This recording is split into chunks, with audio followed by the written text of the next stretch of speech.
Hey, good morning, everyone. It is Tuesday, June 29th. It is 9:04 a.m. Welcome to this meeting of the Academic Senate, Santa Barbara City College. Pulling up our agenda. All right. So to ensure that we have quorum and to identify the Academic Senate members with us this morning, we're going to go through a roll call very quickly. Vice President Garcia. Here, Anna? present. Thanks. Past President Neufeld, Kenley.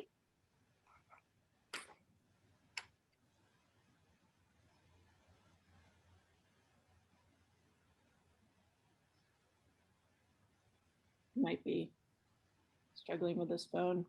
I believe he was here, so we'll go with that. Senators, Ben Reyes. Here. Jennifer Hamilton. Here, but in my car, so I apologize. That's okay, we're glad to have you. Ellen Carey. Here. Jenny Baxton. Here. Joy Coons. Here.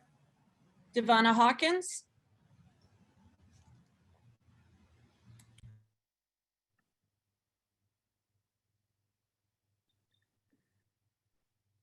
Elizabeth Chisholm. Here. Kathy O'Connor. Here. Robin Goodnow. Here. Jess Estrada. Here. Robbie Fisher. Here. Ruth Morales.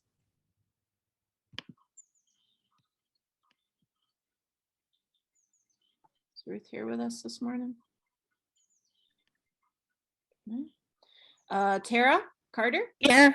Here. Thanks, Tara. Russell Granger. Here. Tricia Matone was not available to be with us, and we already got Anna. How's that, Kenley? We good? Let's go there. We're good. Okay. So I just want to also identify others in the room. So first of all, thank you very much to Bea Donez, who is here today with us, offering administrative support for us. So thank you, Bea, for being here this morning. I also want to acknowledge that the Faculty Association Executive Board have been again invited to our Senate meeting as guests to participate in our discussion items with us. So Dr. Cornelia Alzheimer is here as the president of the FA. Let me go through the participants list ever so quickly. Let's see who else is here on behalf of the FA. Jamie Campbell. Thank you, Jamie, for being here.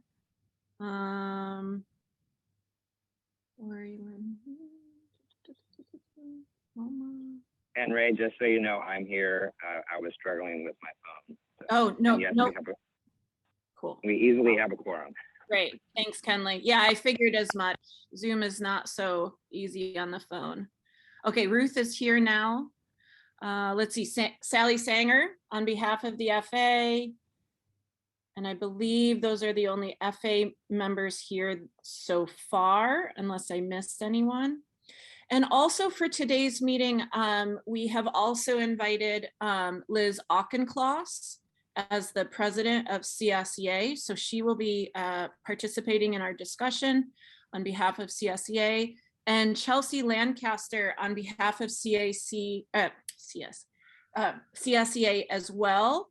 But she specifically, I believe, unless Chelsea, you want to correct me, you are representing the CSEA PAC, the Political Action Committee. So they are both here with us today as well. So thank you all for being here. Everyone else will, our guests. So this meeting has been called to order. We do have Academic Senate community values. So again, I think the most important thing to think about today in terms of our valued and our discussion that we have this morning is say it in the meeting. We have important business to attend to. And so please make sure you are bringing your full authentic self and make sure that you are speaking up. Also, there's a lot of us here today, so please make sure that you're not dominating the conversation. Zoom meeting guidelines, other than those that I've already acknowledged as members of the Senate, the FAA Exec Board, or representatives of CSEA, everyone else is guests at our meeting and will not be able to participate in the meeting, but you do have opportunity for public comment. I'll ask that everyone keep their Zoom microphone muted, please. And if you want to participate in the meeting, please raise your virtual hand. Raising your physical hand is not easily seen. So approval of the agenda, we will accept it posted and as distributed. Unless I hear otherwise, we only have one discussion item anyways. And so we have no need to. Ray, Yes, go ahead. so for those on the phone to raise your hand at *9, and then you as the host will have to lower it when they're done. Got it. I will be on that. Thanks for that reminder, Kenley. And for those of you on the phone, it's *6 to mute and unmute yourself. So *6 and *9 if you want to raise your hand. Okay, so here we are at public comments. I've received a few from Santa Barbara City College community members. So if we want to get started there, we can, or we will. I also want to say for those of you that aren't, our public comment guidelines are given here on the agenda. You are each given 3 minutes. I will keep a timer. So if you hear the timer go off in the background, please make sure you wrap up your comment or else, unfortunately, you will be muted. Okay, so this is to keep the meeting going and to allow you to share your thoughts.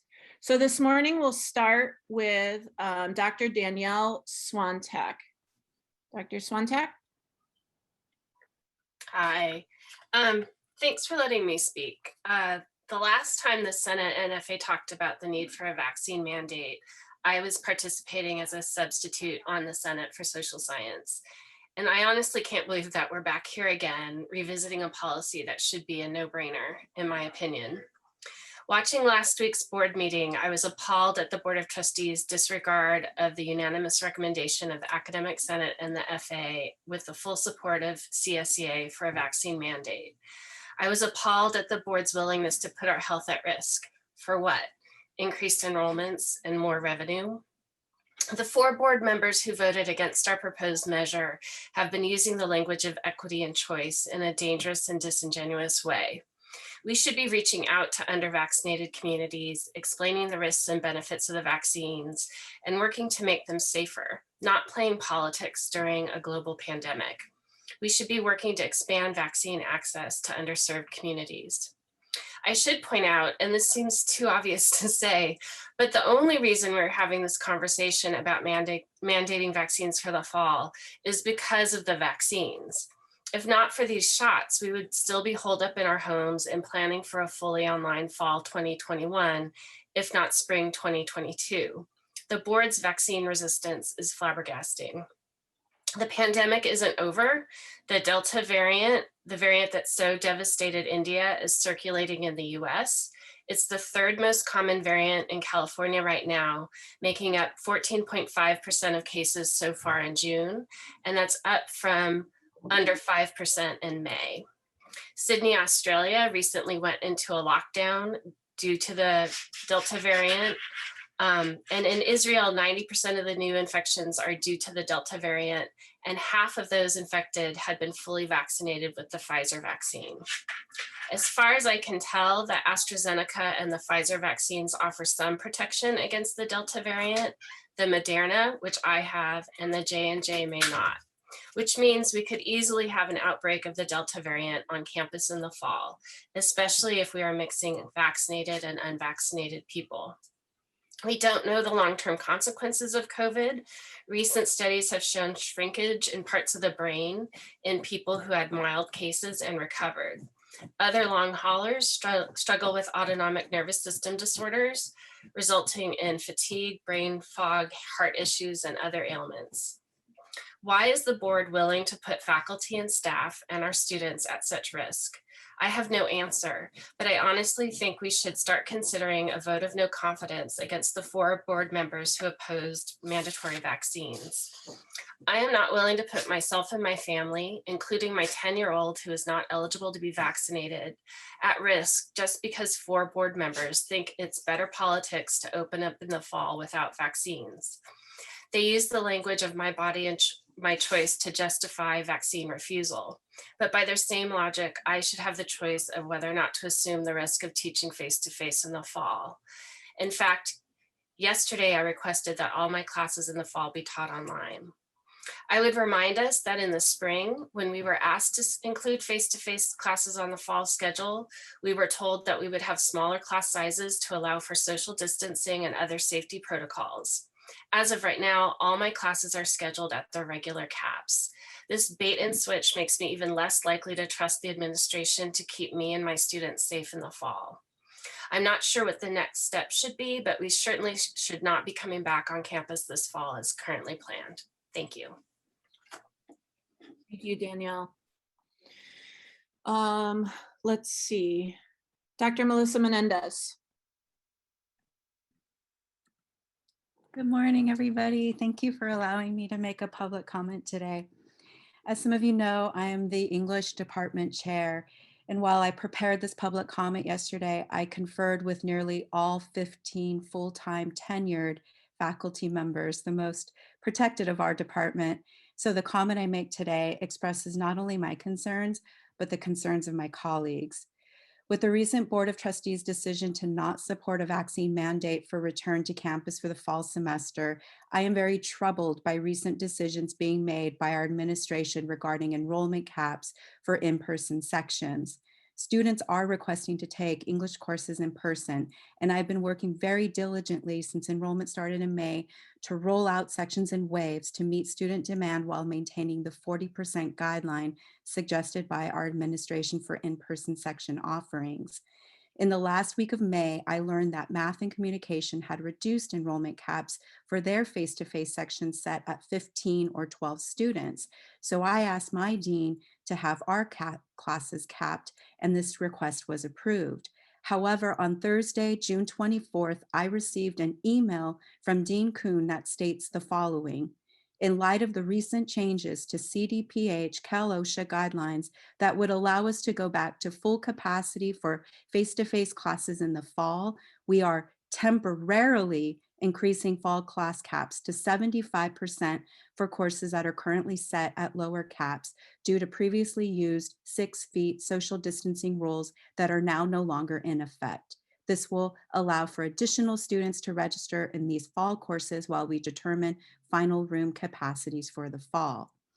What is most unsettling is the suggestion that we will go back to full capacity since CDPH Cal-OSHA guidelines allow for such a return, and the 75% increase is only temporary.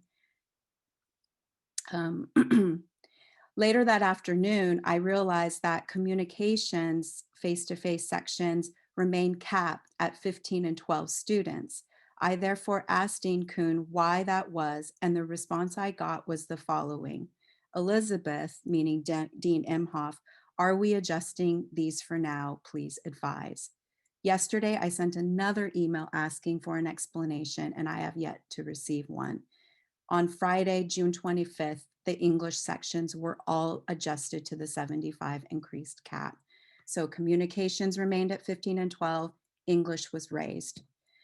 I'm exposing this incident not to create division with my communication colleagues. I am exposing this incident because as the representative of the full-time tenured English faculty, we are appalled at the lack of fairness and transparency in the decision-making process impacting our face-to-face enrollment caps. We are appalled that administration may force faculty who are assigned face-to-face sections to teach them at full capacity with no vaccination mandate in place. We are appalled that we are not being treated with respect and collegiality in deciding what we feel is safe for us to re-enter the classroom. We believe that departments should be given choice regarding enrollment class caps for face-to-face sections based on safety, social distancing abilities, and discipline-specific instruction. There should be a document, much like we use in CAC to determine class size, that could be utilized to determine what those enrollment caps should be. We want our administration to develop a fair process to the in-person enrollment caps for fall semester that focuses on the safety of everyone who will be sharing classroom space together for 16 weeks. We want to focus on classroom capacity percentages, not enrollment cap percentages, since the amount of people in the room is what is most important in order to maintain safe social distancing among the unvaccinated and the vaccinated. What is most troubling with all of these recent events is, once again, our administration has failed to listen. It seems departments and instructors who in good faith tried to meet the 40% in-person course offering requirement are now the individuals whose lives are most at risk. Currently, due to this abrupt decision to raise our caps, I have an English 110 course scheduled for 21 students in a classroom that only fits 25 students. That instructor uses an embedded tutor. So we will have 23 plus the instructor, 24 in there. If we have DSPS students who need assistance, that could be 1, 2, 3 more people. So now we have more than 25 people in that classroom space. This is a result of the administration's decision. Couple that scenario with no vaccine mandate, this classroom environment could be deadly for someone in that space, because the ability for this group to effectively social distance is near to impossible. The majority of our faculty who are teaching in-person sections for the English department are untenured adjuncts. Therefore, as their department chair, I am supporting their decision to give up face-to-face sections for fully online sections. As a department chair for the second largest department on campus, I do not want to be complicit in placing my colleagues and our students in an unsafe environment. To reiterate, I am not exposing this incident to create division, but to emphasize the need to be transparent and fair and to put the safety of the community at center. Thank you. Thank you so much, Dr. Menendez. Okay, let's see. Hong Lu? Thank you. Thank you for letting me.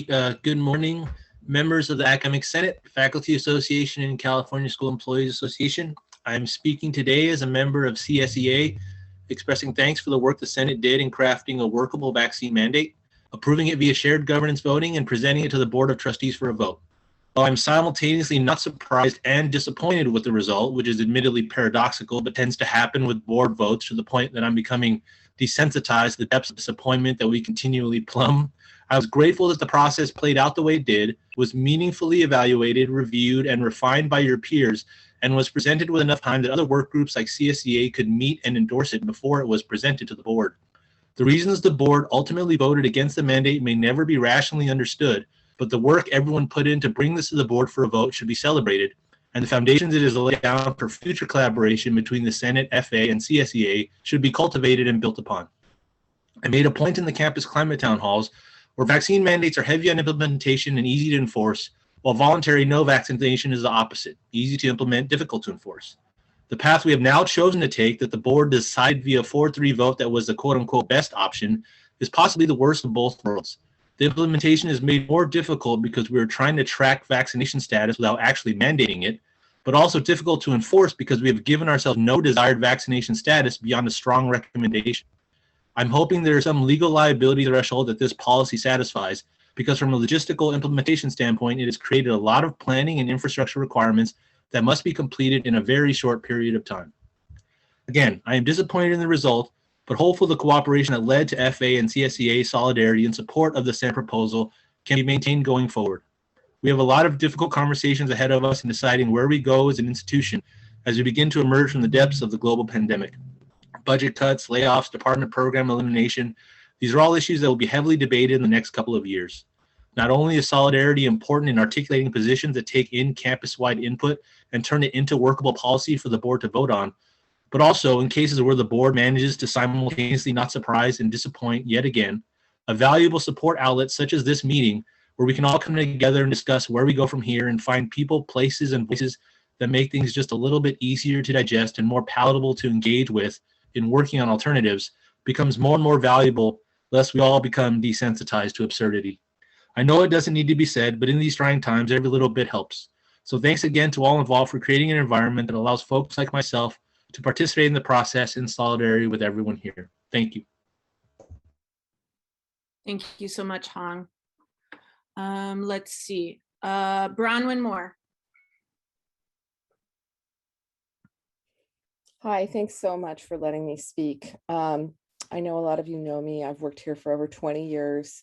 I'm one of the faculty members. All of my classes are currently scheduled face-to-face. I was so excited to go back to teaching face-to-face with the understanding and the belief that my administration and my board of trustees would actually do the right thing. They are not doing the right thing.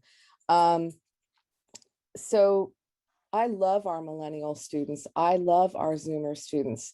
They are so wonderful in so many ways. That those generations, they're open, they're excited, they're more tolerant than my generation. They do so many things right. They do not do the vaccine right. They are not responding to the pandemic the way I would hope they would. So nobody's perfect.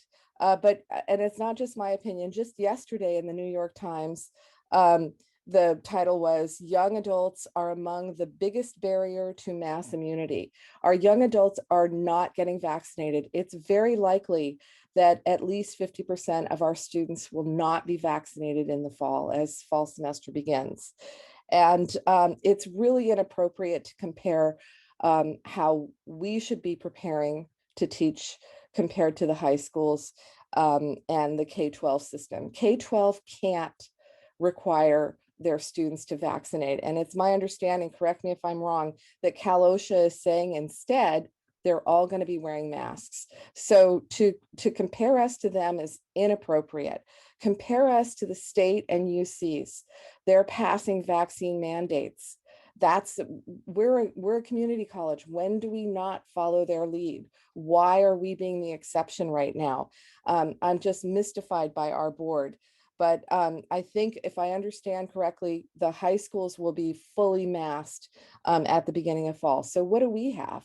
We have this terrible mandate of non-mask, non-vaccine. That's what we're left with. Veronica Guiardo, the trustee, she said it herself in the last board meeting. She said that those who want to be vaccinated have already been vaccinated. So we're being set up. And if you think about it, more than 1,000 sections will be offering face-to-face in the fall. Now with a capacity of at least 75%. 50% or more of our students will be unvaccinated. And by the way, we're now a dog whistle for, as Trustee Abood beautifully outlined in the last board meeting, we're now going to be a magnet for those who don't want to be vaccinated elsewhere but want face-to-face. So what are the chances we're going to be a super spreader? As I stated in the very beginning of this talk, I desperately want to be face-to-face, but I don't just want to be a face-to-face teacher. I want to stay a face-to-face teacher.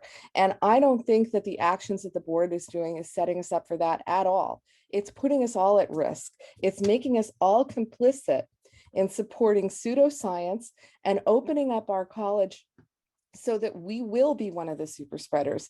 And even if we do put a total mask mandate in at the beginning of fall, we're going to have a community of students who are not masked, who are not vaccinated, much higher percentage because of this misguided non-policy. I walk my dog in IV. I see the students. They're going to be mixing and mingling in IV, and they're going to get sick, and we're going to be shut down. And those of us who were desperate to be face-to-face will not be face-to-face. That's what I'm a math teacher. I'm doing the math. So, and I'm just mystified at the board for following pseudoscience and following these anti-vaxxers. They say they're not anti-vaxxers, but they're blocking us from putting in an incredibly reasonable policy. So thank you so much for listening to me. And thank you I mean, I've been so impressed with the leadership of the Academic Senate and the FA, and I'm so grateful for the support of the CSCS, sorry, I always get it wrong, the Classified Staff Union.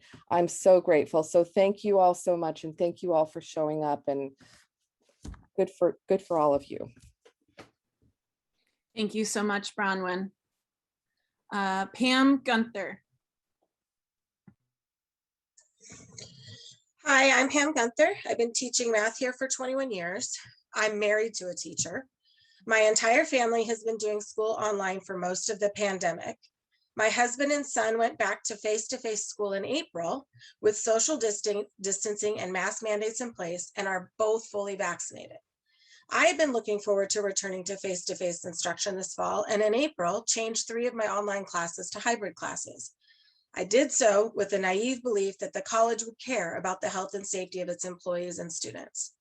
I'm currently reading a book titled Work Won't Love You Back, and it's disheartening to realize how true that statement is. That leadership and the board have been swayed by those spouting misinformation and pseudoscience is appalling. Having face-to-face classes without a vaccine mandate or even a mask mandate puts me, my family, our students, and our community at unnecessary risk. As long as we choose to have classes, which are indoor gatherings, without a vaccine mandate, we risk being a spreader of the virus. And as long as this virus continues to spread, the greater the risk of variants. How can we, in good conscience, contribute to that?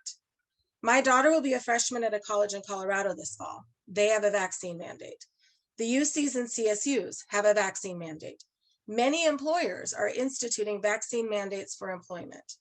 Those institutions and organizations have demonstrated they value the health and safety of their students and employees. 3 employee groups have come together to implore our leadership to consider us and our community. We will be spending, as instructional faculty, we will be spending 2 to 3 hours indoors in old buildings and classrooms per class period. Checking vaccine status every class period, keeping track of mask use during the class periods, and potentially disciplining lack of mask use is disruptive to the educational experience. Not passing a vaccine mandate, increasing class sizes, and having an honor system about the use of masks demonstrates how little we are valued. Will we be hiring people to handle these tasks? Could we have a vaccine mandate instead and use that money elsewhere to directly impact student learning and success? We are a community college. Do we want to put our own community at risk by contributing to the spread of the virus in our community? Or do we want to make our community a better place by playing a part in controlling the virus while providing an amazing, safe education to our community members? Thank you to the Academic Senate and the Faculty Association for the leadership and the work you've already done to keep us safe, and to the CSEA for the support in this request. Thanks, Pam. So is there anyone else that would like to give public comment at this time? I know Armando Ramos asked in advance, but I'm not seeing him on the participants. Is there anyone else who would like to give public comment at this time? Please raise your virtual hand if so.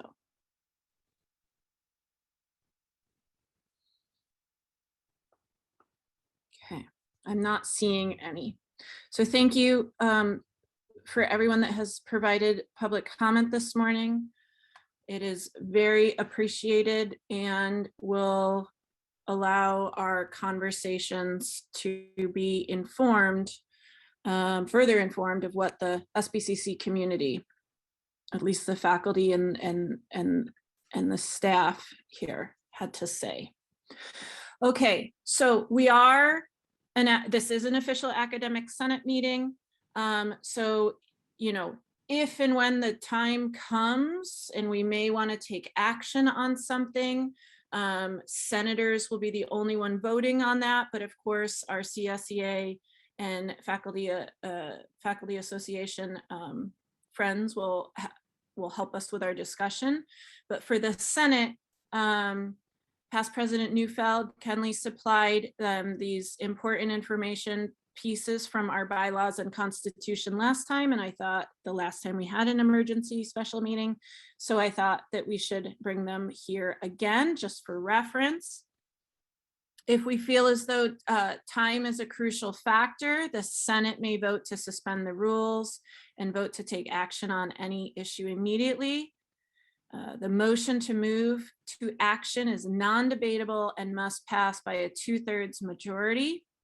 Once the item has been approved for action, it may be debatable before it is voted on. Also, actions passed by the Academic Senate shall not become effective until 10 working days after such actions have been taken, in order that the right of petition may be exercised. When special circumstances, which we may be at today, require more immediate action, members of the Academic Senate may declare by a 2/3 vote majority that a proposed action be considered as an urgency measure. Such actions, when approved, shall become effective immediately. So in addition to those and our other meeting norms, please keep those items in mind. Okay. At this time, we will now move on to our discussion item 8.1. So our discussion item is around, oh, it says here, May 27th, that's supposed to be June 27th, I will get that fixed. The recent Board of Trustees action regarding the COVID-19 mandate. I suspect you are all well informed, which is why you are here, but just a very, very, very quick rundown. Our last Academic Senate special meeting, we met, we gave the Board of Trustees a recommended motion to replace their previously approved policy. Their previously approved policy was strongly urging Santa Barbara City College community members, faculty, staff, students to get vaccinated, and then those that aren't vaccinated would need to wear a mask. So at our last Academic Senate meeting, we crafted a new motion, a recommendation to have basically mandatory vaccines. The biggest point probably made was that masked and unmasked people are going to be hard to keep track of and enforce policies around. Many other points were made, but thinking about teaching and learning in our classrooms and our campus environment, that was a big one. And in a 4-3 vote, the Board of Trustees voted that down.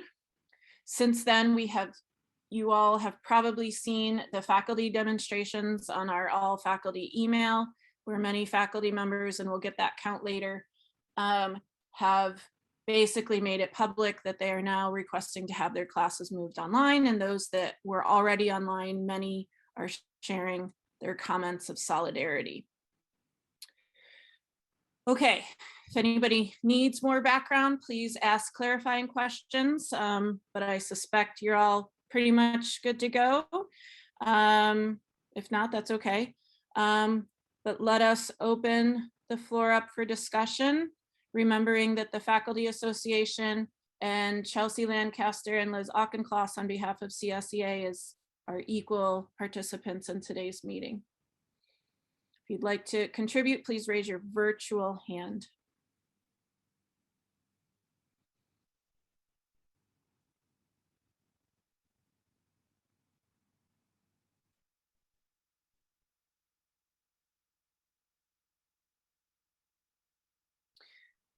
Jamie Campbell, on behalf of the FA, good morning. Go ahead.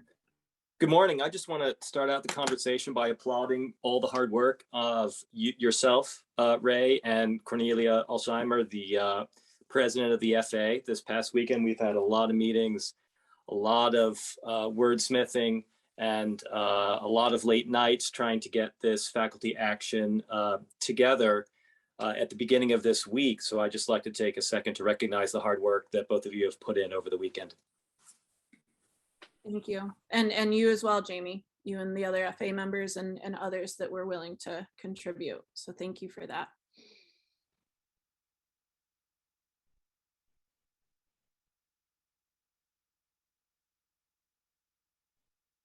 Chelsea.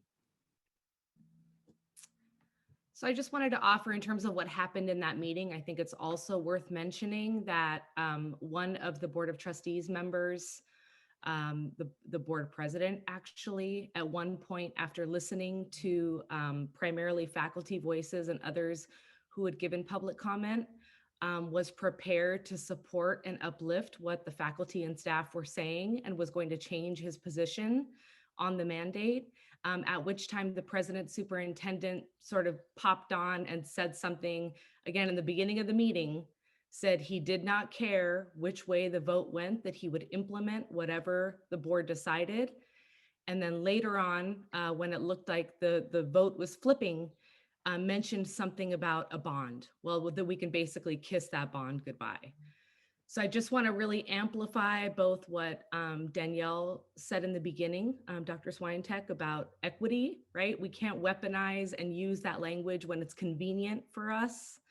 When the reality is that the folks that have been most disproportionately impacted, the folks that have died, the folks that are sick from COVID, have been Black and Brown communities, Indigenous communities, poor folks, and really folks on the front lines.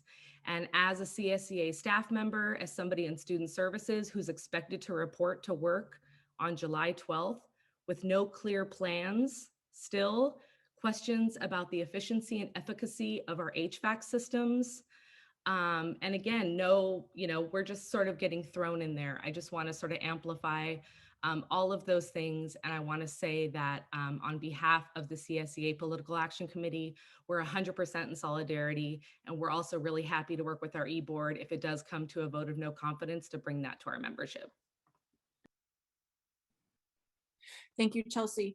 As Chelsea was speaking, I wanted to point out that there really are two issues here that are obviously very much intertwined. But really, I do also want to offer to you all here today that they are kind of the same but separate. And so the way I'm thinking about this is we have, this idea of a vaccine mandate. And, regardless, and I say this cautiously because I'm all in on a vaccine mandate, even with the emergency use authorization.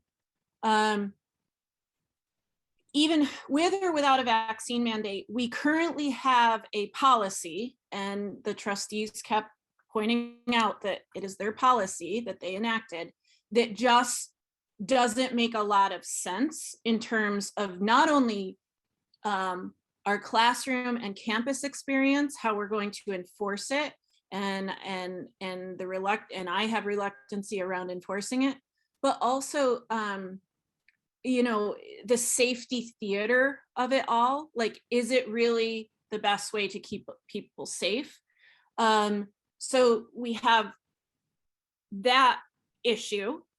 And then the second issue, which I would hope faculty and staff alike could appreciate, is and I said this in my all faculty email, regardless of the content, I find it very disturbing that the Faculty Association, the Academic Senate, and CSEA, representing the largest employee bodies on campus and all of the student serving bodies directly, came to a decision and supported each other and presented it, and that was not agreed with or with my spin on it, taken seriously. So there really are two kind of separate ideas here, and they're together, but also you can think about them separately. Okay, Kathy, and then Kenley. Yes, thank you. Just as a point of information, I believe that the Board of Trustees were concerned when Dr. Goswami referred to the part of our resolution that says, number C, any member of the public entering any district building facilities to be vaccinated. I believe that was when he made the comment about losing an opportunity for the bond. I think the factor that really changed the board president's mind was on the clause that says no employee shall be required to provide in-person teaching until this mandate is in effect. I think they're worried that they will not be able to get enough people vaccinated in time for school to start. Therefore, we will lose a tremendous number of students, and employees will not want to return. And I think that was the issue that really turned Peter Haslam's decision. So I don't know if there's any way we can address that issue in a response to the board in order to get them to approve the mandate, but I think that would be reasonable. And just so you all know, we have over 300 students on campus starting this week. I was also appalled at the lack of vaccination rate of our young students. Last summer session, we had a total of 60 face-to-face students, and 16 of them had been vaccinated. So the college has arranged for vaccinations to occur on Wednesday at our building for our students, and we are pushing our students, and it's amazing how many of them, when you tell them, oh, we can get vaccinated right here, are going to be willing to be vaccinated. So I'm hoping that I can report that a fair number of our students will be vaccinated. I think if we provide vaccinations on site as well as testing, we will be doing testing in the fall weekly for all of our student athletes. We'll have 400 student athletes on campus. The statewide athletic association is back in full form for the fall with our students able to compete. I'm hoping that we will have some other face-to-face classes. Our students need face-to-face classes. They need them for their mental health as well as their academic health. However, we will continue. In last year, we had over 1,000 students on campus, and we did not have one transmission within our program because of the protocols that we enforce daily. We have check-ins daily, and so it has been working. It is very work intensive. It takes a lot of time and effort on all of our parts to make this happen, but it has been successful. Thank you. Thank you so much for that, Kathy. Kenley? Yeah, thank you. This is probably also sort of an information item. The library is scheduled to open on July 19th. We were really hoping to serve our students in person because the need for our support is necessary, as it is in all the student services areas. And I really don't think we can, in good conscience, open on July 19th, even with the current policy, which is ambiguous at best. And the library department will be meeting this week to determine how best to do that. And part of that has to do with our relationship between our staff and our faculty.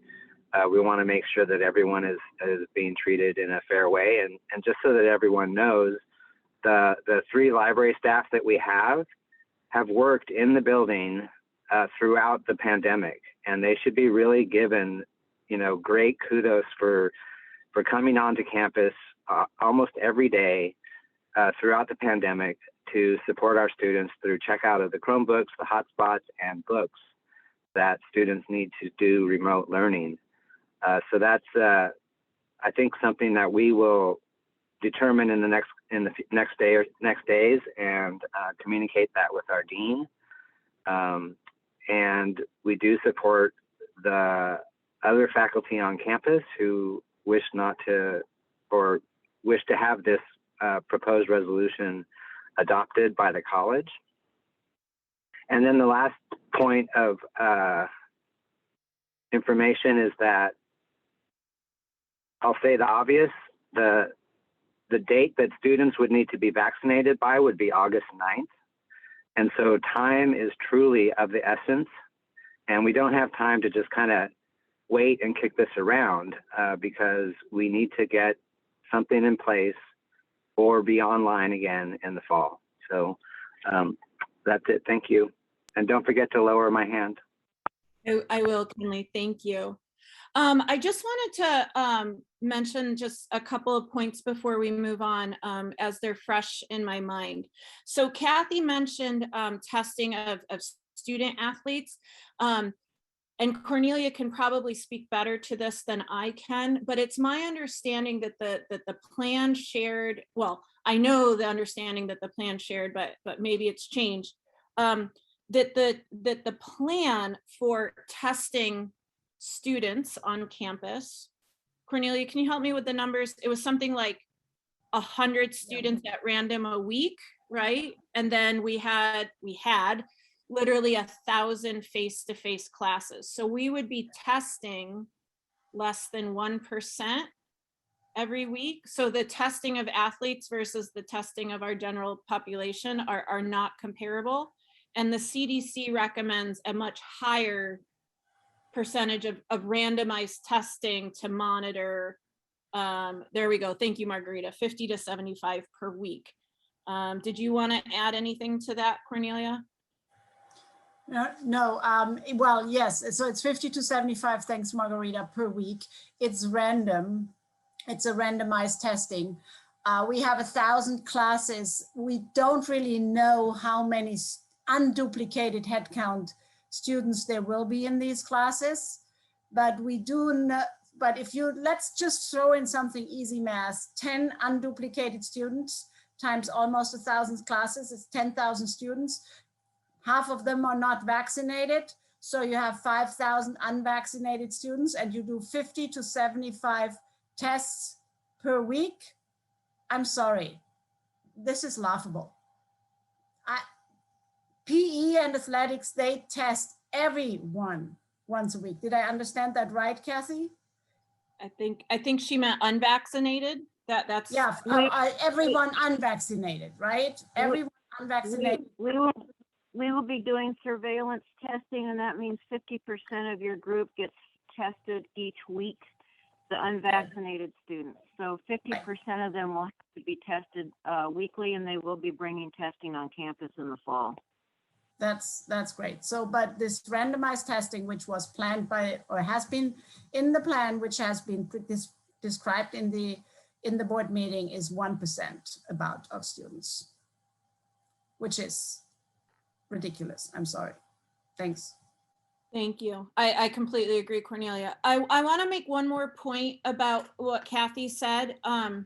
While it may be true that there weren't any transmission amongst the athletes from the athletic program, you know, I do think it's important so that people, you know, if people know about this, they aren't wondering, you know, if we're trying to minimize something, but it was reported in the local news, for instance, that 3 football players tested positive. So I want to offer this, not to say that athletics should think about this differently, but what I want to say is, while it may be true that there are certain safety precautions being taken place for the travel, the practices, the games, those football players were not local, and so they moved here from other communities and they lived together. So while the program itself, and I'm not trying to blame athletics, while the program itself or any program at SBCC might not be to the blame, just the fact that we're face to face and others are coming in from potentially around the world, or around the country, or around the state, there is risk there, just by virtue of being open. Okay, Ellen, Jess, and then Jamie. Couple things I wanted to point out, and one is just to elaborate on what Kenley was saying about the library, both to express my appreciation so much for our staff who have been coming to campus, as Kenley said, but also they've been providing access to Chromebooks and other books to check out through our curbside pickup and not in an open library. And I have a lot of concerns about an open library that I think are somewhat different than in a classroom situation. And I made a public comment in part about that at the board meeting. But one thing in particular that's a real sticking point for me, is the vaccination requirement for anyone entering campus buildings, including the public. And even if we were able to get the board to agree to a vaccine mandate for students and employees, but not for the public, that doesn't help the library completely. It obviously helps us to some extent, but as a community college library, as a public higher ed library, we are required to be open to and provide services to the public. We regularly have members of the public coming, hanging out in the library, borrowing materials from the library, seeking help at the reference desk. So it's a small proportion of library patrons, but in a library where our gate count, we have a counter that counts everyone coming through the library doors.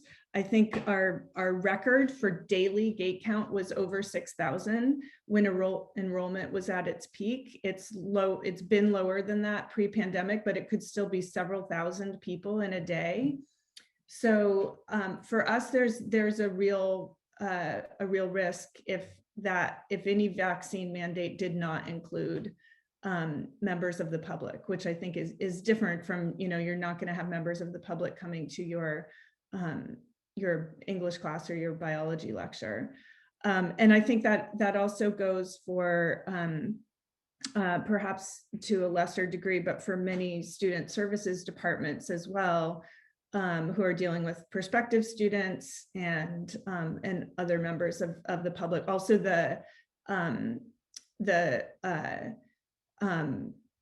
I haven't heard anything about food services, what would be happening with that, but the campus center as well, another busy place where anyone can walk through those doors. So I think it's really important that that we have a mandate that that extends to members of the public as well. Well, also, Ellen, while you were talking, it made me think that there might be a false assumption here. I don't remember this exactly, but people shared that Dr. Goswami lumped the bond into this idea.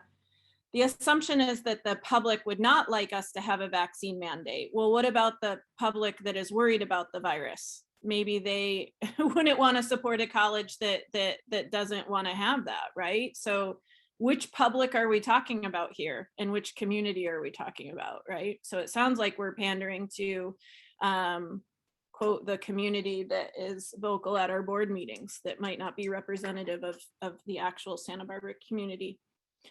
Jess and then Jamie.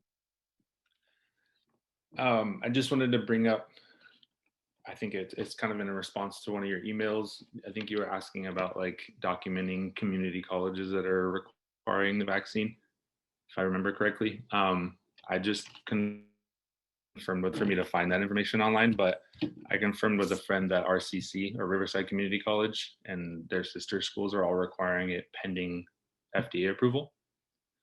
And then, I mean, to that, I guess on that note, just wanted to make the comment, or I point out,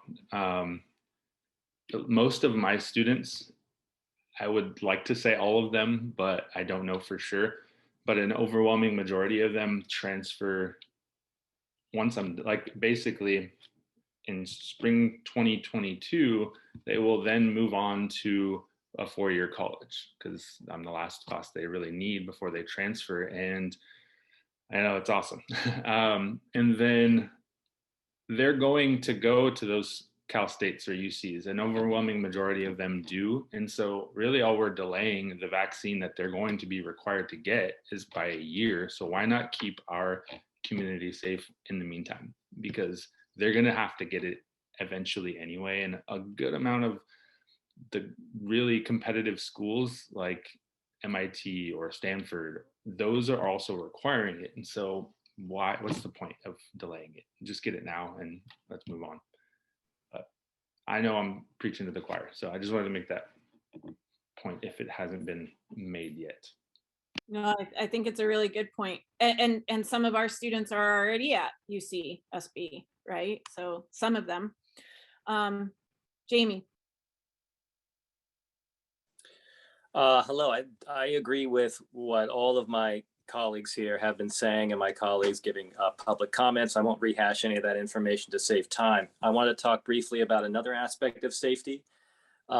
Lindsay Moss sent an email yesterday about the ventilation and HVAC report presentation this Friday. And I don't know if you've looked into the building where you work and the report there, but I did. Pam Gunther, who might still be watching this, pointed something out to me. So I went and looked at it. If you click the link for Business Services Return to Campus webpage in the email, it takes you to a whole list of choices. You go to HVAC Reports 2021. And I looked up the one for the IDC where the math rooms are. And they only tested, 2 handfuls of rooms, like less than half of the total rooms, only the ones that have HVAC. We have some window ACs and a lot of rooms without AC. So a lot of rooms were not even tested. The ones that were tested, all but one has a big red no, where it says within ASHRAE requirements. I don't know what that means, but a big red no for requirements sounds bad. And there are recommendations listed for each of these rooms, and even the room that passed that requirement. One recommendation is minimize class density. And then on the next page, they have some common best practices, which also lists continue to minimize close contact and maintain a safe distance. Obviously, that flies in the face of the increase to 75% of course caps in the IDC across the campus.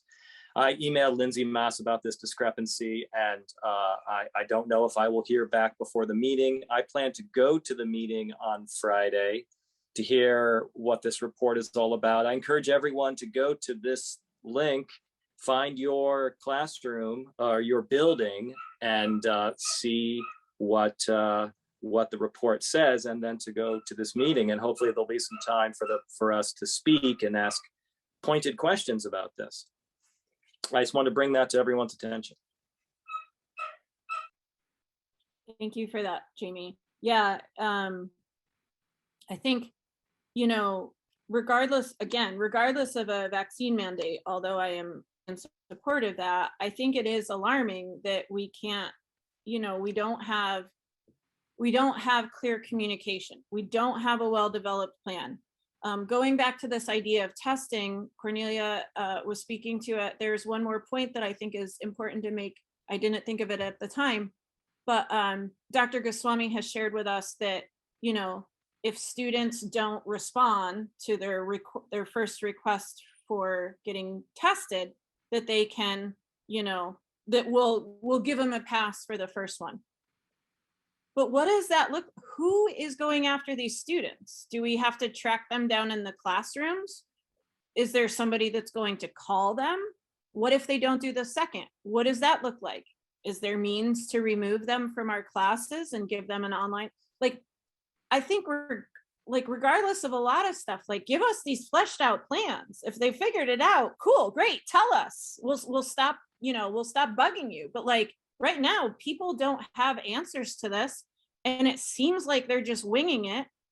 And if I could share my opinion about this HVAC stuff, people who are in the know about not necessarily HVAC and ventilation, but fume hoods and things like that. For instance, the lab techs in my area in chemistry, Tracy Reynolds, sorry to out you, Tracy Reynolds, she's been asking questions about this stuff. And it seems like now, because questions can't be answered, they're just throwing fancy words at us in hope that nobody's understanding any of this or paying attention.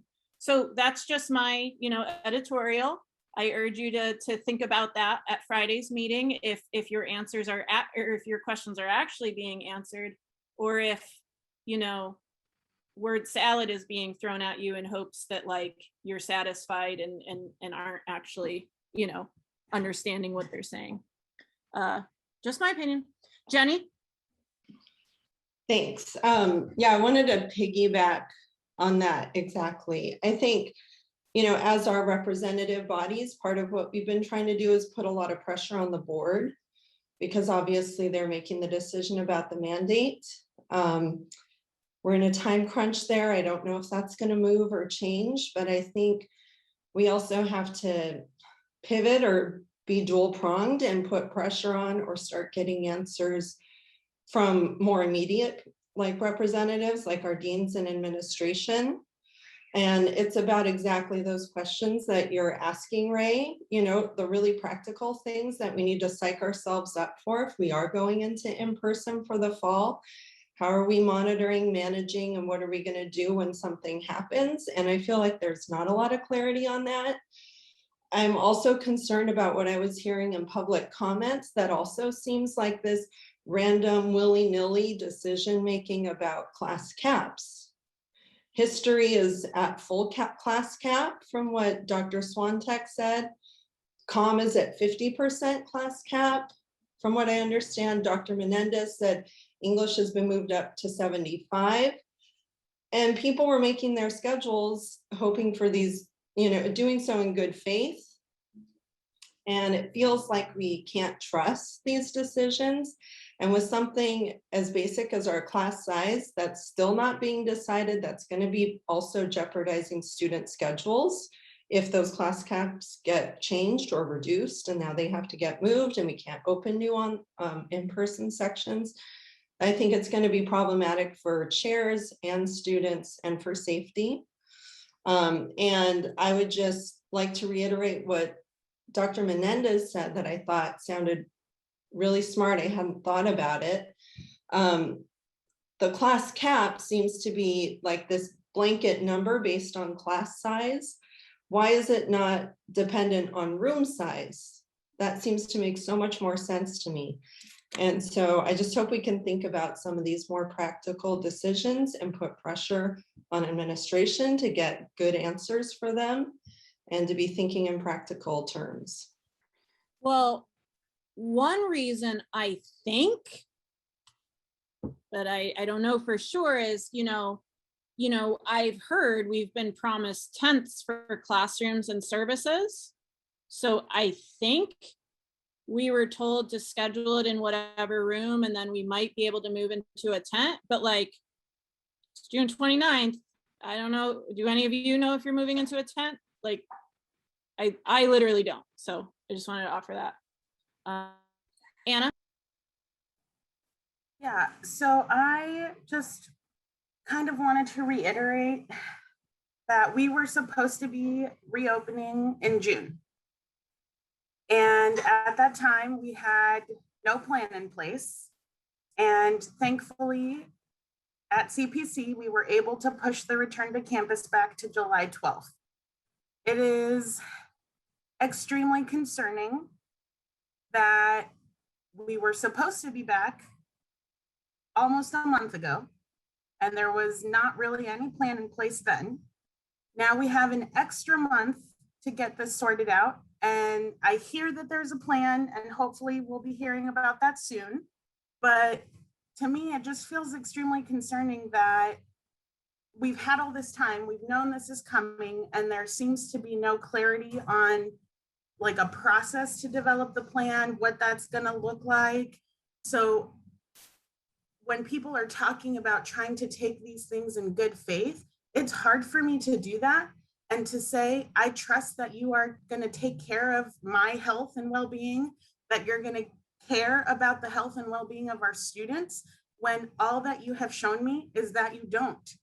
This last board meeting also reiterated that message to me. It was very clear that the priorities that people are using to make decisions about returning to campus are not centered on equity, are not centered on safety, and are not centered on taking care of people. They are not worried about people. And I'm saying this as an adjunct. I'm putting myself on the line here, and I'm naming this because I want to hear more people who are safe protecting me, protecting my colleagues, protecting my students who oftentimes are silenced and don't have a voice at these tables. This is unacceptable. A vaccination mandate will also create opportunity for our most vulnerable populations to have access to vaccines. Part of the reason many of these students that we are referring to as equity populations aren't vaccinated is because they're not able to access vaccination. They can't take time off to get sick for it. They can't take time off to go get vaccinated. They don't have messaging that's available in their languages so that they can understand it. They don't have people who look like them talking to them about these concerns and explaining what their options are, what the vaccines are, how they work, what the research says about them. It's a multi-pronged issue that I think a vaccine mandate would actually help with, because we would be able to create opportunities for them to connect with people who they trust, who can explain things to them in culturally relevant ways. And that's it, off my soapbox. Just so you know, Anna, you got a lot of love and appreciation while you're on your soapbox, in case you weren't keeping track of the emojis that were coming in. So I just wanted to point that out. I have Liz that I'd like to hear from as the CSEA president, and then Ruth. I did have a question come to me in the chat, so I just want to announce it publicly. So someone asked, who do they say is in charge of the return to campus plan? That is a real question. And actually, if you watch the board meeting from Thursday, our executive director of IT was giving our most recent COVID update and report. Dean Nevins, Dr. Dean Nevins, who is a former faculty member, is an incredibly intelligent and amazing person. And I find it odd that an executive director of IT would be giving a COVID return to campus plan. So this is a positional statement, not a personal statement. I am a little, and I'm offering that to say, I don't know who is in charge. I think a little bit Lindsay is in charge, although as Jamie mentioned, you know, when I email Lindsay some questions, I don't get rapid responses or responses at all. I've asked HR questions. I've been told this isn't an HR question, it's a different question. So to answer your question is, I don't know. And I've always been a little bit mystified of who is in charge of this stuff. We do have a website, of course, where it directs you and says certain people are in charge of certain things, but all of the people I listed are people that are Lindsay Moss, director of HR, our former EVP. And then when you ask them the questions, it turns into this, you know, shell game of who to ask, in my opinion. So I don't think we have a direct point person, but let me offer this right now.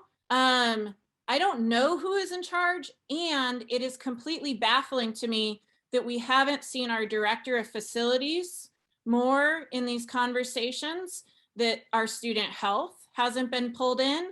And then also we do have a risk management professional on campus, and they seemingly aren't part of these conversations as well.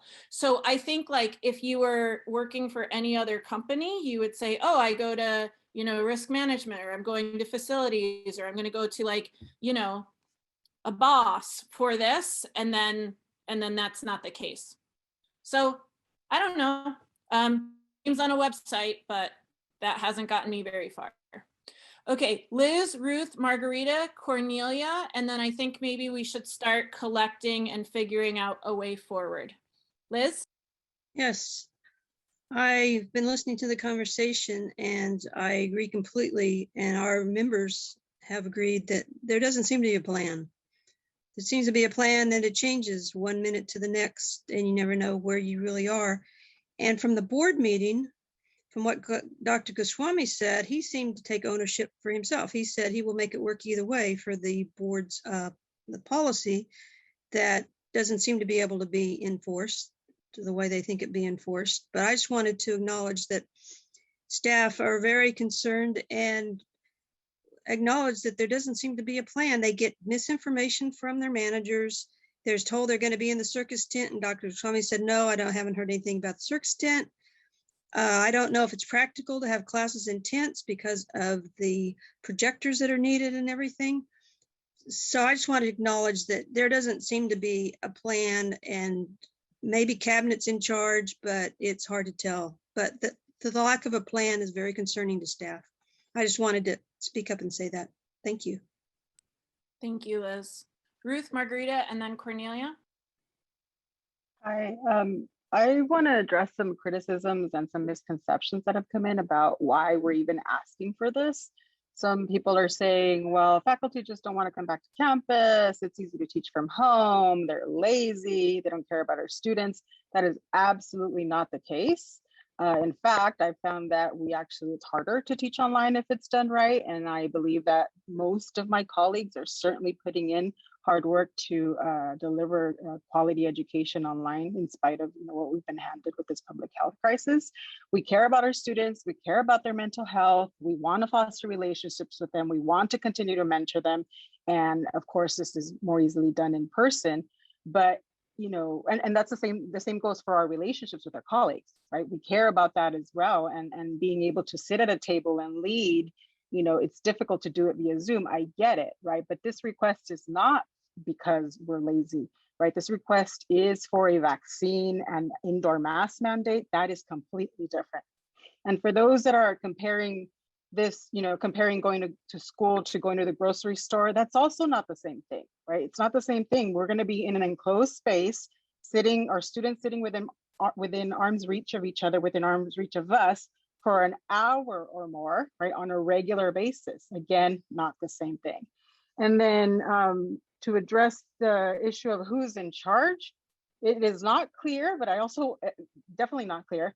I want to remind everyone, if anything, we're short-staffed, right? Especially at the administrative and leadership level, right? We don't have an EVP.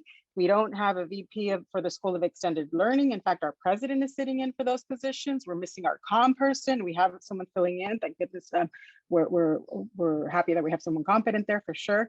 But we don't even have, and this COVID person or the COVID czar or this return to campus czar hasn't even hit the ground yet, right? Hasn't even been introduced, hasn't even landed yet. So that's a problem. Yeah, thanks for that, Ruth. Yeah, and it is a big difference in our classroom than the grocery store. Not to mention, like food is like, needed for survival. So the choice to go to a grocery store is different than to sit in a classroom, right? And many could argue that education is required for survival, but in a different way, right? In a philosophical way. Margarita, and then. Thank you. I just want to support Anna's point and continue and say thank you for bringing that up. One of the worst arguments that I saw during the trustees board meeting was that the Hispanic community was going to be affected by the mandate of the vaccine. Well, City College is center for our Hispanic community. It is a center for education, and it is so important for us, but it's not just for education. For us, it's a center for resources in many ways. It's a social center. It is also a research center for everything. We come to City College since I came here for everything, to find out anything and everything. And it is sacred for us. So if City College says Monday vaccine, we'll find out what that is and we'll get it. It is our center of information because it's a center that we trust. Education is something that we trust. And it is crucial for us. And then it will impact us greatly and our kids. I just want to give you an example. I have had, and right now I have one student whose parents were sent to Mexico. The Immigration Service took them. They're minors, they're 3 kids. And one of them is my student from high school from San Marcos. They live by themselves. Who's gonna tell them to get vaccinated? Nobody. They're doing the best they can to survive because their parents are in Mexico. Family or friends, whoever, they help them. We need help. Remember, we have that issue with immigration, with known papers, with known legal situations or whatever it is. And we need a lot of help. And the parents come from other countries, and my friends from the FA can attest to this. All of a sudden, they say things, and I just look blank. I don't get it. That's the same thing with all of us who speak different languages. All of a sudden, we don't get it. So we need a special attention, like Anna mentioned. We need someone in our language to say it. We need someone we trust to say it. If City College says it, we do it. I can tell you that. Thank you. Thank you so much for that, Margarita. That is such a great point. Cornelia? Yes, thank you. I would like to start first with a big thank you to everyone who responded to the call Ryan and I put out yesterday at 3:30 p.m. with within 12, definitely less than 24 hours, responding and actually making a huge demonstration of solidarity and what we think about what the board and the administration are currently, how they are handling our request for a vaccination mandate and the situation in general. Communication is a big thing, and the question alone that we have to ask ourselves, who is in charge, is already kind of demonstrating a lot where the problem is. The major problem I would like to really want to point our attention to is that we have a college planning council, which is the highest body and recommending body to the administration at this campus. The College Planning Council, the first time they even talked about the return to campus was at their meeting, I believe, on May 11. The fact that they talked about this, and it's the recommending body to the superintendent president, and he sets the agenda. The fact that it was talked about on May 11th was because the FA representative, Jamie Campbell, sent a written request to have this discussed there. And it was a great discussion. This is an amazing body. I mean, there's 6 faculty, 5 Senate and 1 FA. There's 6 classified staff. There's managers, there's students. That is where we can all bring our common viewpoint about what the situation is, where we can discuss these things. This committee was not involved at all. This is one of the questions. The other question is that communication in other ways was such a problem. Like the question Ray asked about the tents, right? Yeah, the FA happened to hear in a meeting that faculty were supposed to request that tents if they wanted to have a tent. So I emailed the department chairs and say, hey, make sure that if your faculty want to have a tent for a classroom, that they, by, I think it was July 1st, tell the administration. Why is it the FA communicating this? This should be coming from the administration. Vaccination. So there's a vaccination clinic tomorrow. Who knew that?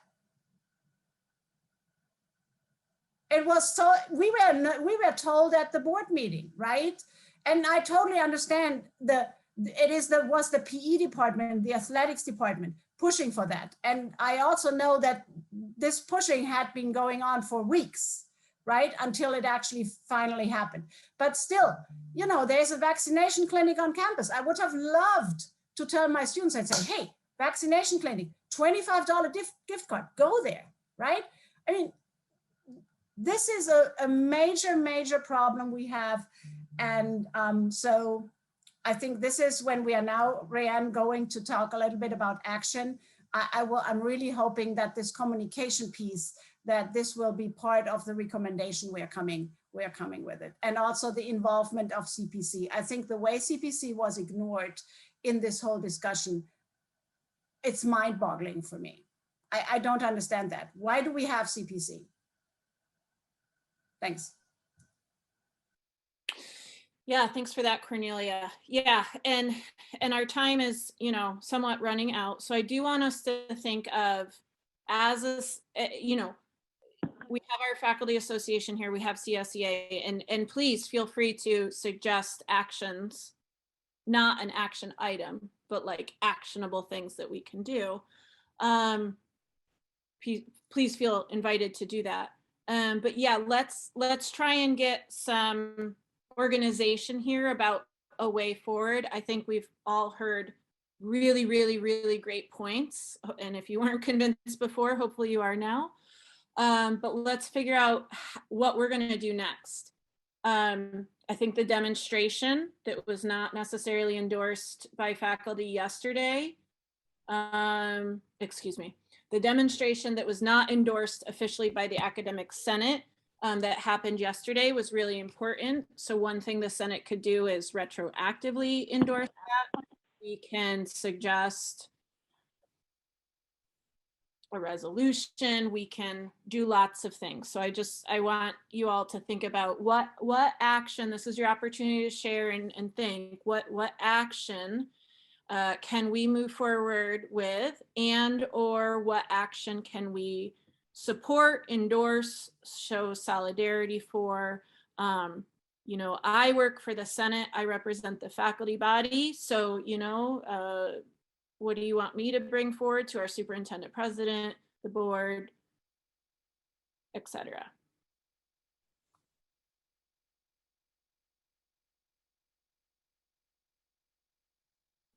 Anna.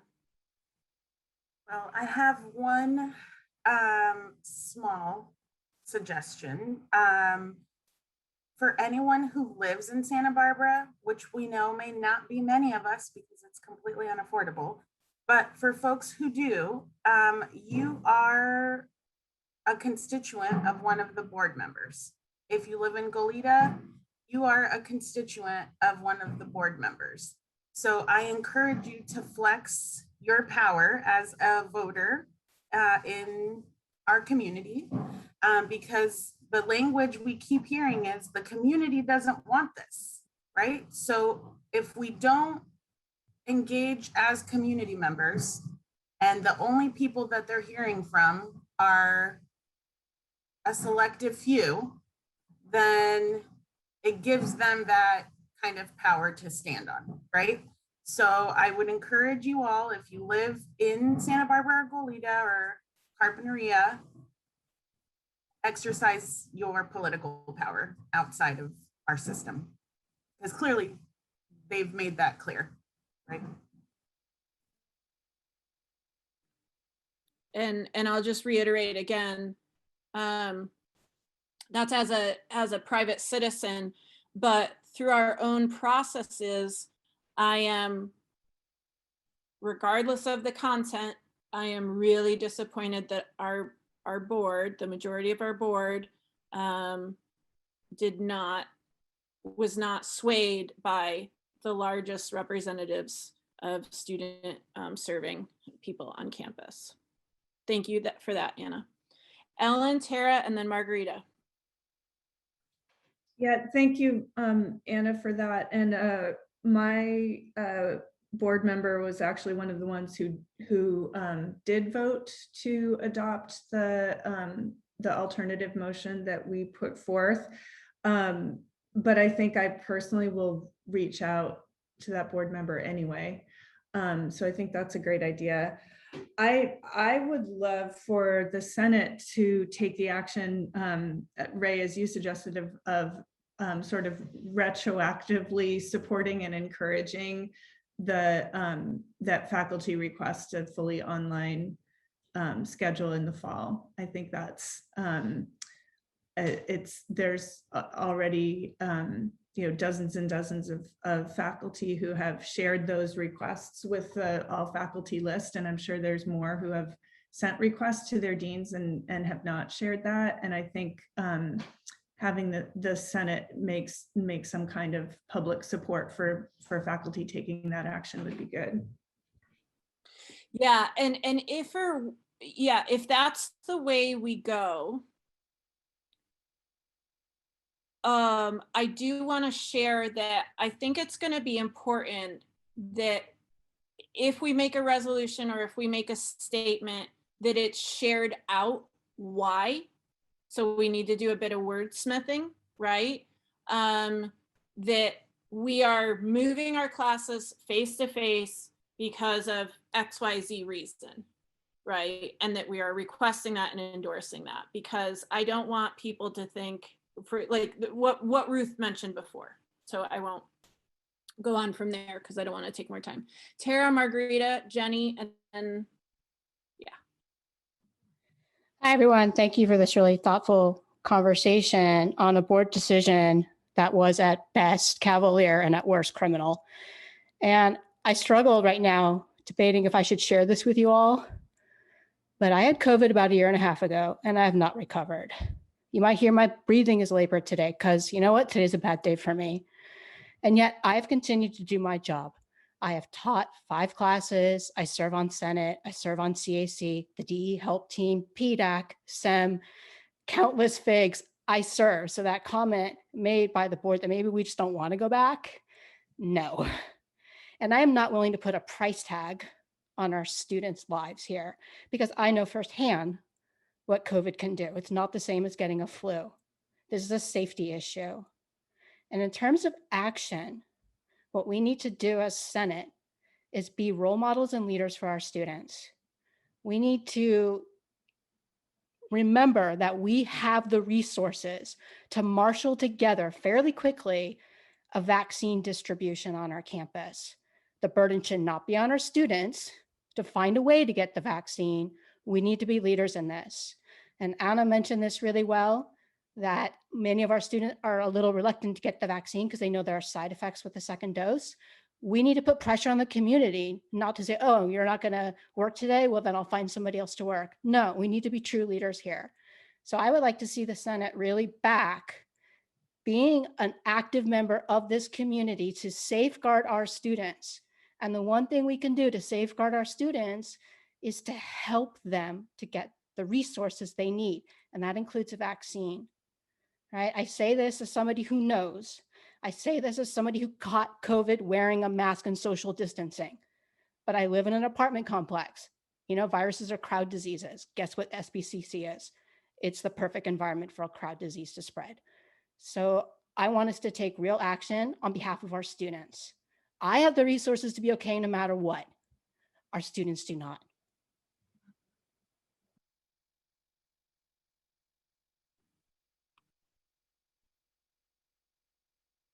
just letting Tara's comment hang for a minute because I think it would be inappropriate to move on right away. Tara, thank you so much for sharing that.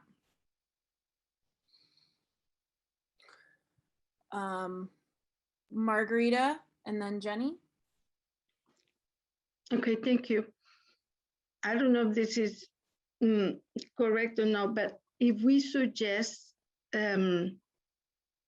help and make groups to do something about it, like if they cannot make a plan, can we help making a plan? Can we, make a group and ask, Cottage Hospital or neighborhood clinics to have a vaccination site at City College? Is it, if the board agrees or something, can we help if they cannot do it? Or, well, of course they don't want it, but, suggest things like, what can we do to make the plan faster? If I don't know, make it maybe suggestions of helping all of us. I mean, how many faculty are we there and all the things we can do to make a plan really fast? Maybe that's, I don't know, it's a suggestion. Thank you, that's all. Yes, thank you for that, Margarita. I do want to share that this has been discussed and that was part of the plan. And before Luz had left us for her next job, she was working with the county to make Santa Barbara City College a mass vaccination site specifically for our students.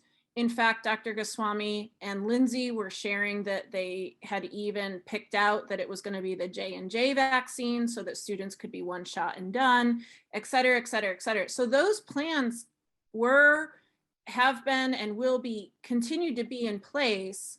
So that really wasn't part of the board's decision, in my opinion. I mean, it's speculation, of course, but it really was not great logical follow through of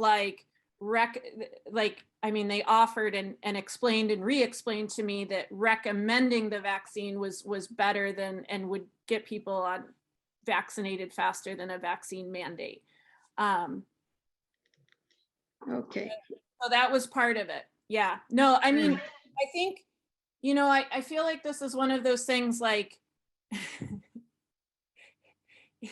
I feel a little like, I don't know how I feel. I feel a little confused because logical arguments aren't being made. That's right. And I think it's because some people aren't arguing in good faith. And I think in my opinion, it can be a waste of time to argue with people that aren't arguing in good faith, quite frankly. I think that there are political reasons why people are doing this. And so what action do we want to take as a Senate that represents faculty to get movement on this? That's where I'm at. Jenny? Thanks. I think Ellen said her suggestion was to support faculty who are requesting to teach online. And I think getting the fall schedule squared away so students know what they're signing up for and professors know what they're signing up for is really, really crucial. We can't keep jerking professors around or students around and changing modalities on them. I think part of what we're seeing is that faculty, in addition to being worried about going back without a vaccination mandate, are especially worried if class caps are now up at 75 to 100%. That's really scary. And so I think maybe we need to push for more department control of class caps, or some better communication about how those caps are being established. And then professors and students alike will be able to make safer choices. Yeah, Cornelia's giving you a thumbs up. Okay, so I received a question from a senator. I'll read it aloud. Does the board know about the majority faculty request move face-to-face classes to online in the fall? That their mask policy will cause SBCC to be mostly online for the fall. Do they see a direct result of their policy? Honestly, I don't know what the board knows and doesn't know. Yesterday, there was a request to CC all faculty so that faculty and administration could see where faculty were at with those requests. You know, if it's been my experience that the board is not responsive via email, so I would hope that the superintendent president let the board know that over 86 faculty have done that. 38 have sent an email to move online publicly, 48 in support, and even more to just the Faculty Association board. So I don't know if the board knows that. I guess they do now. I'm sure they'll watch the recording. But I'm at a place where I'm wondering, does the board, do certain members of the board actually care or listen? Because they didn't listen last week, it seemed like. Okay, so let us plan a way forward. Where are we at? I heard Ellen say, I wrote it down, that we can endorse the faculty action from yesterday.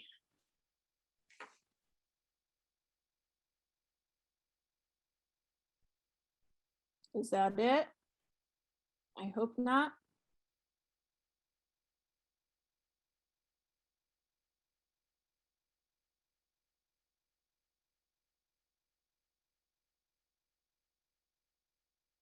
Anita, I saw your hand. Unfortunately, being a Senate meeting, we only let non-senators or faculty, non-people in the faculty association speak during public comment.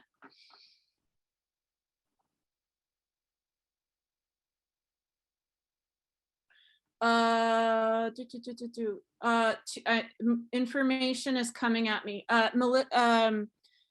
Jenny Baxton made a suggestion. I'm sorry, Jenny, I didn't write that one down. Now I remember it. That you were saying that there needs to be clear communication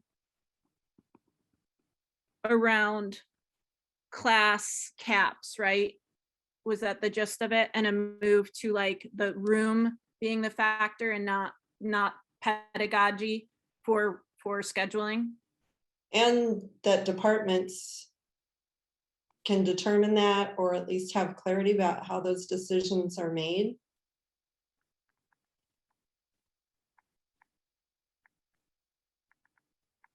Okay. Okay. And then also, someone asked, who thinks another motion from the Academic Senate will help? Yeah, I certainly don't, if I could be quite frank. It was tossed around or asked that we present the board with another motion for recommendation, and I was pretty adamant that I didn't think that that was a good idea. I don't even know when the next board meeting is. It's going to be in a couple of weeks. I'm going to request for it to be agendized. By the way, our administrative policy procedure just says that Cornelia or I or anyone from the public can request something to be agendized. They can agendize it when they want. Doesn't have to be at the very next meeting, so they don't have to entertain us at all. Remember that the board, several of the board members, especially Veronica Guerrero and Kate Ford, were wondering what dangerous precedent we had even set by requesting this to be agendized, which was annoying that they didn't know our own administrative procedures, and appalling that they didn't realize that, you know, we're part of the campus community and are requesting something with like a lot of input and insight. But also that, where was I going with this? Also the timeline. So they don't even have to agendize it next. And if they do, I don't see it going differently. I think the time for speaking is over.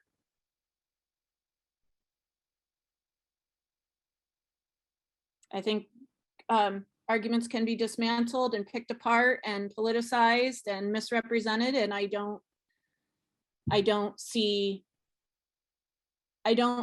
requests or politeness or collegiality to be what will make movement here with our board, unfortunately.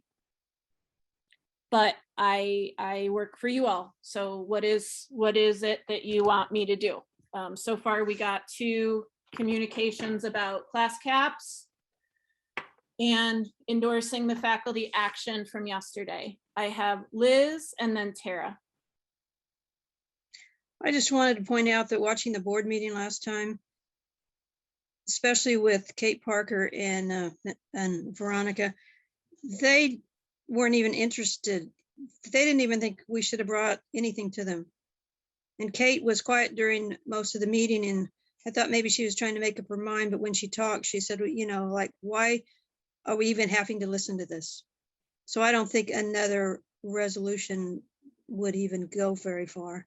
And especially if Dr. Goswami didn't decide he wanted to agendize it. I'm wondering if there's anything we can do to try to force him to have a clear communicated plan. I just really don't know, because they don't seem to be able to communicate in a way that is consistent or honest or whatever else you want to use. Yeah, I don't know exactly how that could be put into some sort of an action plan. Yeah, I don't either. I mean, after a year or so of being on campus and asking for transparency and honesty from our leaders, I don't know how, you know, I don't know, smoke signals, playing with like a tail on the end. I'm being flip. I'm sorry. I just don't know. How do we get that? That shouldn't be something that we waste meeting time asking for, right? Hey, can I, know what's happening with my life and job over the next month? And can you please be transparent, clear, and honest about it? I mean, yeah, we're in hyperbole land, but not even really. Tara, and then Kenley. Yeah, thanks, Ray.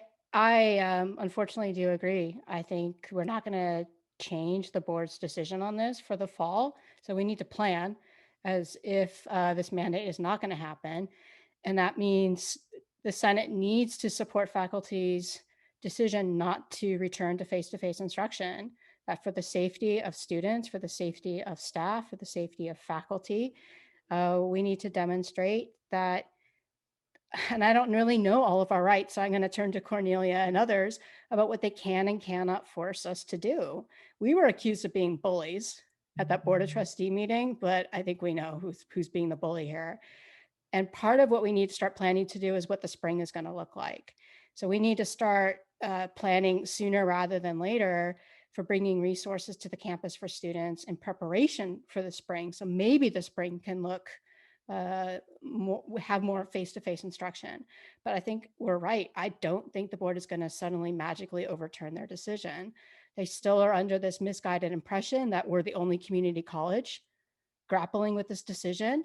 And because they couldn't find another community college who was doing it, when hello, we're all in these conversations right now. Of course, you're not going to find a bunch of them. That's not a good enough reason. So I think we should right now figure out what we can and cannot do for the fall. Thank you, Tara.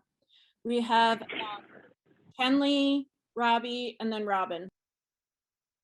Yeah, I'm in agreement that there's probably no specific action that we can take other than the two items that you mentioned and communicate about the class size, but more importantly, the one about converting our classes to online for the fall, and that would probably lay it at the hands of the faculty association, since that's a working condition matter.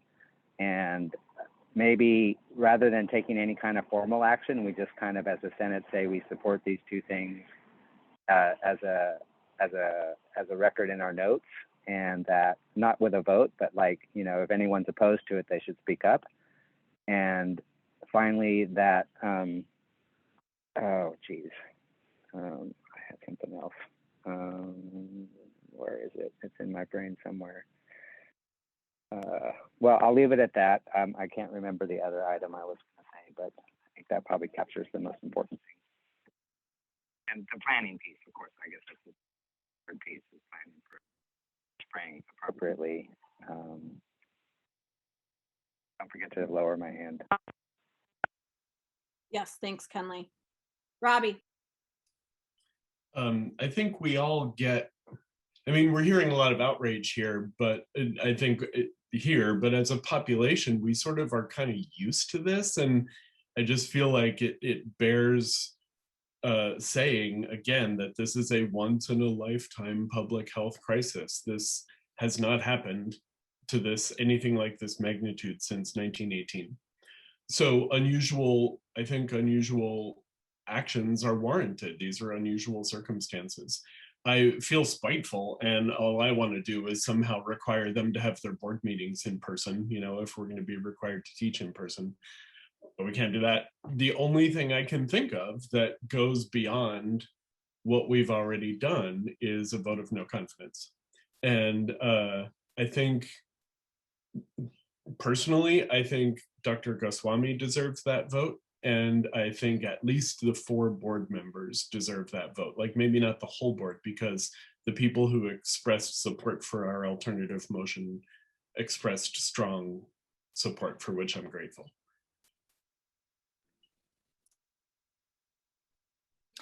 Thank you for that, Robbie. I also want to acknowledge that 2 people have also sent me a question about that as a suggestion in the chat as well.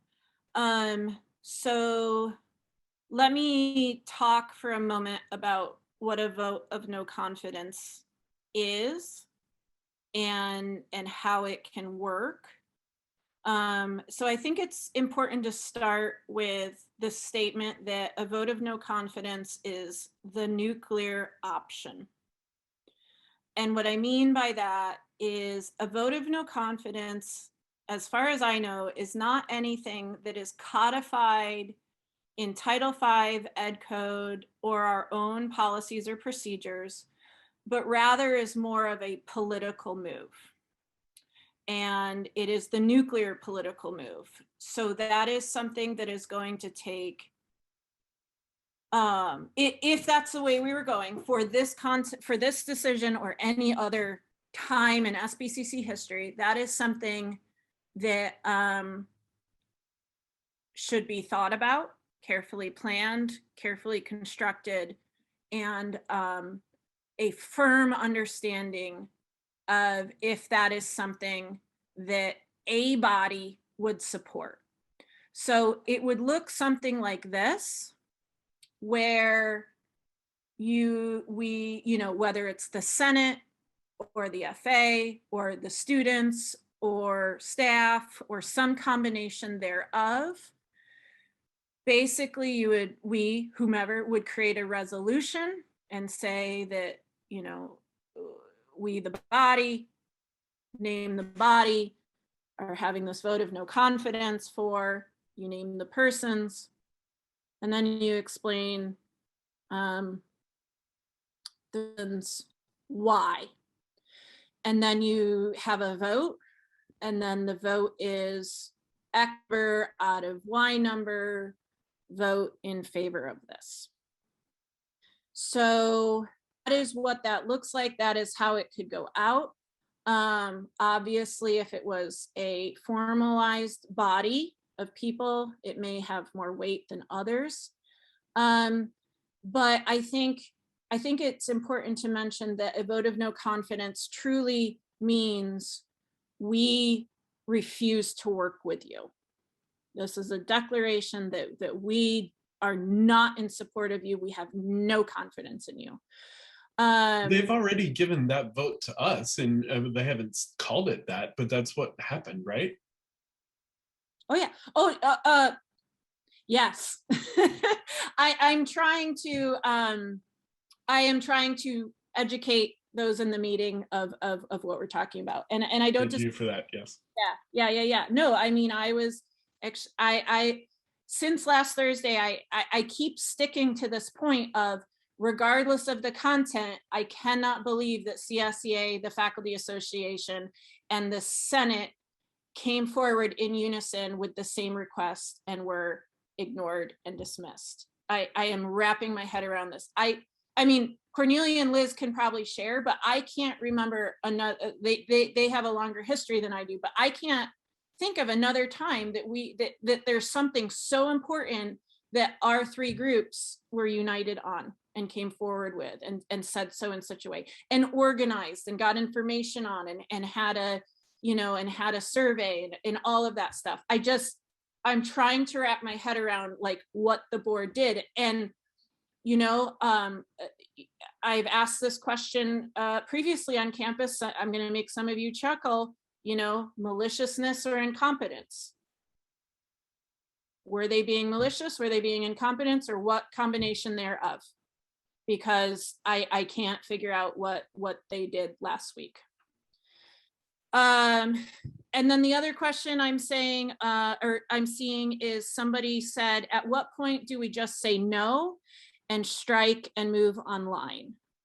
So, I mean, that's the other thing, right? I mean, if they want classes in face-to-face and they're not willing to support us, do we strike? But that is a union working conditions thing, not a Senate thing. So if that were to be organized by a union, the Senate could endorse that in some way at another meeting, but I don't think that that's something that the Senate can organize around. Okay, Robin, Ellen, and then Anna.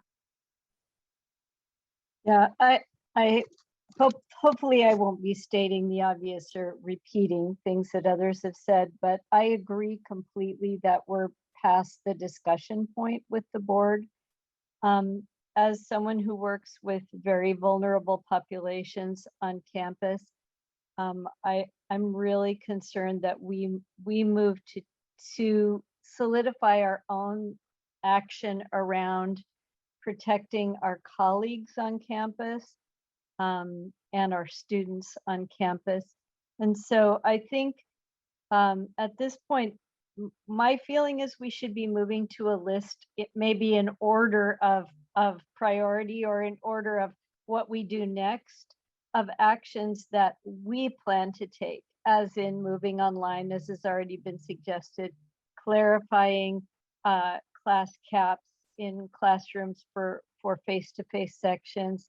And beyond that, discussion has to happen around, as a group of colleagues, as the three representative bodies, do we want to consider a vote of no confidence, or do we want the FA to begin giving us options as well? So I think we have to move towards what our actions are going to be, and maybe stop thinking about the board so much right now, because they're clearly not willing to work with us. As has been stated, they basically gave us a vote of no confidence. They basically told us that we're resisting for personal reasons revolving around workload and how we want to work. So I would just say that I think it's really important for all of the groups represented here to begin thinking about what our actions are within our purview. That's it. Thank you. And I want to circle back to what Kenley said, which was we can just put it in our meeting minutes that we're endorsing faculty action from yesterday, and that there's clear communication around class caps. And if anyone on the Senate disagrees with either of those, to please speak up. Otherwise, I as Senate President will move forward with that via acclamation. Okay. So Ellen, Anna, Ruth, and then Jess.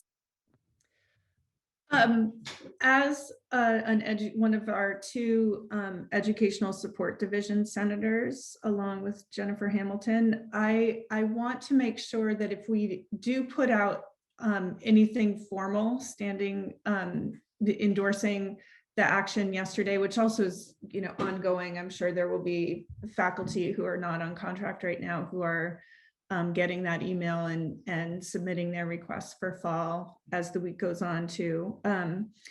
But I think it's really important to me that we use language that is inclusive of the way ESD faculty work. So not just talk in terms of moving our classes online, but also moving all of our work online. And there are complexities to that in our departments. I mentioned some of them earlier, but one I didn't mention is that our library can only be open during hours when a faculty librarian is on site. So the library department, faculty and staff, is meeting later today to discuss the implications of that and how we want to proceed as a department.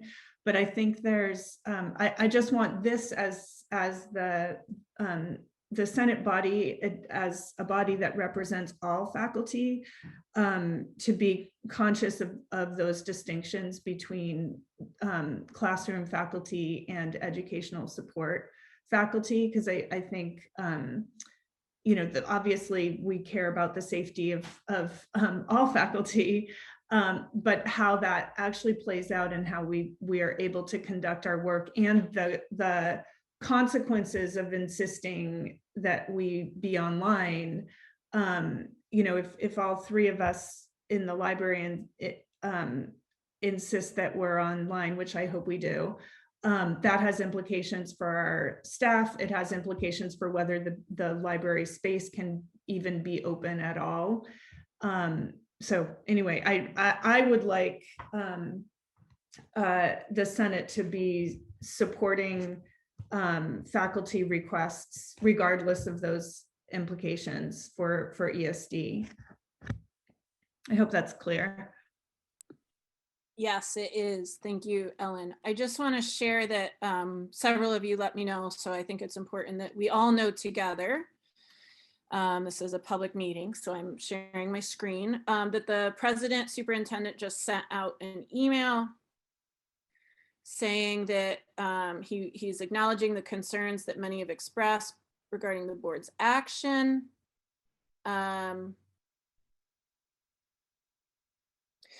He says, as many of you may have already heard from your area deans, we will wait for the conclusion of negotiations before responding. I actually hadn't heard that.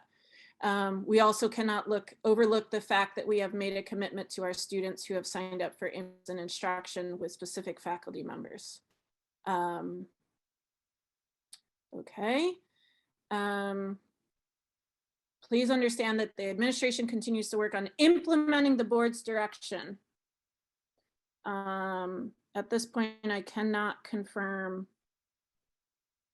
I can confirm that we have an additional 6 vaccination clinics, okay, with a $25 campus store gift card. And by the end of the business day today, they will have guidelines and protocols for fall 2021 by CPC on July 8th. I am glad he did that. And I'm also not seeing any mention of that we're going to move towards a vaccine mandate. And the things that are being promised are things that we should have already had by now. So I want to acknowledge that this is a step in the right direction, and that, you know, clear protocols should have been communicated prior to this also. Anna, Ruth, Jess, and Cornelia. And Anna, actually, I want to pause because I feel as though you'll give a content comment. And let me call on Ruth very quickly because Ruth is noticing. This is a serious conversation that we definitely need to take our time with. So I would like to move to extend this meeting for at least 15 minutes. I don't know if we need 30. I'll second. Okay, Robin, are you, there's a motion on the table to extend the meeting by 15 or 30 minutes. Robin seconded. But Ruth, can you clarify? Do you want 15 or 30? What do we need? Let's do 30, and if we end early, we end early. Yes. Okay. Yeah, So Robin, and you're okay with yes. Second? Yes. Okay, so we have a motion on the table to extend the meeting by 30 minutes. It has been seconded by Robin Goodnow. We are going to quickly do a roll call vote. Requires 2/3. Requires 2/3. Thank you, Kenley. No. All right. Kenley, yes, no, or abstention?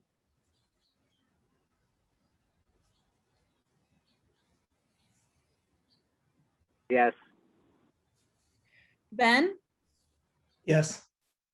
Jennifer Hamilton? Yes. Ellen Carey? Yes. Jenny Baxton? Yes. Joy Coons? Yes. Devonna Hawkins? Yes. Elizabeth Chisholm?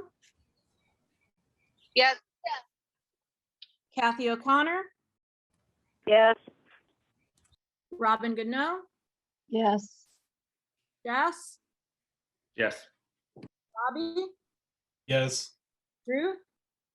Yes. Tara? Yes. Russell? Yes. And Anna? Yes. Okay, everyone, thank you. So our meeting will be extended. So with that, Anna, Jess, and then Cornelia. Yeah, so I guess I am torn with what to suggest because it feels like working within these systems, we're limited, right, in terms of what we can do. I highly support endorsing the actions of our colleagues and ourselves, pulling stuff back online. I'm wondering if, I guess for me, one of the concerns that still is out here floating, and I don't have a solution for it necessarily, but with the Delta variant, there's a lot of uncertainty around the different vaccination pieces of that, and like how efficacious they might be and which ones might work, right? There's still just not a lot of information about it. So even if we do have this vaccination mandate, I want us to think about like masking like indoors potentially, until we have more like clear data on this, because I still like, I don't know how to name this. I guess I'm just feeling like the vaccine mandate is a good start to a solution, but obviously not an all-encompassing solution. And I don't know if there's something that we can put out there that kind of names pieces of like what we're looking for in terms of safety, and maybe asking for these types of topics, or, you know, these are the things we want considered as we're addressing returning to campus and what that looks like.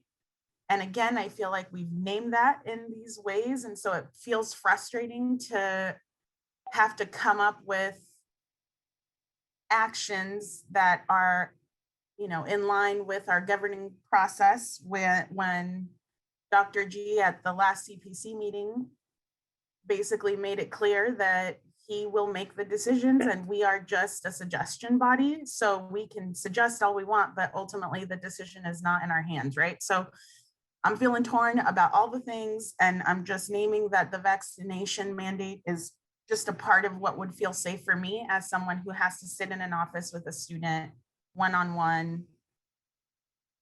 Like, that is overwhelming. Most of us don't have space to distance at all. And so just also amplifying what Ellen said about the ESD faculty, which also more closely aligns with our staff colleagues, and, you know, what our work lives look like. So, yeah. Jeff, and then Cornelia, and then Ellen.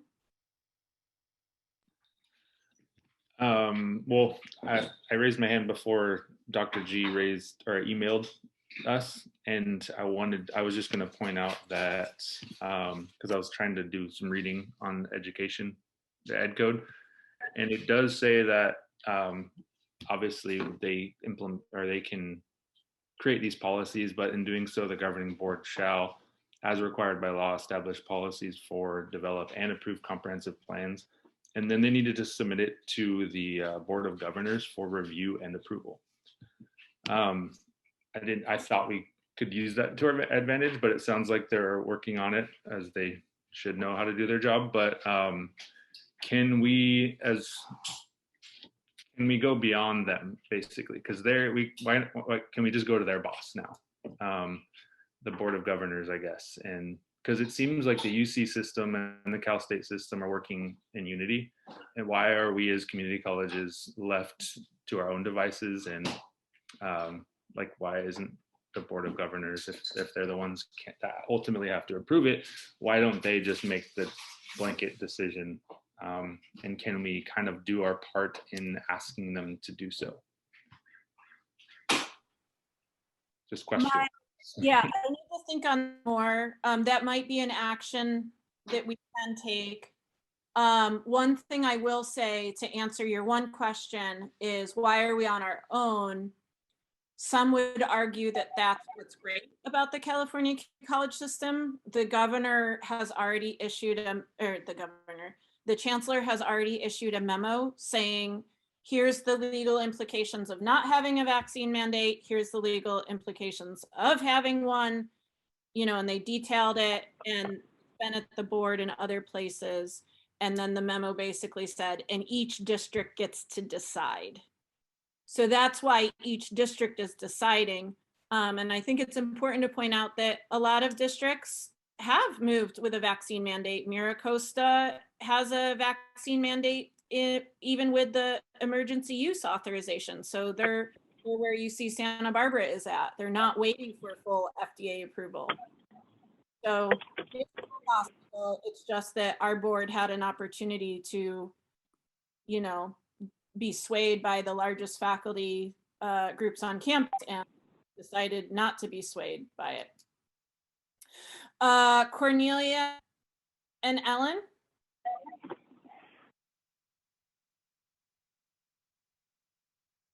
Yeah, so thank you so much. My first suggestion, and for sure that is a little bit derailed by Dr. Goswami's email, was that number one, the Senate please endorse the faculty action yesterday and declare support for the faculty who have already or will request to move their work assignments or teaching assignments from in-person to online. I must admit that I have concerns about the response from our superintendent president that obviously the administration does not want to respond at this time. They want to wait for negotiations. And in general, I don't have a problem with this, but the issue is that we are not asked to negotiate with the administration about a vaccine mandate. They didn't bring this to the FA. The administration did not ask to negotiate with us, at least maybe they will change it, and they will bring it about faculty members moving their assignments from face-to-face to online. I have at this moment, and again, this is a very kind of like I had, what, 2 minutes to prepare for this. I'm concerned about this response. I have the impression that the administration wants to wiggle themselves out of a situation that they have created. So yeah, sorry, it's not 100% coherent, but I think as a first step, I would like to see that the Senate endorses the faculty action from yesterday. And also I would hope that even though CPC, Anna, you are totally right, is only a recommending body, but still CPC's recommendations weigh a lot. And I would like to see CPC to be asked to weigh in. And they haven't been that yet. Because at CPC, we are all together, all groups. I think that would be my hope that we would do that too. Thank you. Yes, thanks, Cornelia. I didn't have the language at the time, but I'm feeling like this, and you know, it's hard to digest on the fly during a meeting. Yeah. And so I'm trying to choose my words carefully, but the point I was trying to make earlier is I feel as though this email from Dr. Goswami was a non-response. And I'm a little disappointed with that. Okay, Ellen and then Robbie. First, I totally agree with the assessment of that email. Yeah, there's a lot more I could say about that, but I'll try to be brief. I raised my hand because I wanted to agree with what Anna said about articulating the specific things in the absence of a vaccine mandate that we would need for safety. And I think universal masking is one of them. The board's, the policy the board passed specifically states that universal, you know, something other than universal masking, but I think it could also be argued that, you know, the implementation of how to have a safe campus in the absence of a vaccine mandate is not up to them. So I don't know what flexibility we have there. I was in one meeting when Dr. Goswami did seem to indicate that the expectation would be universal masking still. So I think that's one area if we're going to sort of compile a list for planning purposes of specific things that would need to be in place in the absence of a vaccine mandate, that could be one of them. Thank you, Ellen. I just want to share a suggestion I'm getting in the chat.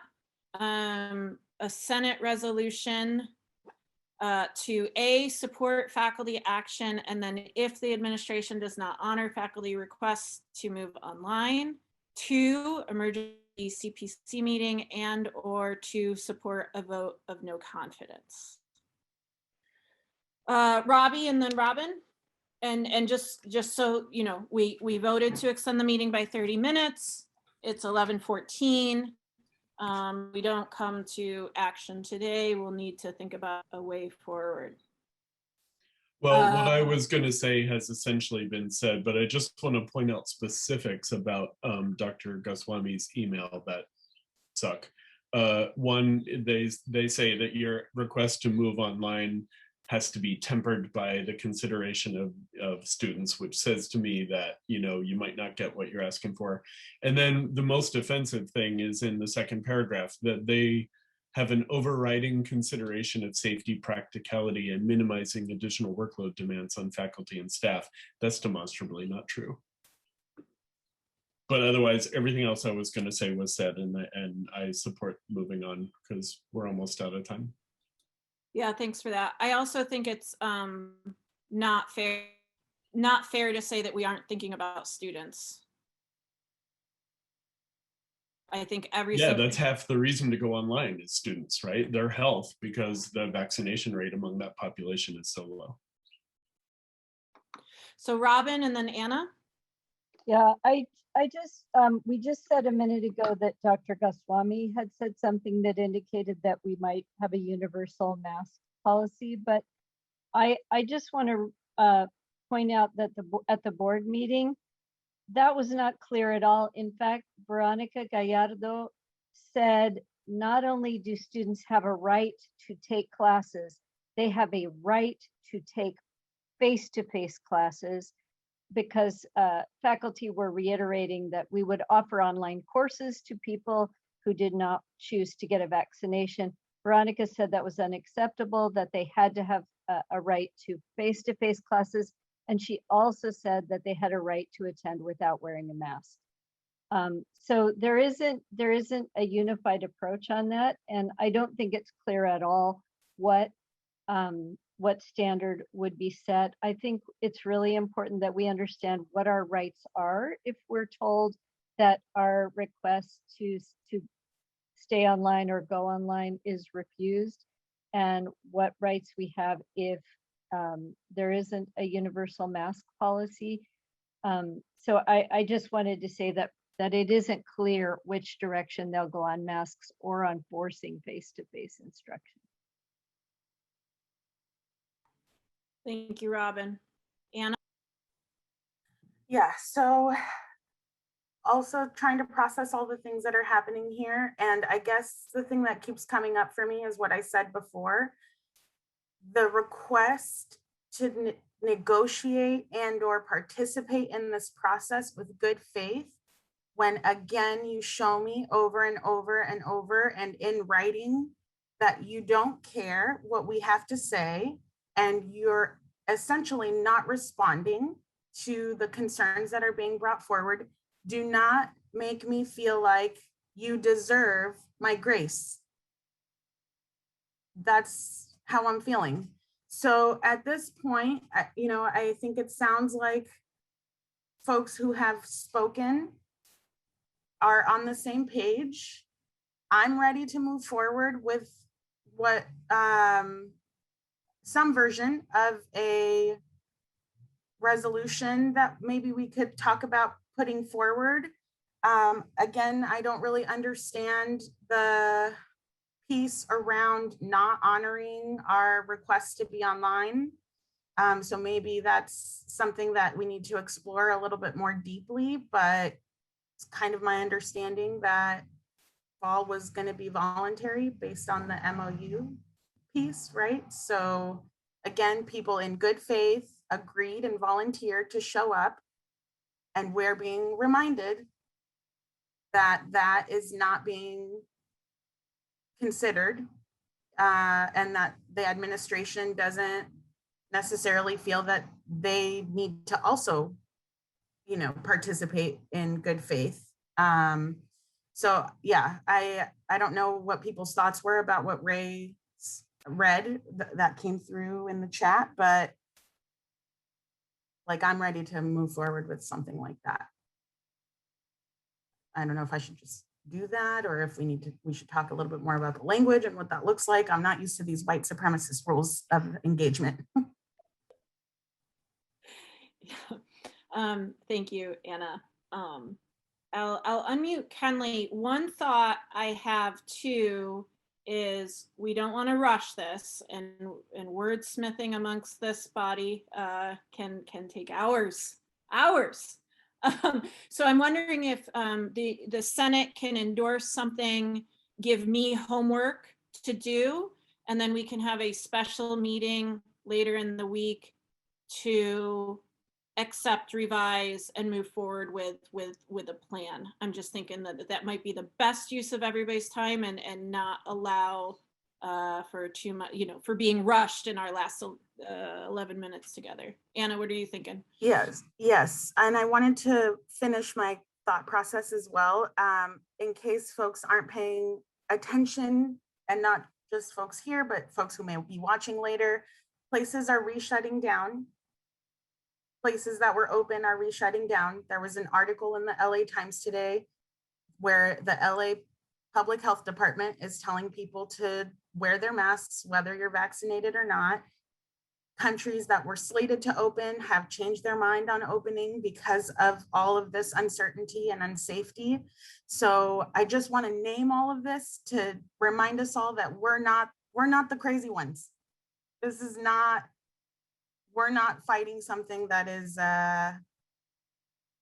irrational, and the fear that we are all expressing is valid, and it has been shown and demonstrated in other places why this is valid, right? Like, so I just want to make sure that we're all sitting with that. And again, there's a lot of crap that's flying in our direction, but I just want to name that I'm so thankful to have colleagues that are out here naming the things. So thank you for that. And I agree, Ray. And that's kind of what I was meaning, is like, what do I need to say to get us some action moving?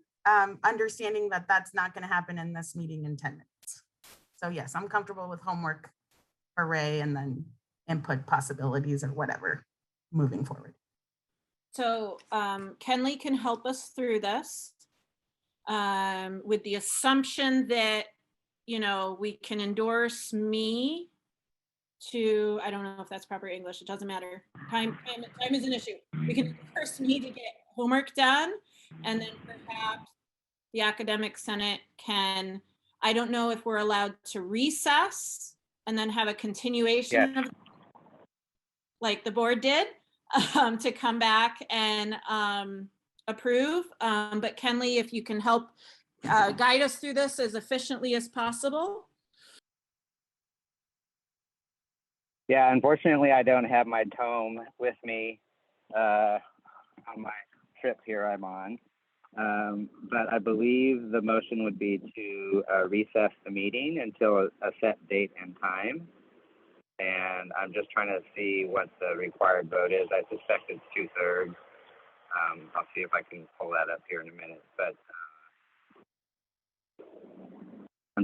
now I'm relying upon Google, which isn't always such a great thing to do. To adjourn to a future meeting, no. To fix the time, shall be adjourned. Take a recess.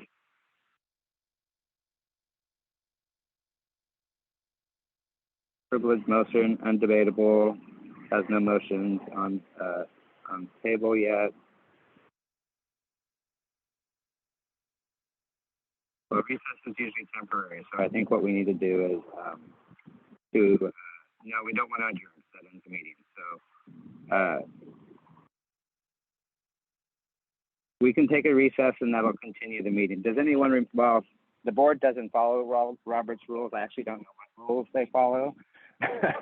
But let's just take it as a motion to recess until a set date and time if we can. And we'll go with that.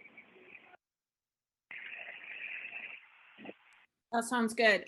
We created a doodle poll that allowed us to schedule today, so I'm gonna try and pull that up to see the next time that most people are available.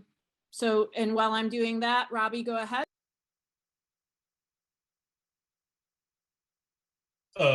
I just got up the doodle poll, but I was wondering if we can make a dual motion to get our action started and to do what Kenley says we need to do, which sounds like it's recess until some other meeting. And while I'm talking, I'll just look here at the doodle poll, and it says the next two most popular times were today, later today at 1 and at 2. And after that, Yeah, I'm most seeing- popular time was Friday at 1 or Thursday at noon. Okay, I think we'll make. What time today, Robbie? Today was 1 or 2 or 3. Oh, 1 or God. 2 or 3. Okay, the time is now 11:30. Okay, let's do 1. I can do this. 1? Yep. Okay. Can somebody bring me a sandwich? Yes. Thank you. Okay, so can I just make the motion? Yeah, I think the most efficient thing, because what we can do is after I do some homework and bring something back, is we can vote that to action then. So I think right now we can just vote to recess.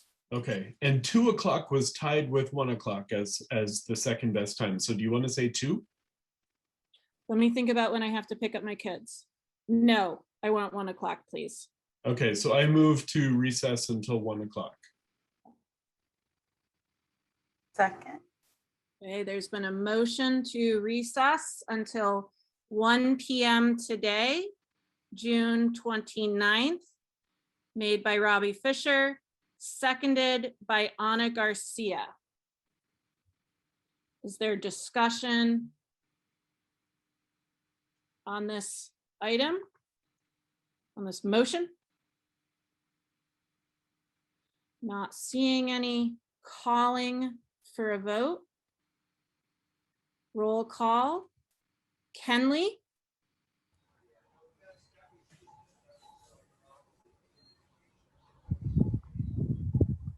Yes. Thank you, Kenley. Ben? Yes. Counselor Jen? Yes. Ellen? Yes. Jenny? Yes. Yes. Gotcha. Joy? Yes. Devana? Yes. Elizabeth? Yes. Kathy? Yes. Robin? Yes. Jess? Yes. Robbie? Yes. Ruth?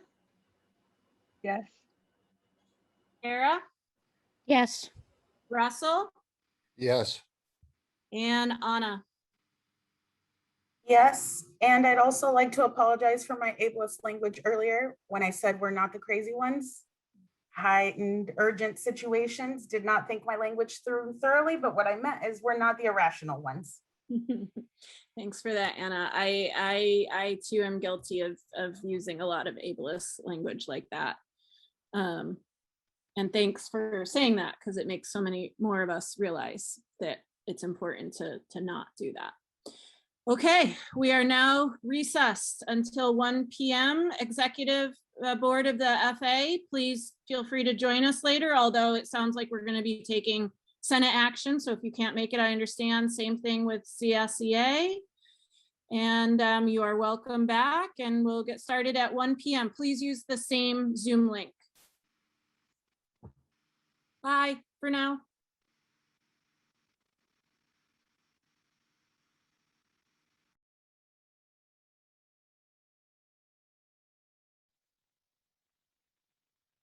Get back going. Okay, so the time is now 1:03 p.m. on Tuesday, June 29th. So the Academic Senate is coming back from a brief recess.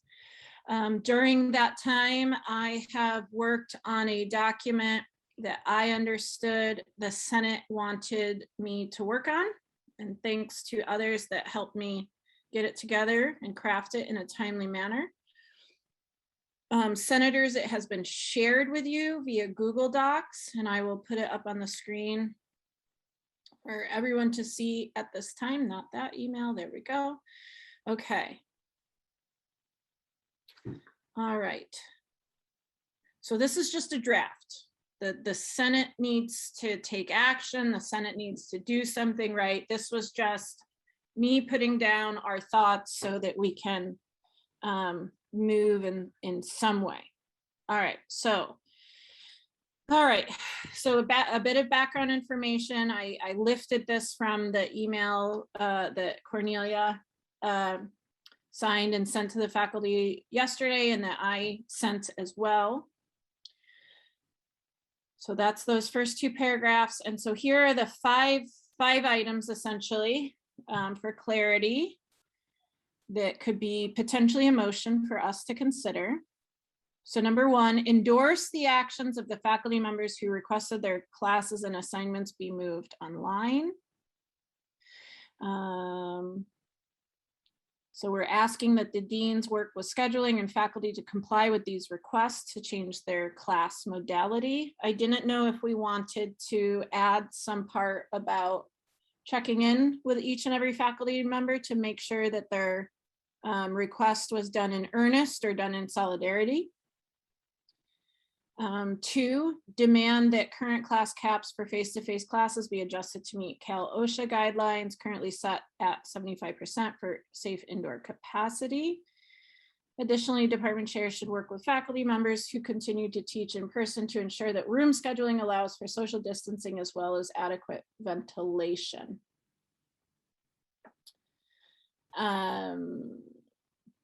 Three, call for clear communication of the administration's plan and guidelines for reopening SBCC campus in the fall.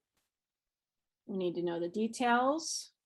Four, I need to look at the chat from our meeting earlier, the item for CPC, using CPC to organize and plan. And then five, hold a special meeting to consider a vote of no confidence for trustees Gallardo, Robert Miller, Kate Parker, and Dr. Peter Haslin, and the superintendent president. So that is what we have. We'll clean up item 4. We'll talk about these different items. Bronwyn. Looks great. It's amazing you could do this in such a short period of time.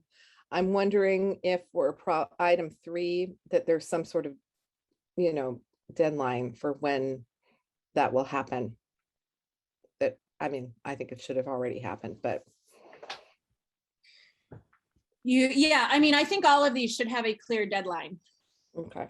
That's my vote. I'm also I'm thinking about number 2.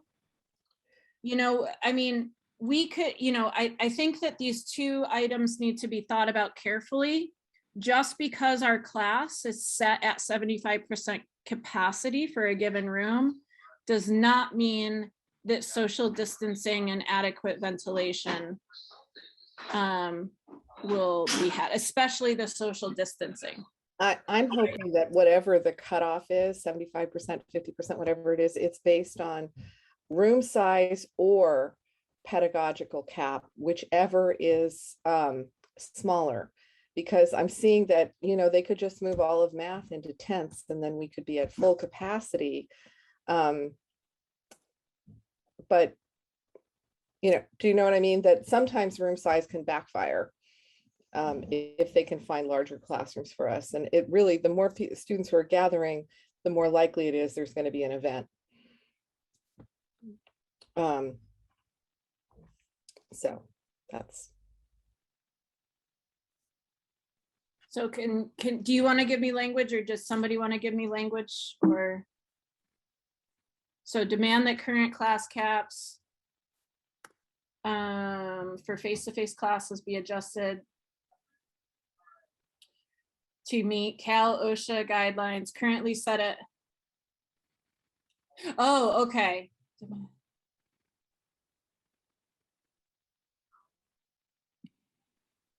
Maybe no more than X amount of students.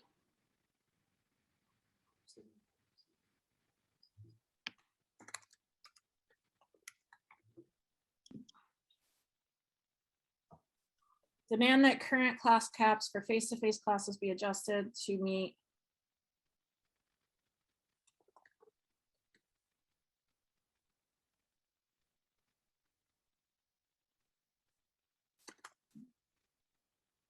Or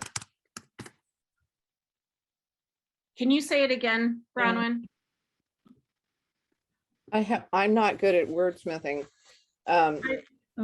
You had something 75% about pedagogical capacity. So what's listed in our CAC guidelines, that whichever one is smaller should be the one that is used to determine what 75% is.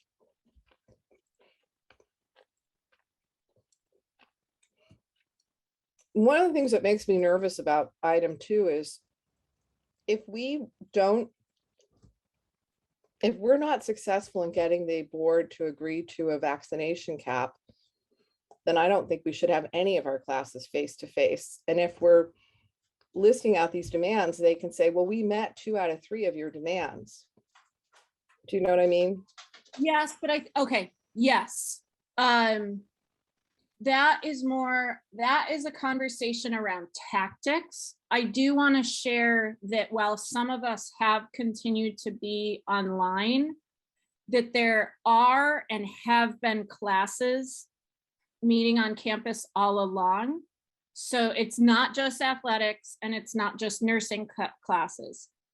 For instance, automotive have been meeting on campus face-to-face for a while now. So maybe we can add language, Bronwyn, around what you are saying to make it so that there is choice there. But what I heard you just say, and maybe I misunderstood, was demand as a campus, we remain online. Yeah, and you're shaking your head, yes. And so what I would say is, Russell had to leave, but like Russell, who represents the career tech. I get it. So we want to give room to them, like those programs and athletics and PE. Then my remaining concern for item 2 is that it's room capacity or pedagogical cap, whichever is smaller. Because if you can put 35 students in a lecture hall teaching math, pedagogically, there are so many other challenges with that I wouldn't want to support, But if we're successful in getting a lot of our classes from face-to-face to online, then the administration will have a lot of empty lecture halls to use to get us up to full capacity for our pedagogical caps. Yes.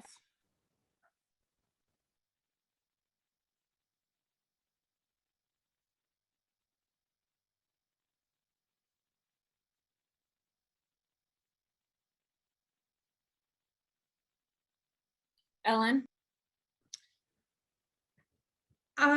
I don't want to lose track of the issues related to ESD departments that I was speaking to earlier, and I'm not sure if number 2 is the place for that, or if it should be its own number, but I think it could work in number 2 to, after the last sentence, talking about ensuring that room scheduling allows for social distancing as well as adequate ventilation. And you could add something such as, and other safety measures such as universal masking. It's something about implementing other measures, sorry, I'm struggling with the exact language, but I would like to see something, something indicating our concern about, Anna was speaking to it sooner, about like, what are the specific safety measures that we want in place in order to be safe with face-to-face work in the absence of a vaccine mandate. So whether that's masking, whether that's limited capacity in spaces like the library or whatever, I think there should be some reference to that somewhere in this. Okay. Yes. One thing that's coming to mind is I want us to pause for a minute and think about what we actually want here. I think what we actually want here is for the board to vote on a vaccine mandate. That's where I'm at, but I'm just one person. So I want to check in with others. I agree. Robbie agrees. It's With totally that- what I want, but is it, how realistic is it? Okay. I mean, like Scratch that from the record. Well, what I'm thinking We is should like, do a quick vote right now. yeah, that well, it's okay, clear. so hold on, but I'm just talking strategy for a second. Let's not get into weeds, okay? So what I'm saying is, let's think big picture. What do we want out of our motion? What do we want out of Senate action? What I want is really firm pressure on the board to change the vaccine mandate. If we can't get that, then we can have action and organization around a universal mask mandate. What I'm worried about a little bit with number 2 and getting too far in the weeds of all of this is giving them the out of, well, we did 2 or 3 of your things, right? So you all just need to calm down and relax. Don't let your emotions get too high, right? So in terms of strategy and thinking that out, that's where I'm coming from, but I'm just one person. So let me know what you think. We have some hands up. Jenny, Kenley, Ellen, Tara. Oh, my comment was just about wordsmithing for number 2, so I'm happy to not go into that if we want to talk about the bigger issue first.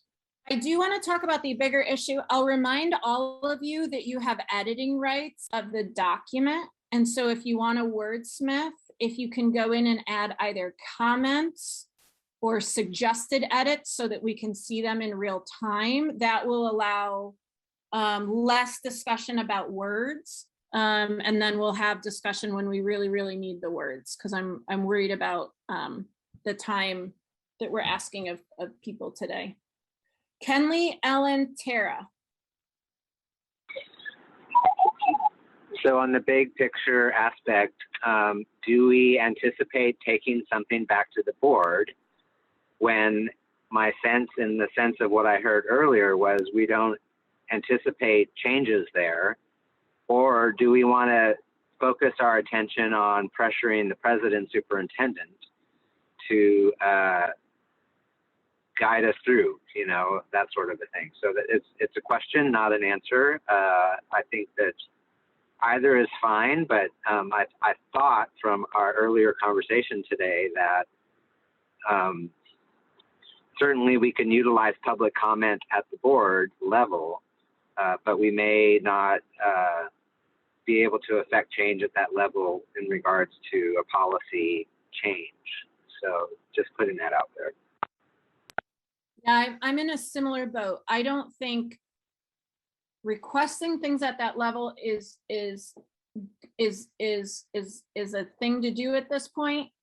But I do think action and motion and organizing to put pressure on them so that they bring it up at the next board meeting to change their mind, if that makes sense. That's what I'm thinking. All right, let's see. We got Ellen and then Tara, Anna, Danielle, and Jess. And Danielle, because it's an official meeting and it's not public comment, I can't have you contribute. Okay, I just had information about the 75%. Should I? Okay, can you put it in a comment on the document? Yes. Okay. So go ahead, Okay. Ellen.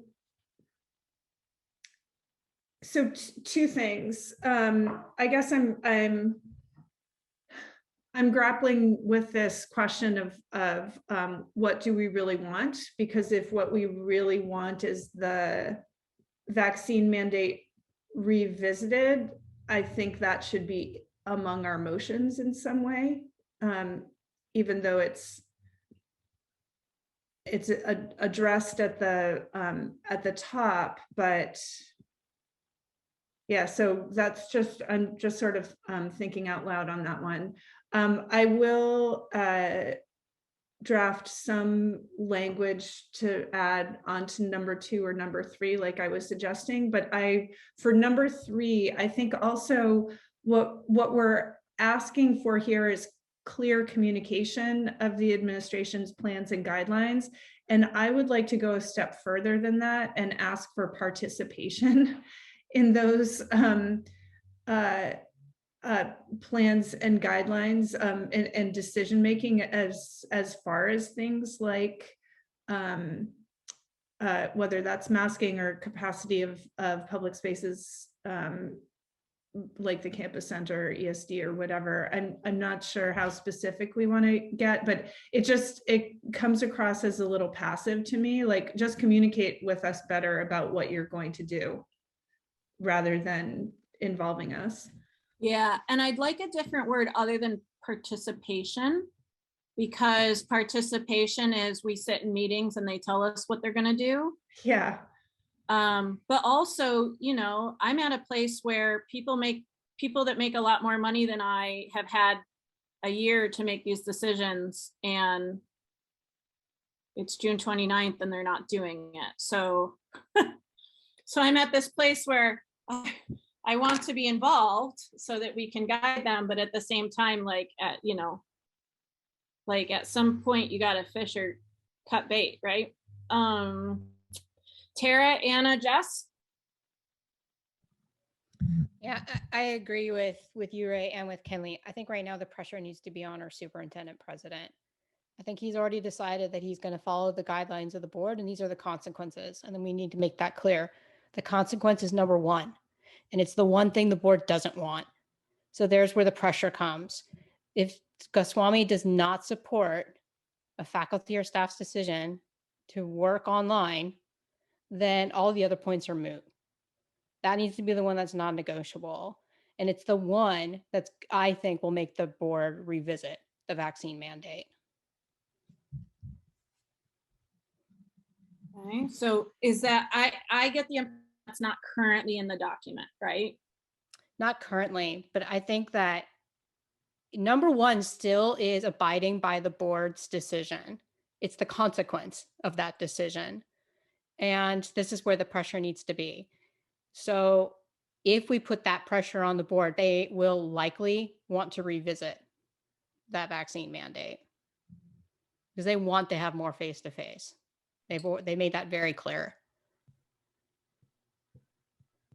So am I hearing take 2 out?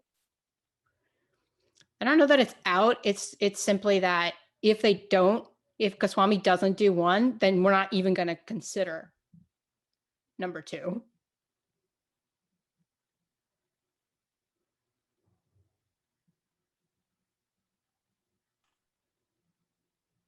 Okay. I'm with you on that.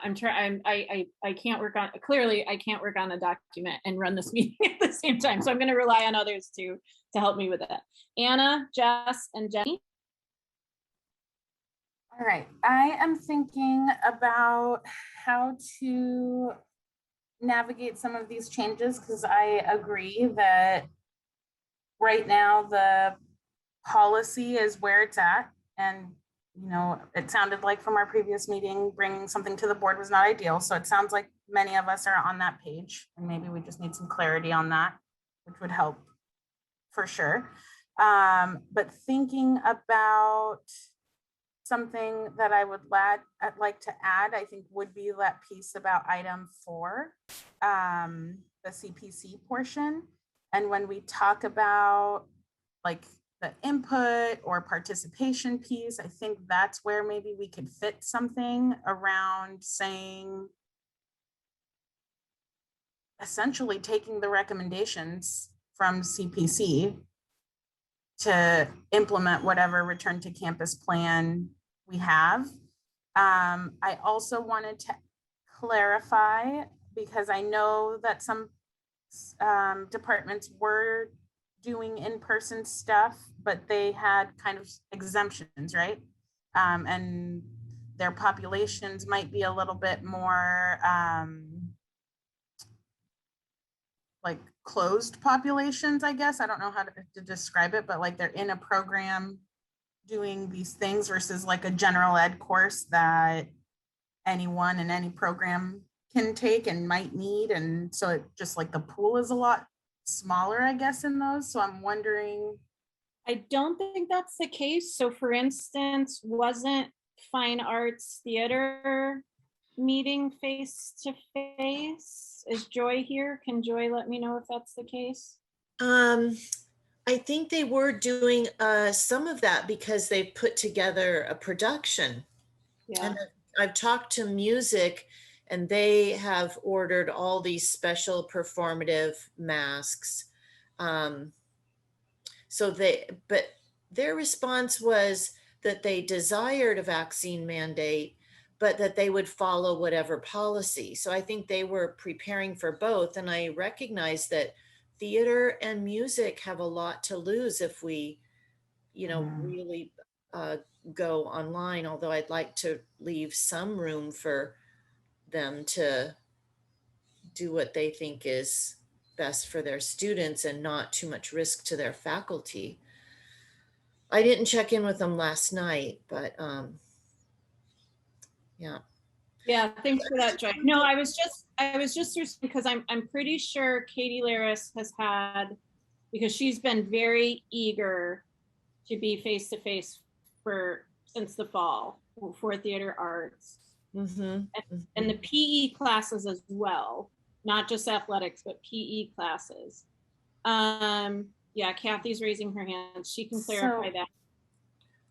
I guess what I wanted to name is that if we're asking what we want to do, my answer to that is I want to be back in person where the plan centers people and safety. I don't know what that means. I just want to be clear, because I don't want us to put language in here that makes it sound like we don't want to be back on campus, because I don't think that's the truth, right? Like, I want to be back on campus to support our students. We know that they need that. We know that many of them are asking for that. We also know that many of our students are doing a lot better with some of the online portions, right? Like, it's a lot more flexible, especially thinking about like the ESD portion of online. So when I'm being asked, what do I want from this? I want to be able to go back to campus and trust that whatever plan we're using has my best interest and my students' best interest at heart. Okay, so yes, vaccine mandate. Okay. Because I was thinking that could look a couple of ways. So what I'm hearing is, as a Senate, at least, because that's who can take the action today, and I would love for that to hear from the FA, and I'm not sure if the SEA is with us anymore. But as a Senate, what I am hearing is we want to dig our heels into the ground and force the board's hand in the vaccine mandate. Is that true? Okay, Robbie's hand up. Ellen is, scroll down a little bit.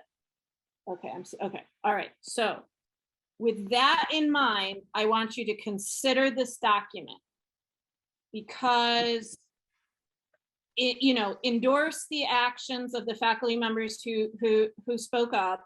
I mean, that's just an endorsement, right? We supported them, so that's not really a lot of pressure.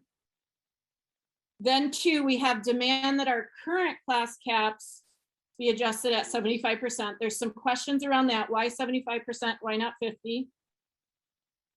Okay.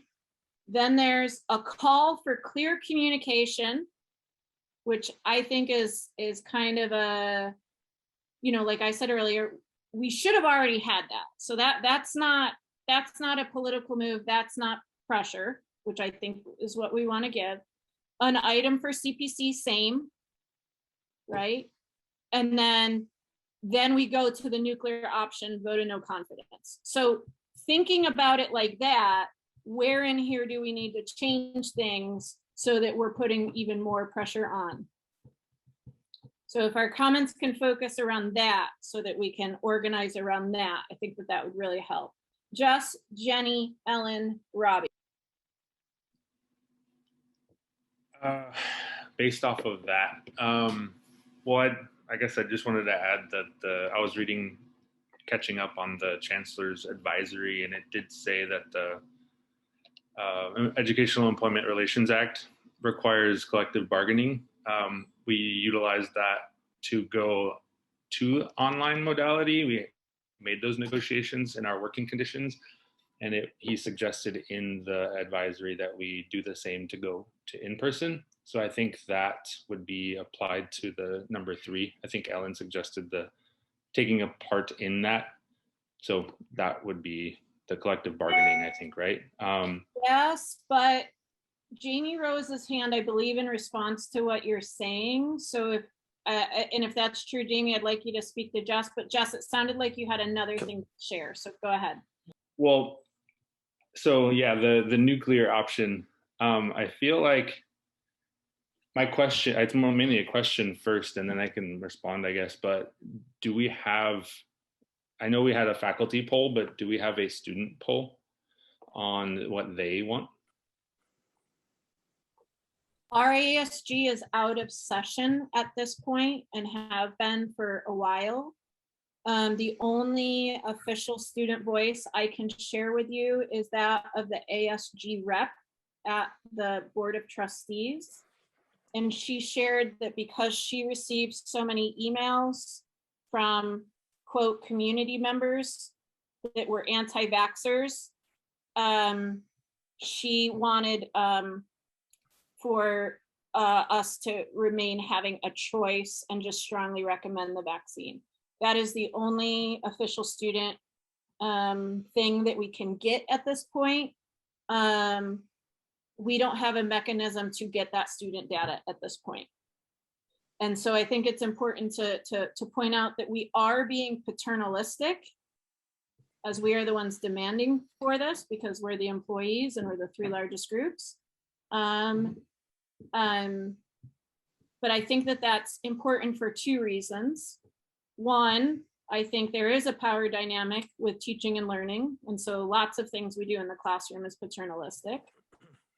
2, the data is showing that our young population, Bronwyn called them Zoomers and millennials earlier, are the least likely to get vaccinated. And I believe you're the one, Jess, that said they had to get vaccinated to go to the 4-year colleges anyways, right? Yeah. So yes, we are definitely, being a little bit paternalistic here.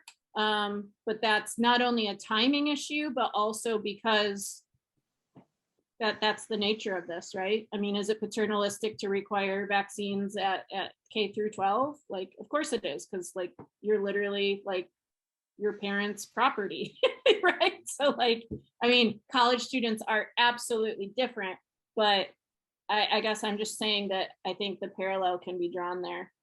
Yeah, so Amy?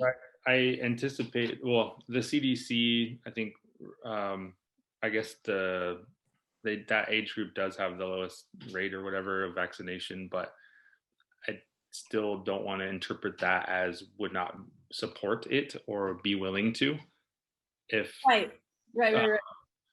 And so I don't know, I feel like if we could, I don't know, is a student email not an option to like at least say like, hey, this is what's going on, and then maybe a poll could be sent out at that point? Or is that not Well, the method we want to choose?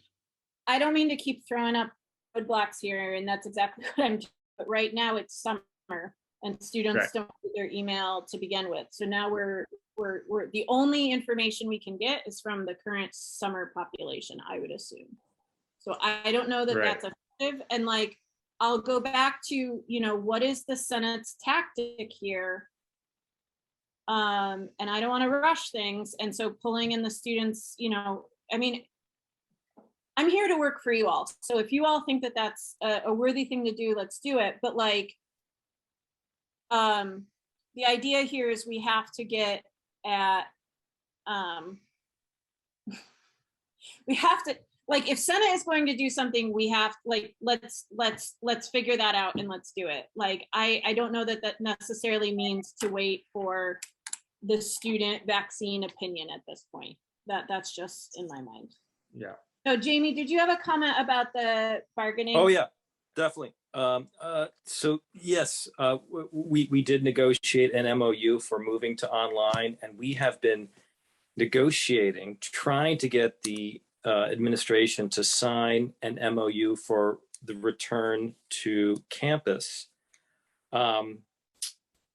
They have been unwilling to agree to our conditions, and one of which was a 50% cap for all class sizes. And they have been arguing for 75%. And we had a negotiating meeting last week where there was this impasse between these two numbers. And that was the day that they just unilaterally increased the caps to 75%. So that is a really poor negotiating tactic and may very well be, bargaining in bad faith. There's also the problem of communications being at 50% still, which the president said outright that deans had made special side deals at the board meeting. And that is an example of direct dealing, which is also a labor violation. So there's a lot of problems with the negotiation process that we have been going through, but we are continuing to negotiate. I would highly recommend we change the 75% to 50%, because regardless of the other points here, if the Senate comes out supporting 75%, the administration wants 75%, it's going to be impossible for the FA to negotiate something else as a practical matter.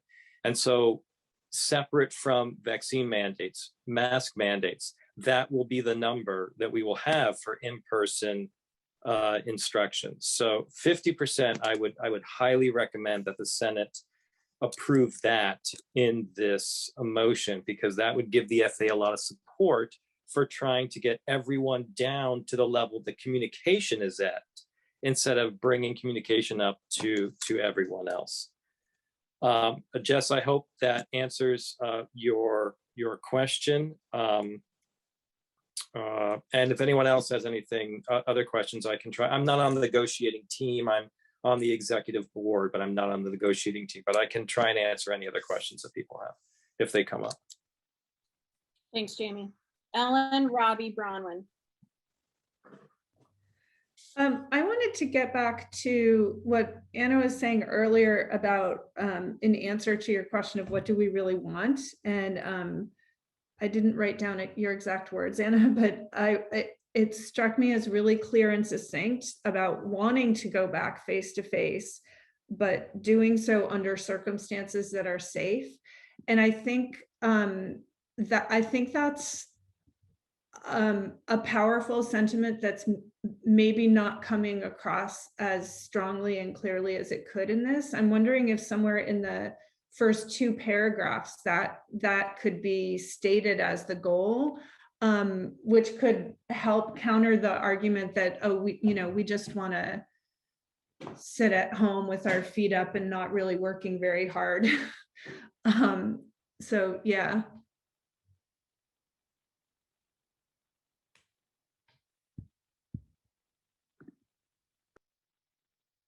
Robbie?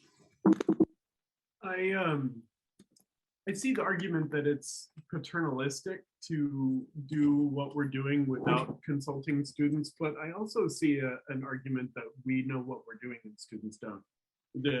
I'm gonna misquote Ellen from a conversation we had the other day. Students are experts at lots of things, but they're not experts at classroom management or pedagogy. We are. And so I think it's okay that we don't have the student opinion on this. That's the first thing I want to say. Second thing I wanted to say is I agree with what's been discussed about we should stick to what we really want, and what we really want is to go back to work. Go back to campus face-to-face safely. But it's important to note that nothing by itself, even vaccination, is considered safe. If you go on the CDC website, they talk about how all these things go hand in hand. Vaccination, distancing, masking, HVAC, all that stuff. So I wonder if it's a good idea to put something before number one, to make the new number one that we want, what Anna said, we want to go back safely, and safety requires a vaccine mandate. In the absence of that, then what's now number two, we endorse the move to, or not endorse, we demand that it be complied with. The faculty want to move online, being able to do so, and maybe leave out the one about communication, or state something to the effect of, we've been going without adequate communication for a year and a half now. It looks like we're not going to get it, so blah, blah, blah. It just seems a little flaccid, to be blunt, to be asking for communication now. We're not going to get it. They're going to read it and say, oh, we do communicate. So there's one of your demands met. Okay. So yeah, that's my input. Trying to get those in. Bronwyn?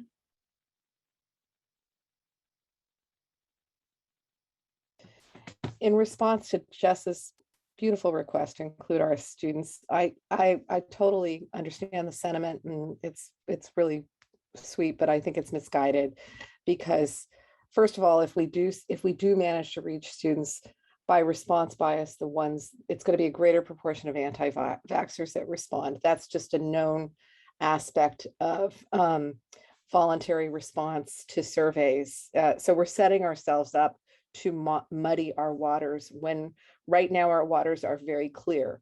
The staff and the faculty are united in that we need a vaccine mandate to go back. And I also completely agree with, I don't know, I think it was Robbie who said that the students don't know what's best in terms of classroom management and pedagogy. We know the data shows that Zoomers and millennials are not on the right side of this. Just as nationally, they are the reason that Biden is not going to meet the summer goal of 70% vaccination. It's that group. So we're just setting us up for failure. I don't think I have that rights, because I'm just standing in for Elizabeth. And I've got a tiny little screen, but I really liked what Anna was saying about, doing a call out to the faculty, that the faculty who are currently listed at face-to-face, we're the volunteers. We already were emotionally and psychologically, in every which way, we were going back into the classroom. So if we can recognize that the faculty who in large numbers asked to switch to online yesterday are the same faculty who already volunteered to be face-to-face, and that this is in reaction to this really bad policy. So I think it is a good idea to put that right up front before we get to the demands. And I agree that, I think the demand should be vaccine mandate, and that really it should be, if we don't get a vaccine mandate, then this is all that absolutely has to be necessary. But it's so confusing to do that, because you're setting yourself up not to be clear. The last thing I want to say is that if we go for 100% mask mandate, I don't think that actually addresses our concerns, because by allowing students to come to school unvaccinated, you're calling students from out of state and out of town to come and live in Isla Vista and to live in tiny apartments. We're going to get an outbreak if they're not vaccinated. If we're calling people into our community, it's our community, and it's not just the school. And giving 100% mask mandate to the school isn't going to fix the problem in IV. And the last thing which hasn't come up, but Ellen's concerns of the library, one of the consequences, I mean, we can't, no matter what we do, we can't stop faculty, we can't easily stop community members to coming into our library, right? So you're going to have that problem even in the best of all worlds. So can we put HERF money or that gift of the 20 million towards turnstiles where students have to swipe to get into the library? 20 years ago, when I went to UC, when I went to my UC, I went to 3 UCs, and every single one of them, you couldn't walk into the library without showing that you were a member of the academic community. And maybe it's a sad consequence of the pandemic, but letting the community members just come into the library, I think those days are at least partially gone. They should be. So there should be a way where if a community member doesn't have a student card or a faculty card to get in, they go to the librarian and they show their vaccine card. But I know that's not a part of this document, but anyway, thanks. No, that's a really good point. Can I respond to that really quickly? Yes. Yes, go ahead. I was just going to say, we can't legally prevent the public from coming into the library. Where it may be different for UCs, but for community colleges, we're legally required to be open to the public. Right, but you would be open to the public. It's just that they would have to show that they were vaccinated before they come in. So it's not that you're blocking them. They're welcome. It would be crazy for you to have to check every student ID. So there's some sort of swipe. They're talking about stickers. I don't know. But for the faculty, for the community members, they're welcome, but they just have to show their vaccine card. I see what you're saying. Yeah. Okay, so it's 1:45. I really feel like we're all coalescing around pressure on the administration, Dr. Goswami, the board, for a vaccine mandate. So I want us to focus our comments and suggestions there, just so that we can have something out of this meeting. Tara. Yeah, on that line, I think a lot of the new policies, I'm going to use that term really loosely because of the lack of communication, has been because we have a vaccine and the state of California has relaxed some of those mandates, but we don't get to benefit from that relaxing of a mandate if we can't actually say that faculty and students need to have the vaccine. So again, we can't just reap the benefit of this relaxing of restriction and not enforce a vaccine. That's ludicrous. So I think that needs to be upfront. Like, what we want is we want to be back on campus. We want to be back on campus because we have a vaccine that allows us to be back on campus, if you know what I mean. So I think that what we have to make very clear is that if Dr. Goswami wants to support the board's decision to not enforce a vaccine, then there are consequences of it.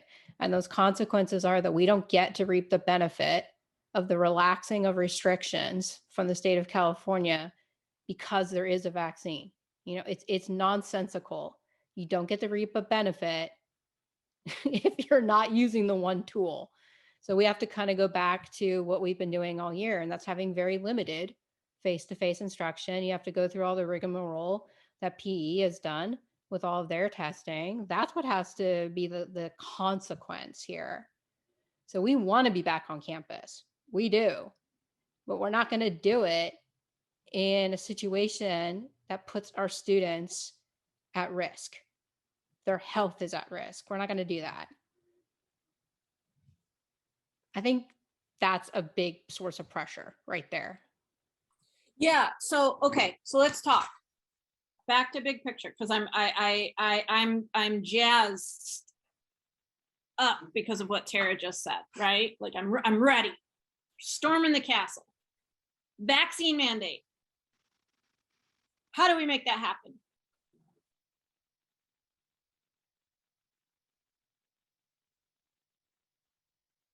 Refuse to go to work.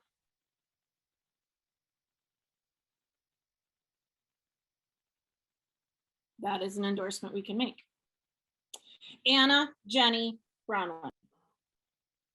I just added that red portion that's showing up on the screen. I don't know if people have read that. I typed it in super quickly so we can wordsmith it a little bit, but I think something like that maybe gets at what we're talking about, right? Like, we are saying faculty will be online until XYZ is met. And I just typed in what I thought I was hearing, but that can be adjusted. Perfect. Okay. So we are online until XYZ is met. Jenny? And I had put on the document, is this until a vaccine mandate's in place? And so what Anna just wrote is exactly right. That's the other way to force the hand, right? We want this, but if you're not giving us this, then we want all of these additional demands that are going to reduce, you know, capacity of the school. It's going to make everything more challenging. And so I think that's exactly the clause to add in there.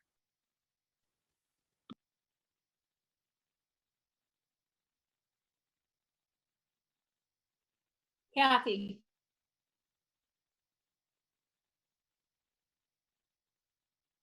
I'm sorry. So this is fine as long as it doesn't preclude the departments like ours who will be face-to-face, and I know theater is going face-to-face this summer. So I just want to make sure that it doesn't preclude us from doing it, since with all of our protocols.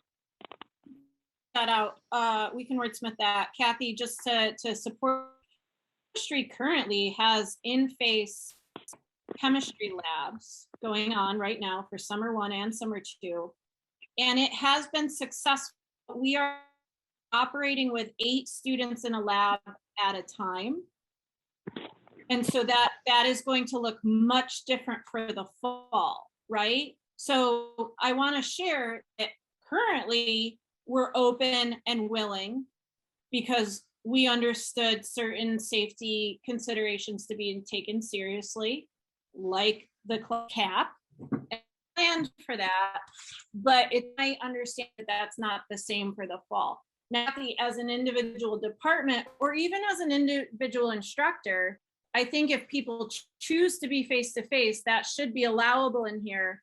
But I also think that it's important to recognize, like, you know, some people are saying that they're moving back to online, not because they actually fear for their safety, but it's like the principle of the matter here, right? For some people, at least. I mean, I don't have a straw poll on that, but like there was power in the movement yesterday of faculty standing up for each other, right? This is one of those like ideas for like, you know, Alinsky radicals, right? Like we're all in this together. So I just want people to think about that yeah, individual choice for classes, but also like we're united together. So how can we use the faculty voice to get what we want and need for the good of the group and the health of the college? So do we have that demand that any current class cap for face-to-face classes be adjusted?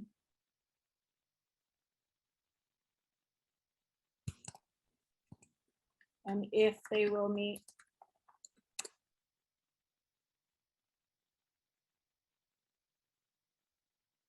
Bronwyn, Ellen?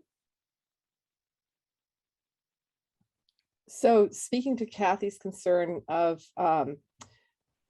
department chairs and that the departments should have, I'm constantly reminded that different departments have very different concerns and challenges than my department. So if a department chair feels that the classes need to be face-to-face, then, you know, looking at the concerns of their department, then yes, but it goes the other way too. So department kind of strengthening department chair autonomy. Isn't it true that department chairs really are the ones that set the schedule in consultation with the department and the deans, but that it's the department chair? And that if there is a complete breakdown in communication in terms of right of assignment, if the department chair and the dean cannot agree, or, you know, that it then goes to the EVP, and we have a brand new EVP, and I'm sure that EVP is not going to want to have to step into this mess. So this is a consequence of not having a vaccine mandate. So for example, if department chairs, who are mostly, if not all, tenured faculty, they're part of the most powerful, most protected group on campus. If they listen to all of the requests from all of the faculty who yesterday asked to move from face-to-face to online, all of those faculty are faculty members that volunteered to be face-to-face.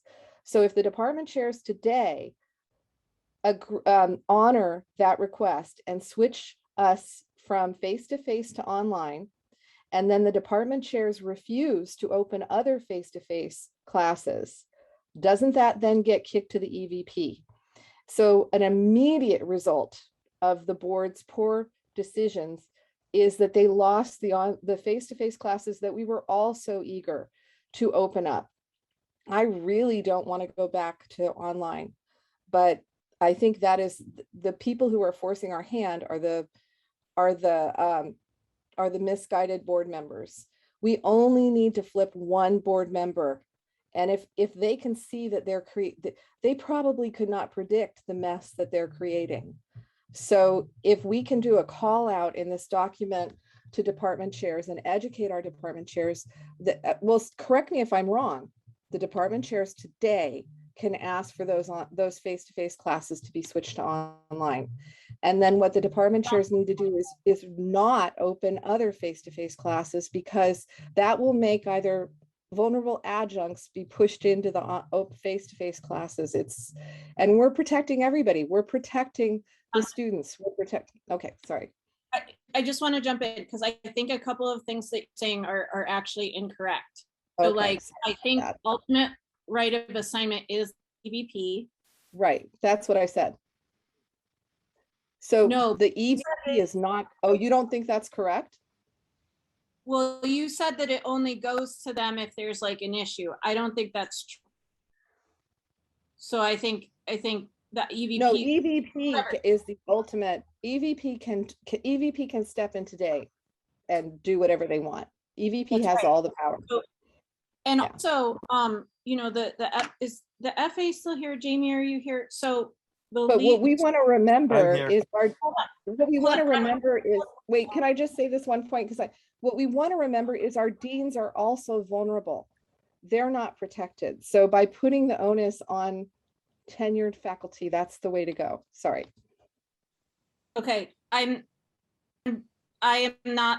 am academic senate president. I need to maintain a good working relationship with the deans, but my worry of this body is faculty. Is what? That is faculty every time. And the deans are complicit in this mess because clear communication have not come from them, and they're in more meetings than any of us. And so I have very opinion around this right now. I agree with you, but it's I looking at how Goswami is behaving right now, I don't want to say pity, but I would not want to be in the position of being a dean right now. I would. They make more money than me. Okay. And I'm not sure the last time I got fired. Not sure if it's real or imaginary that they are not as vulnerable as we are. So I just sorry, but these things need to be said. Also, I am here, Ray, if you had a question for me. The question I had was for the FA. It was something that Bronwyn was saying. We could notice the language that we gave in our email. We only requested to be moved online. And that language recommended by the FA's lawyer. They do not Correct. have to agree with that. So all we did was request. So I'm not. Yeah, you cut out a little bit there, so I'm not sure if I caught your question. Yeah, so we ran that language by the lawyer. We're requesting individually our classes to be moved online. So I don't know if this is a question about possible retaliation or. No, Bronwyn's saying like and all of this stuff. I'm just trying to draw attention to the fact that while we had somewhat awe-inspiring demonstration yesterday of unity among faculty, when you down, all we did was request to be moved online, and that we don't have to be moved online. So I'm not trying. I'm circling back to the idea of, and maybe treated like with myself or like the Senate in that.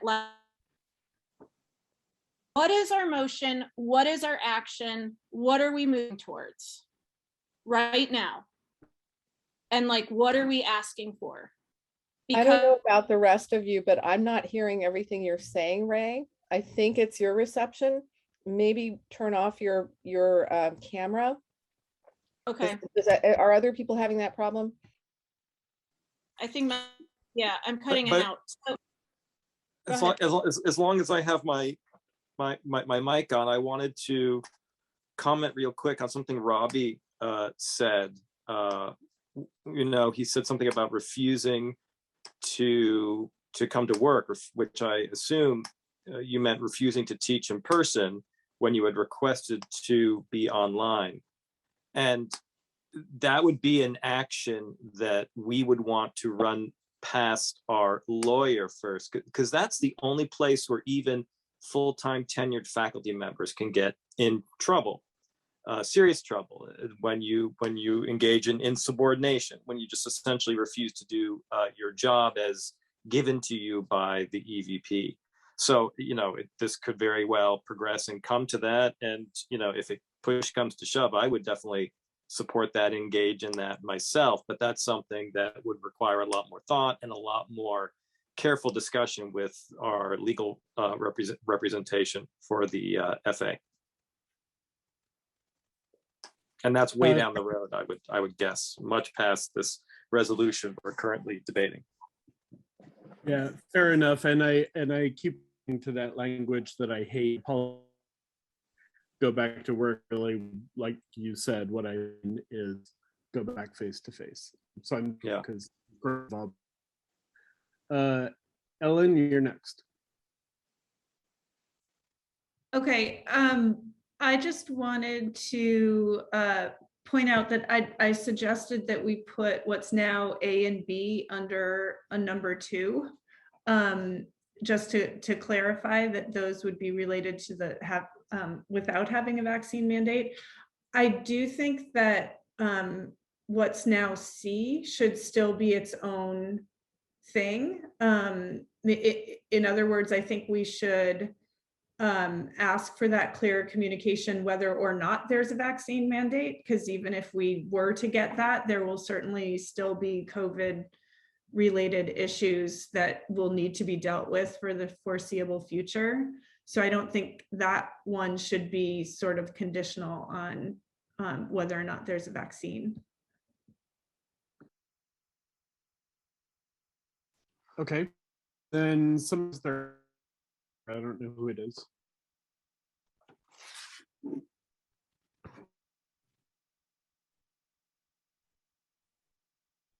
Who has their hand up with a phone number ending in 448? This is Ken Lee. I guess you didn't know it was me. Ray did.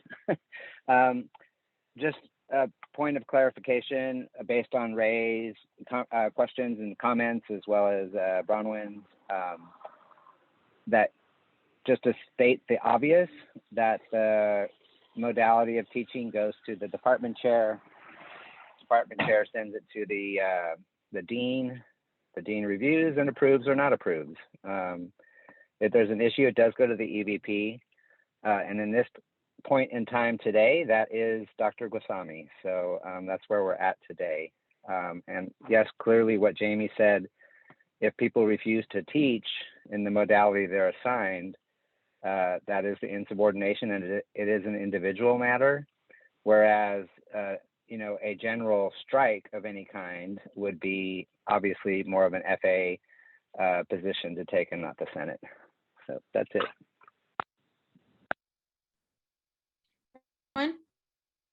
So I have a question for Kenley, because you were a dean. Do you think that, I mean, I'm thinking that that action of, so the department chairs have tenure. If they're willing to move all of us who requested face-to-face to online, if they can do that today or tomorrow, then the board knows that their actions just resulted in losing face-to-face classes. Don't cancel our classes. Don't move us to online, drop all our students, reinstate them. Just, it'll be a holding pattern. That could be an action that we could take, or we could endorse and communicate with the chairs to please do this. Then the chairs will do that. They'll have a conversation with the dean. Of course, the dean will be compelled to say, I don't agree, because that's not what the, and put it, and it'll all fall in Goswami's lap. And I think that is an action that if we could somehow facilitate that. Kenley, do you, I mean, I don't want to put you on the spot and say, do you agree with that action? But is my interpretation of the chain of events, is it correct? And then what I want to avoid, if we strike, public opinion is going to say we're dogs, you know, that we don't win by striking. We don't want to strike. That will really hurt our students. But if we could do this instead to steer the board, this could get the board to review and revisit their non-mandate, non-vaccine BS. Do you agree, Kenley, with that chain of events, that that's how it would go down, that it would land in Goswami's lap tomorrow? Yes, essentially. I mean, that is only if the deans bring it to him as a question. If the deans receive it and say, okay, that's fine, then it's done. But I agree that it would send a strong message that essentially doesn't require us to go to the board and indicates clearly to the EVP/superintendent president that the faculty are taking this position.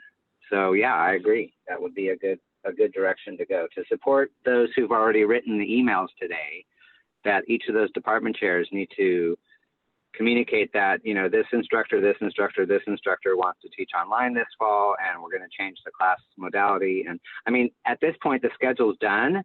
So the normal typical protocol would actually be to send an email to scheduling and copy your dean, and it gets done, because this sort of thing happens all the time at this point in the term, you know, at this late date, because all of the formal approval stuff has gone through, and sending it to scheduling and copying the dean is the current protocol to use at this point in time.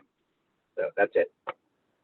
I have a question to ask you again, Kenley, just for clarification, because I've heard different things.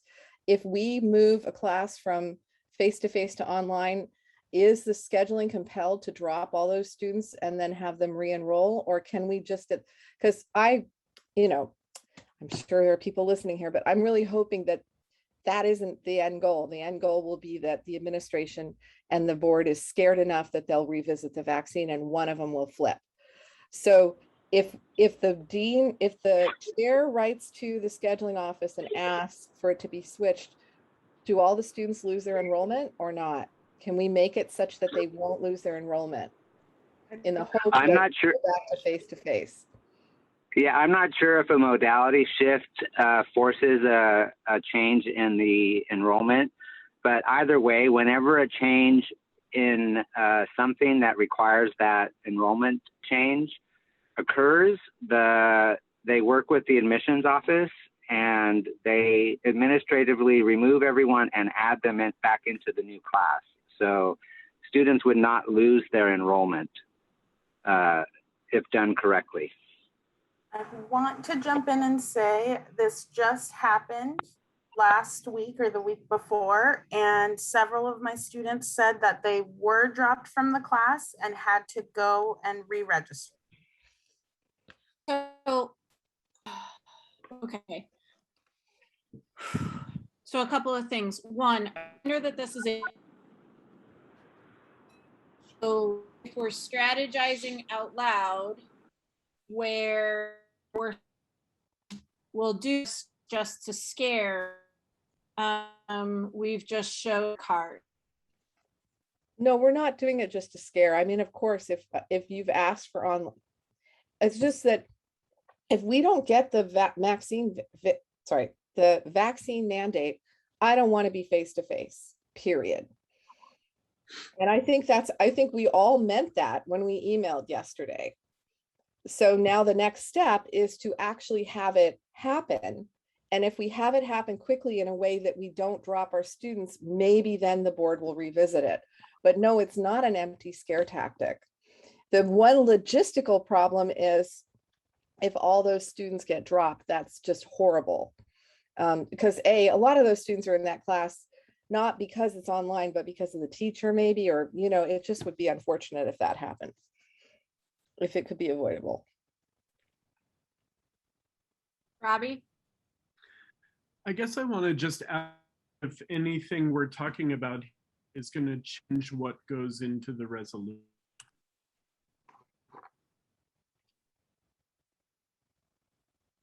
It changes the resolution if we can say a whole bunch of classes just switched because of the results of the board.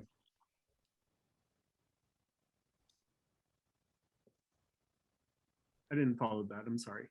A bunch of classes switched from face-to-face to online because of what? The board. What do you mean?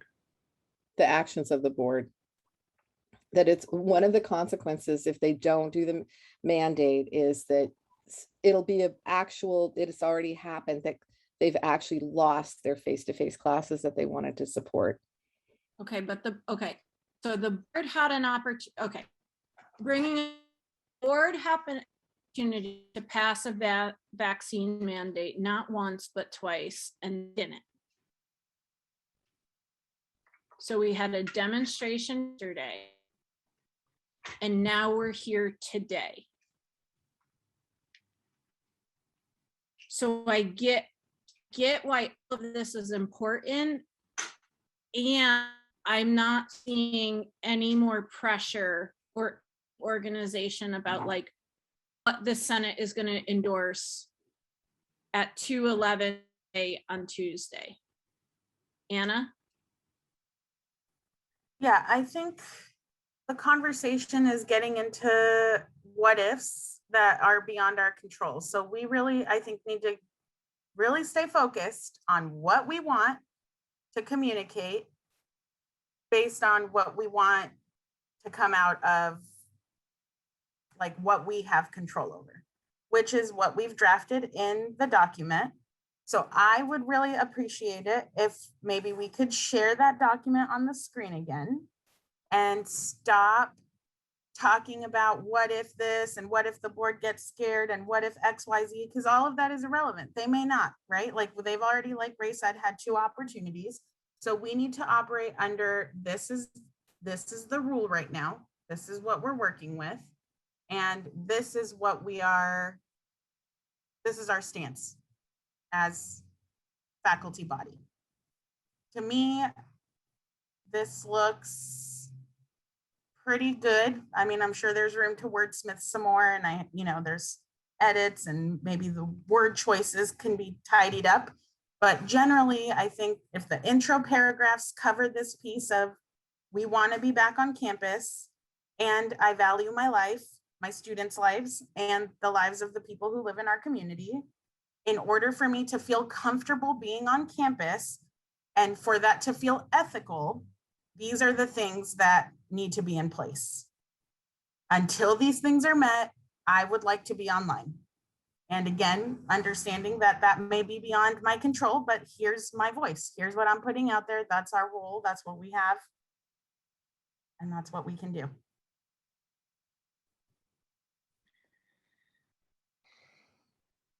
Okay. So looking at this document, it is up on the screen. We have a second paragraph that wasn't as nice as what Anna just said, but has some of the elements.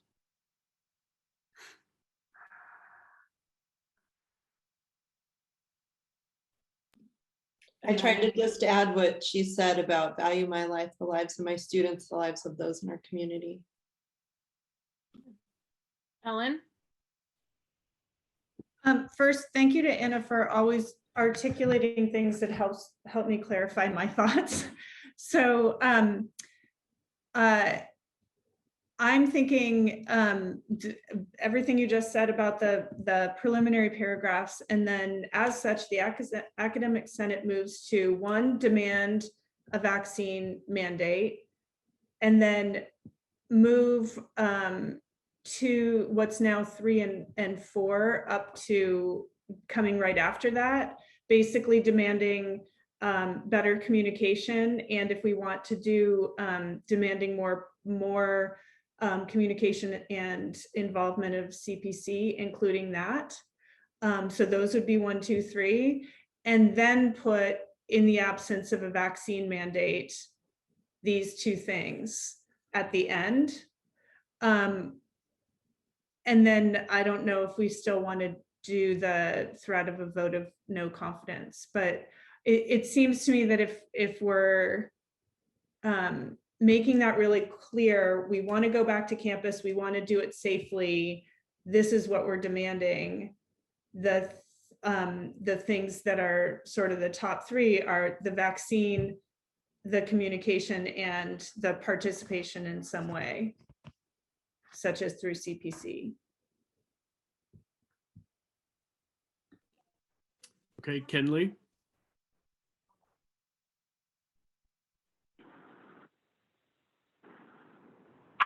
I apologize for raising this next thing in advance, but in our motion that we did last month, 2 weeks ago, or 2 weeks ago, when we talked about a vaccine mandate, the language we used was an FDA approved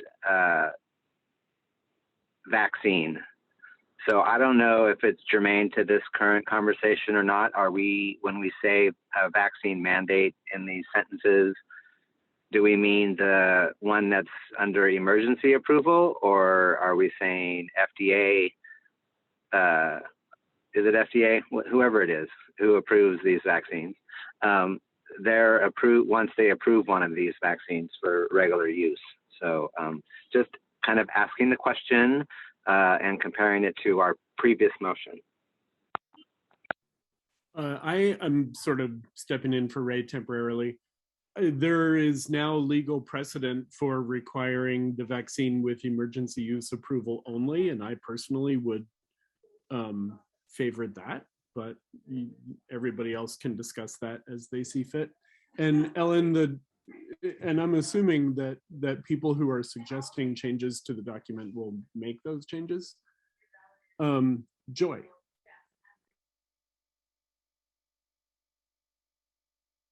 Sorry. I was thinking that it would be logical to my mind that we include the participation of the CPC. I'm sort of new to this, but people seem to think that that's an important committee with considerable weight. If we fold that into number 3, so that would be a part of the clear and participatory communication that the faculty and staff are asking for, if the CPC can actively participate and we can participate that way. So rather than make it 2 separate numbered items, that they be combined. I don't know if that makes sense for those of you who know how those committees work together, but it seems like the CPC is a part of the administration and it might have more accountability than just the president's office. That's it.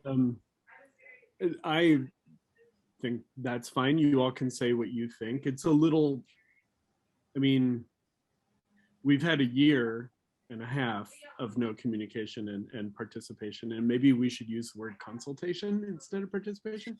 So I would actually also be in favor of taking those out, but it sounds like I might be a minority in that. Well, I think that that would be a good word to use, but that maybe we could fold in the CPC to get more communication and maybe more effective communication rather than waiting for the president's office or the EVP. That's the reason I was hoping the CPC could be included in there, if that makes sense for those of you who know how those committees work better than I do. Okay. So I guess we'll invite comment on that, but Bronwyn's hand is up next. I just wanted to thank Kenley for bringing up the question about which vaccine mandate we're talking about. And I think that the most recent motion included the caveat of it didn't matter whether there was FDA approval, and we're following the lead of UCSB, who's kind of like our parent university. I don't know. So I think if we could get clarity from everybody which mandate we're thinking about, and the board has considered both and rejected both, but the most recent one they rejected was the one that had the caveat of you didn't need the FDA approval, which is the one I hope we're all going for with everything that's going on. And then for what Joy just brought up, it seems like item 3 is clear communication, and item 4 would be genuine consultation. Is that true? Because I like that. I like that CPC has its own separate item. I know we don't want to have a whole bunch of items, but that adds strength to the fact that CPC has been left out until now. But I think that, and then I'm with you, Robbie, drop participation and put in consultation where we can. So thanks. Yeah, so this is Ruth. I'm the liaison to CPC. I agree entirely. I do want to point out that CPC is an advisory body, so the president could go against everything we say.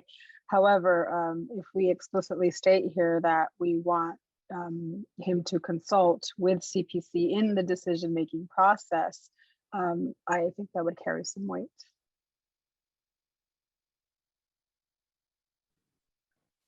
Okay, so is this, I'm on Ray's computer and she has to set it up differently than I would, so I'm not totally following along on the document, but I'm hoping that people who are expressing opinions about the document are making their changes, and that if you all have opinions about those, you'll speak up.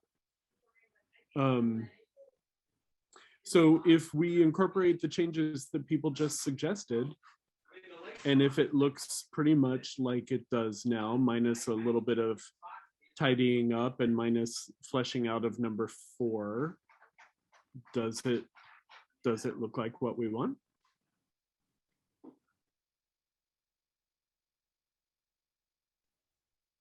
I can't see it, but are we explicitly stating there, or whether or not we're going to have it be the one that's formally FDA approved or the one on emergency approval? I am for the latter one. I think, I'm not an attorney, but I think we can mandate it, and it's a person's option whether or not they want to get it. If they don't, then they have the alternative to take other courses online.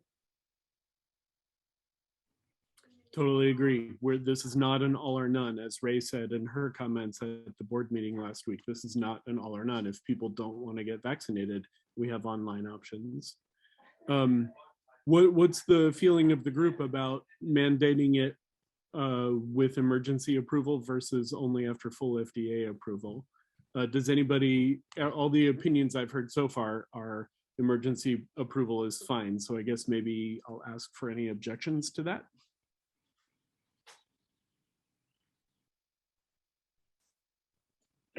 Right now, I can't access the document, and I can't see what's happening, but I also, cool. Thank you so much. Robbie, just if the body is fine with the emergency approval vaccination, then I don't think we need to specify at all. We just say vaccinated. All right, nobody has objected to emergency approval being sufficient. I don't know, I might disagree on that last statement, though. It might be good to clarify that in something like, as with UCSB and many other schools, comma, emergency approval works, some better wording than that. Yeah, I agree. If we're cool with emergency approval, I think we should indicate that specifically. Okay, so hopefully somebody will do that. I will. Thank you.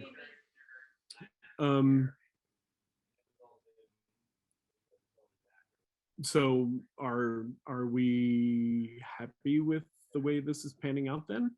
Is there anything else about these part? I mean, there's a big what if with scheduling the meeting for the vote of no confidence, but for the rest of it, are we okay with the way it looks right now?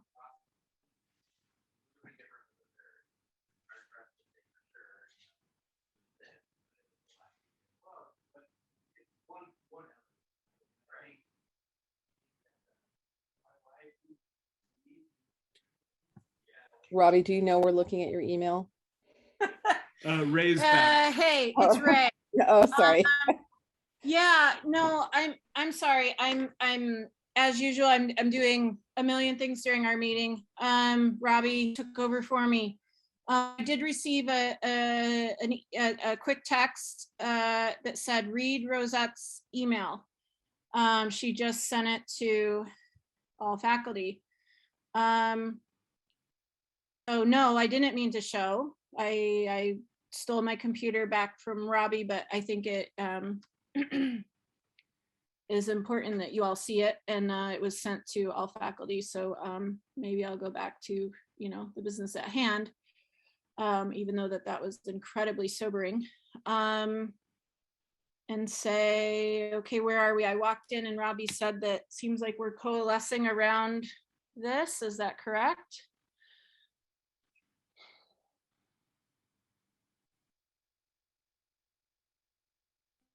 Can we see number 4? Okay, cool. Thank you.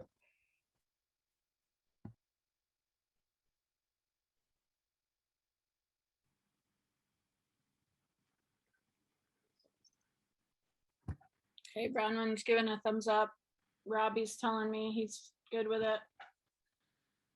Ben Ray's thumbs up. Ellen has her hand up. Oh, that was from before, but we still need to complete item 4 about consultation with CPC.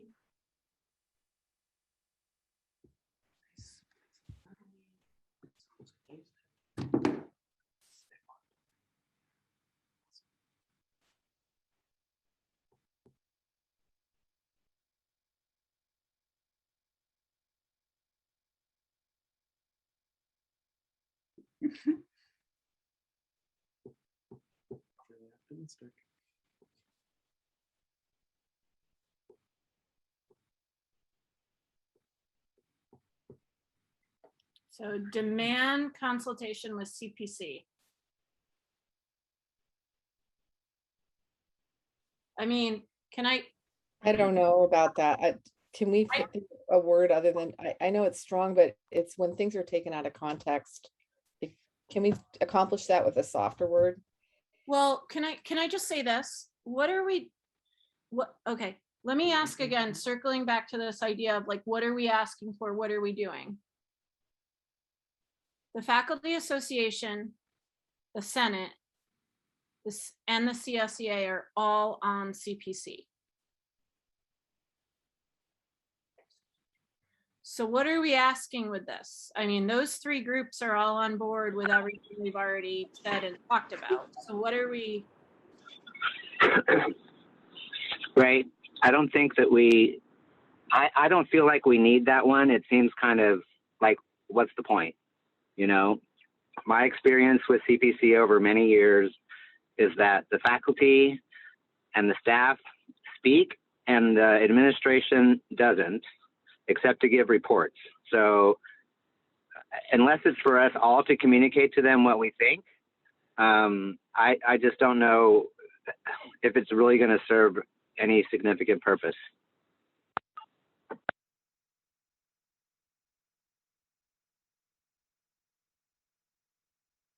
I mean, that's where I'm at. Bronwyn? It serves the purpose of underscoring that it hasn't happened. So that's why I like it being a separate item. If I don't, I am sensitive to how the community might perceive us. So what about begin consultation with CPC? Then we're saying this has been done in a vacuum, or at least without us, without any of us consulted. So that's the purpose, is to underscore that it hasn't happened and that it should have happened. And then we're explicitly asking for it to start happening. Then let's say that. So if we said, instead of demand, if begin at once, begin consultation with CPC. And I would say within CPC, since we are, as Ray pointed out, we are part of CPC. At least 4 members of the Senate, or whatever it is, 3 members of the Senate. I think it's 5. Myself, the 5 members of the Senate. and then myself, Kenley, Anna, Ruth, and then I believe somebody from the FA. Yeah. Katie Larris.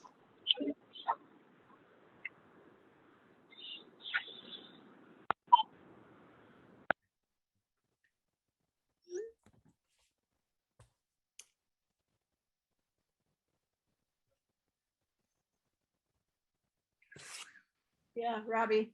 I raised my hand physically. I'll vote for it as it is, if that's what everybody wants. But I just feel like, you know, demanding communication is weak. It's too little, too late. We already are on CPC.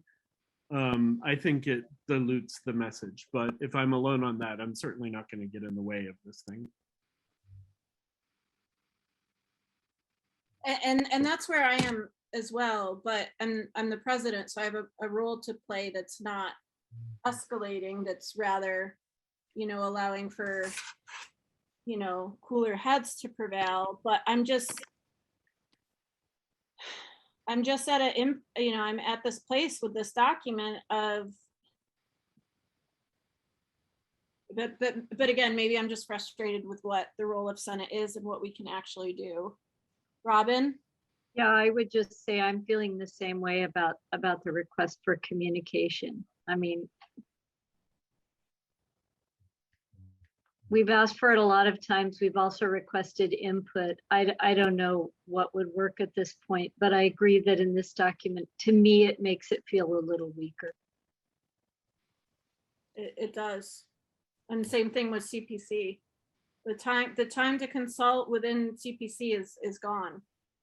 Yeah, I agree with that completely. So what does it look like, and what does it feel for people if it is instead like this? So 1, demand a vaccine mandate under emergency approval. 2, in the absence of this and this. 3, should those things not happen, we move to a vote of confidence. No confidence. Too much? I like it. Robbie likes it. Kara's given thumbs up. Ellen's thumbs up. Robbie's thumbs up. Jenny's thumbs up. Jamie, go ahead. I was just going to chime in. It's a little bit irrelevant now because you've crossed out 3 and 4. I wanted to say I'm not on the Senate, but 3 does have one benefit to it. One thing that's become clear to me is that Goswami is making things up as he goes along, and he's acting in so many roles and not consulting with very many people that he can get away with that. And so having the clearly identified members of the administration who are responsible for various parts of the plan, right, would be useful information. If it's not forthcoming, it'll have to reveal that he's just kind of winging it and not putting anybody in charge of X, Y, and Z, and reacting on a day-to-day basis with whatever limited information is going on that day, and having people do lots of work, like walking every room in campus and then throwing out all that work and deciding to go to 75%. So I just wanted to point that out for number 3, but I don't have a vote, and I would be fine if 3 and 4 were to go away in this document. I think it's coming together very nicely, and you all have worked really hard on this, and it's looking really good. I just wanted to throw out that idea. Yeah, thanks for that, Jamie. Jess, Anna, Robbie? I just wanted to know what the vote of no confidence would do. I don't know. Like, I guess inform me. I'm not, it's not like a, like, why should we do it? Or it really is just why, what happens after that? Yeah, so it's, you know, as I started this morning, where we talked about it this morning is, it's quote, the nuclear option. It is a, I would argue, last resort. Potentially not a last resort. I mean, different, you know, I've never been on a campus where this has happened, at least not the time I was there. Not answering your question. It is a huge political move, basically. It does not remove Dr. Goswami from his position. It does not remove the board members from theirs. It's a committee middle finger or a faculty middle finger. I think that that's the most concise way to explain it. That's what I thought. Okay. I just wanted to confirm. Yeah, and Robbie said earlier in the meeting, they effectively had a vote of no confidence for us. And I think that, you know, you could argue that that's hyperbolic language, but I when he said it, it struck me as quite accurate, because that's where I'm still at, is the board did not take the concerns of myself and Cornelia and Liz Auchincloss to heart. And it's not about me, and it's not about Cornelia, and it's not about Liz. I'm not going to be Senate president after my next round, right? Cornelia is elected chair for this year. She may be chair next year of the FA, but she might not, right? Liz represents staff. We represent hundreds of people, and that's what's so powerful about our roles. And so for me to get up there and have a documented statement, for Cornelia to have the same, and for Liz to supply solidarity with us, and for the board to disregard everything we were saying.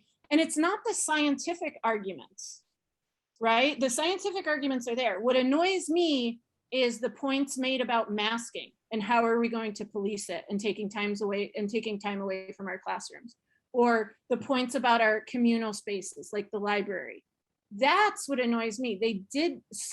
Most did not listen to us. And then Jonathan Abood and Marcia Kroinger tried to get clarification around that so that the other board members could hear, and it was disregarded. And that's where I'm at as academic senate president with this stuff. And that's why I'm so upset. And I don't mean to say that I'm reacting emotionally, right? But like, that is what is compelling me to call this meeting and organize us, and where do we stand, and things like that. And that's why I spent all weekend with the FA practically, right? Like, what do we want as a faculty body? I don't want to go rogue. This isn't about me and what I want. It's about what the faculty wants. So what does the faculty want? What does the, staff want? Anna, Robbie, Kenley. Just bringing back what Jamie was bringing up about that, I'm wondering if we can just add a piece to 2A, because a clearly outlined implementation plan, I think, can include all of that information. And if we wanted to include a piece about it taking into account recommendations from CPC in that paragraph, I think that that doesn't weaken the statement the way that like we want more communication separately does. It just gives a little bit more clarity about what our expectations are around what outlined implementation means. So I just wanted to put that out there. Thanks, and I'm next, and I was going to say almost exactly the same thing. I think I appreciate Jamie's points, and I think that my slightly different take on it from Anna's is that we could say, because it's like a year too late for this kind of communication. So we could say something to the effect of, in the absence of XYZ types of communication that we wanted, comma, then blah, blah, blah, and just incorporate that into the parts where Anna just suggested that.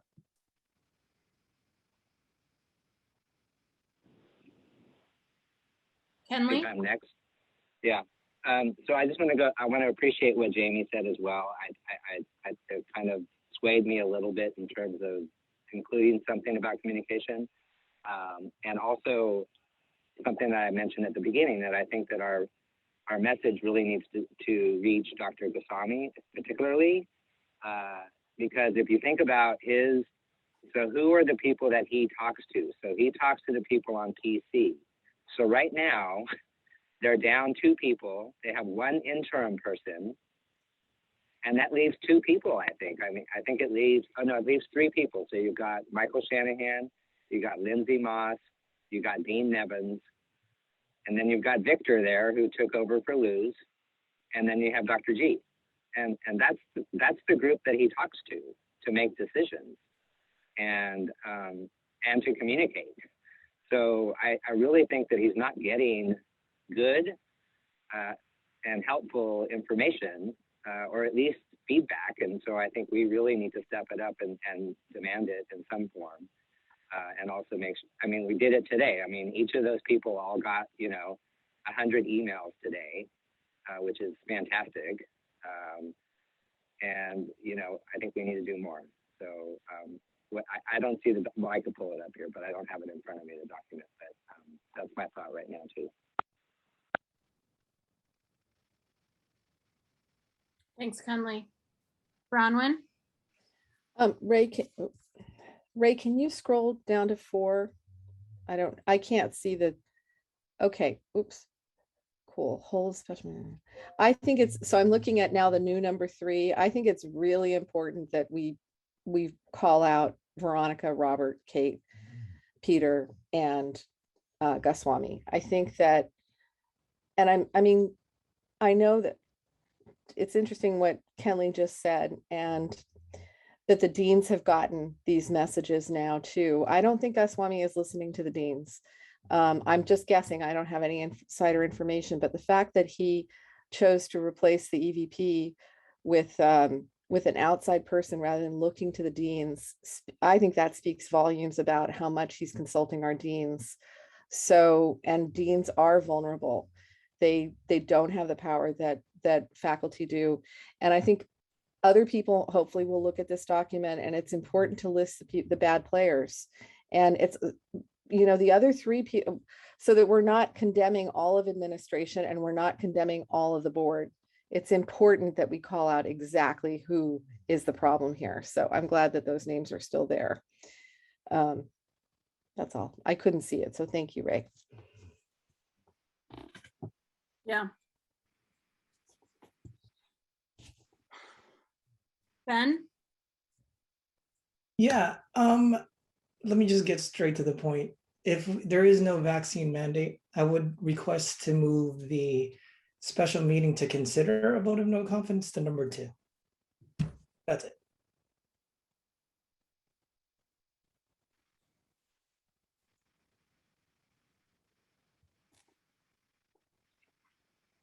Hey, Ben, you're not tenured, right? Not yet. Kay No, not tenured- yet.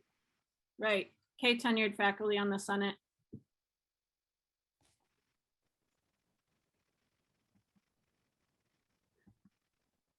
I could go either way. I think, I don't know, in writing classes, it seems like they say the thing with the most impact should be at the end, but I understand that a more direct, which I understand what I think was Ben's point, which is that a more direct connection between 1 and 2 would be good, and I totally agree. So I could go either way. I mean, we lost our voice at the table at the Board of Trustees meeting when Dr. Goswami showed who he really was, is my opinion. So why not call him out if we really want to do something? So. Yeah. There I don't was, want it to be number 1. well, I mean, yeah, I mean, number 1 or, yeah, I mean, I'm hearing that, right? Vaccine mandate, because they can give us our voices back by doing Right. that, right? Absolutely. Yep. They can do that. And if not, then our voice comes back in this showing. I mean, I'm willing to listen to the Senate. I'm seeing a lot of support for this. Yes, thumbs up. And the language there says it's consideration of a vote, not to vote. So. That's right. That's right. It's hold a special meeting for this. Exactly. Awesome. Jess? So would one need a date? Like by a deadline? And then we go to hold that meeting? Yeah, I mean, as Kenley pointed out, time is of the essence. So demand a vaccine mandate under emergency approval by August 1st.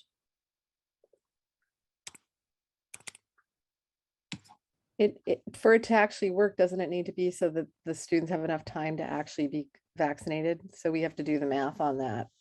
I don't think it's August 1st. I think it's like tomorrow. That's an exaggeration, but I think it's soon. Yeah, because it's 6 weeks, Robbie. Well, maybe 5 weeks. 5 to 6 weeks. Counselor Jen, why don't you go ahead while I'm doing this math? I was just thinking Thank on number 1, is it to be understood that it's faculty, staff, and students, or is it just, I guess I'm just wondering if what's understood. Employees and students. Yeah, thanks. We'll definitely clean that up.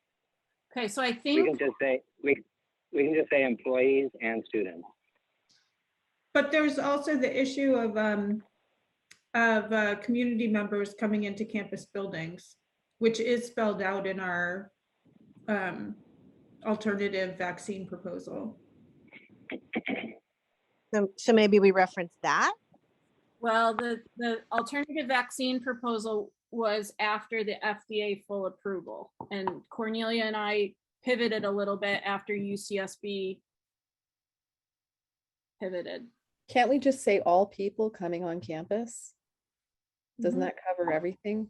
I don't think we need to say coming on campus because that would include outside, but coming, entering campus buildings or something like that. Yeah, I think you need to. Thanks, Ellen. I think the indoors aspect is the key point because people walk through our campus all the time, and we simply wouldn't be able to police that in any way, I would believe. We're beach access for all those folks on the Mesa on that side. Do we have any opinion about Johnson & Johnson versus other vaccines? I'm glad I don't have the Johnson & Johnson, but if they did, if that was acceptable to us, wouldn't that give the board a little more time? Well, Yeah, so that's what I was gonna- I'm not proposing it. I like it not being that, but it's just, I mean, right now it's just saying demand a vaccine mandate. So Yeah. You let Yeah. students get whichever, and by the way, I think it should be anyone approved by the World Health Organization and not necessarily America centric, right? Or United States centric, because different countries have different vaccines, right? So, you know, we have a large international student population. So, so I Yeah, think we're not mentioning FDA, so I think as long as we just keep the language generic of, vaccination. And if they do the Johnson & Johnson, they could get it as late as August 9th and still make the first day of class. And I don't have an opinion on them. I rely on the CDC's opinion on them. And right now, all three are recommended and declared as safe. So I don't think we should have a opinion on them. Okay. I'm really liking this now. Moving 3 to 2. It's really good. Thank you, Ben. Yeah, Ben Reyes. Yes, untenured faculty. Thank you, Ben.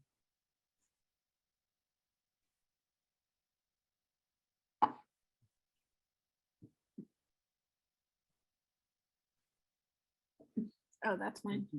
Ruth. Do a like review of Did from the we top to the bottom. propose a date?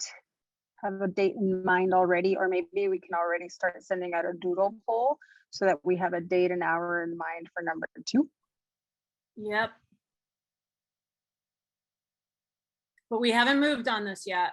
So we're all liking it. No, I know, but that we've already said we're going to meet on such a day if we need to meet on such a day. So folks, keep your calendars cleared. Yeah. Oh, and thanks for that, Ruth. I'm not sure the history of other emergency and special meetings during the summer, but just a quick nod to senators.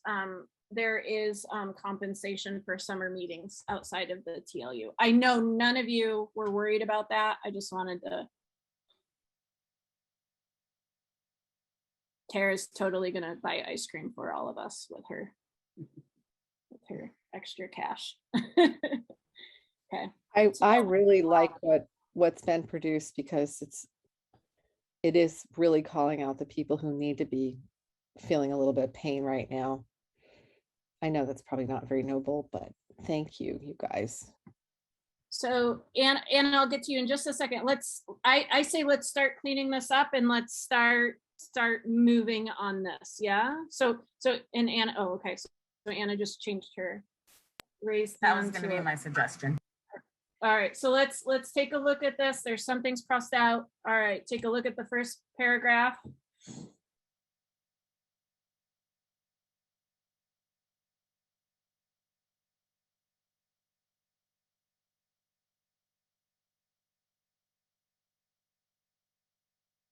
Comprise should be constituted.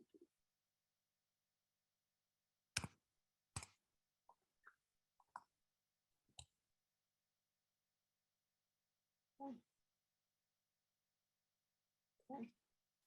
Second paragraph.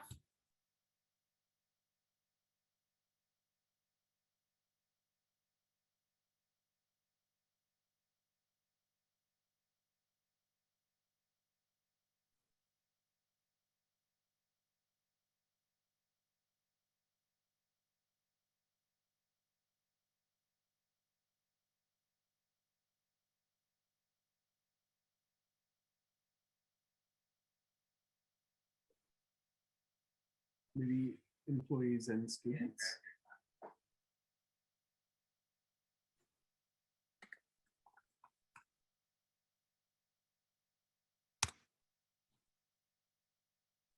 I'm a very slow reader, so I apologize, but I don't know what joint vaccine mandate mean. Joint means FA and the FA and the Senate work together on it. Did you use joint in the previous one? Otherwise, I think the mandate itself has 2 components. It just confused me. So, well, there is. Oh, there it is. For a joint proposal. Well, it's the proposal is jointly supported. I don't know. It confused me just a little. it makes it seem like there's more to it than just that you want a vaccine mandate. I think the joint proposal for the vaccine mandate. It's that the proposal is the joint, not the vaccine mandate is the joint. Right. It confused me, so I think it might confuse other people, and it makes it seem like it's more than it is.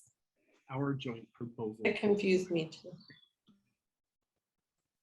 And then Can I you just thought, say the vaccine mandate proposal backed by the Senate and FA and backed by sound, scientific arguments? I don't like joint proposal. It still makes it seem like it's more than it is. We want to be simple. We want people who are only half paying attention to be able to understand. The joint proposal is defined in the first paragraph by who presented it. So But do we need to just to say we just need it's fine to say joint proposal again in the second paragraph without explanation, because the previous paragraph explains what it is. But is it even necessary to say joint proposal in the second paragraph when I think it's just less words is better, and we don't need it there. But I'm not gonna die on that hill.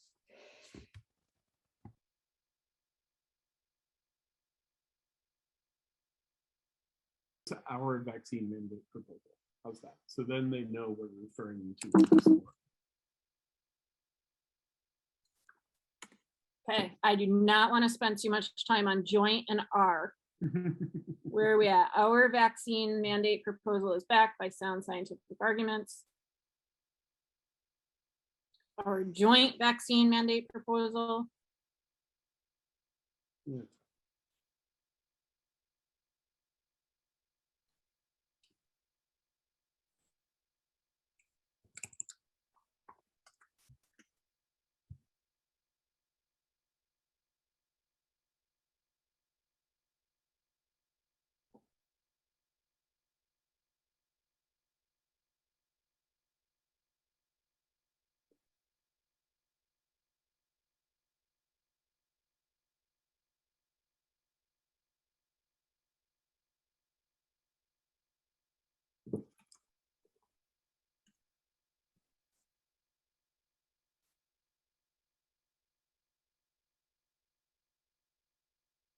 Jenny?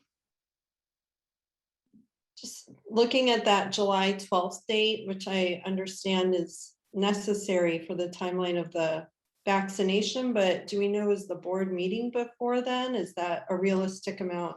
Don't care. They can have a special meeting. Okay. They spend 6 to 8 hours at regular meetings. They can call a special one. Do you think that if we move the by Monday, July 12th to the beginning clause, otherwise people may think that it's people entering by July 12th?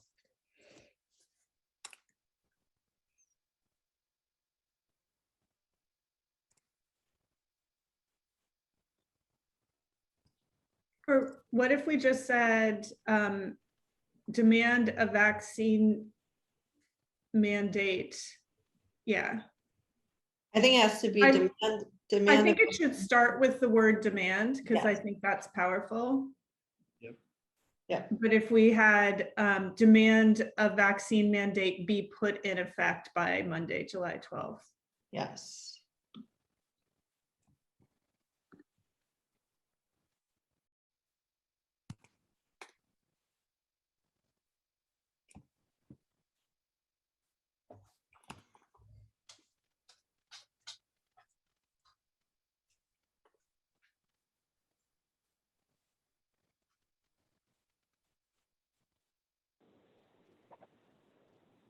If you're going to keep the are you going to delete that or keep the WO information? Okay, good. Thank you.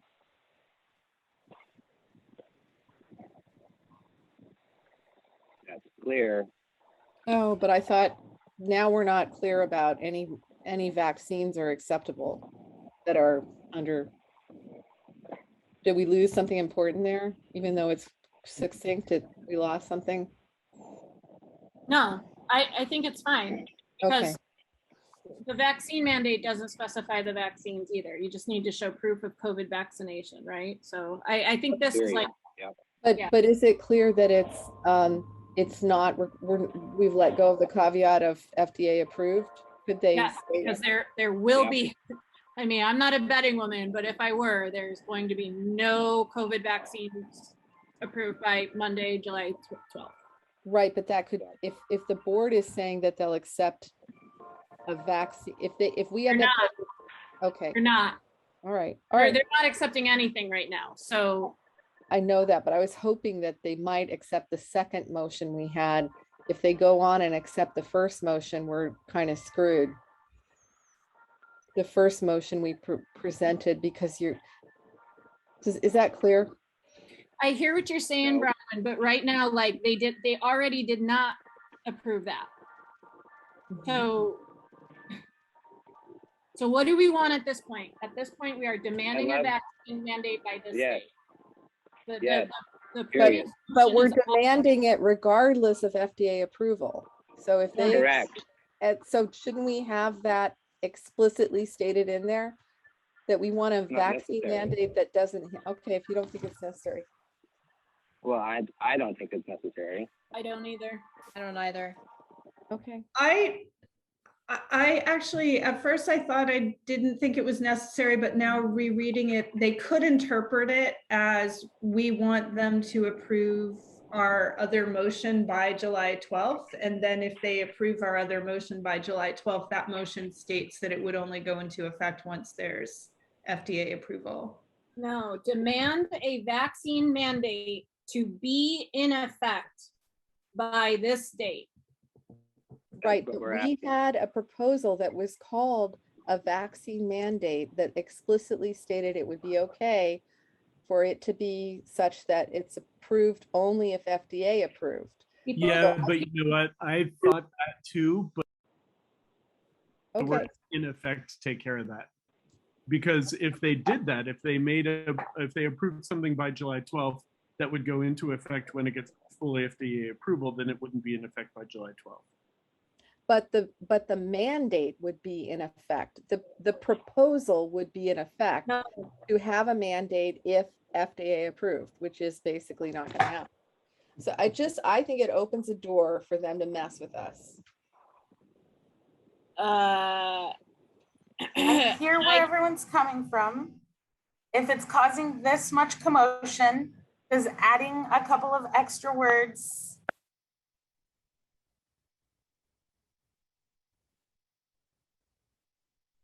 I just feel like we're arguing over things that are not that important. I agree. And I think we're arguing over the what if. All right, let's just keep it simple.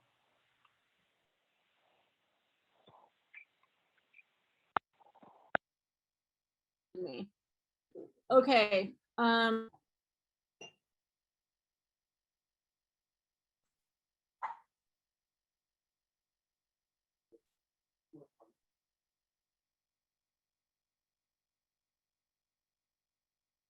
Well, then can we say to be uniform that for number 3, in absence of the vaccine mandate?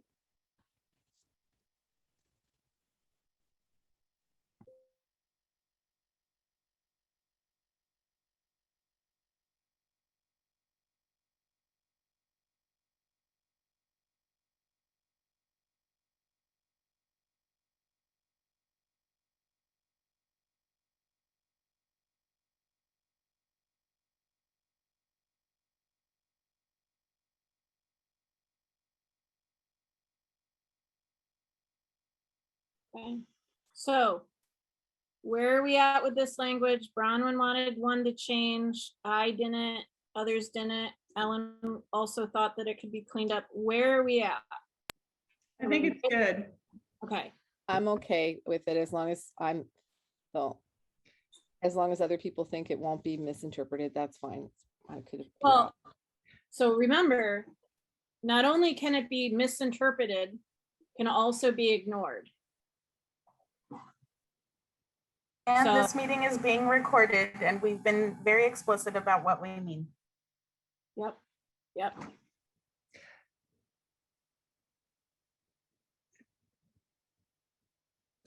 Do we Okay. have to move this to action to vote on it, or?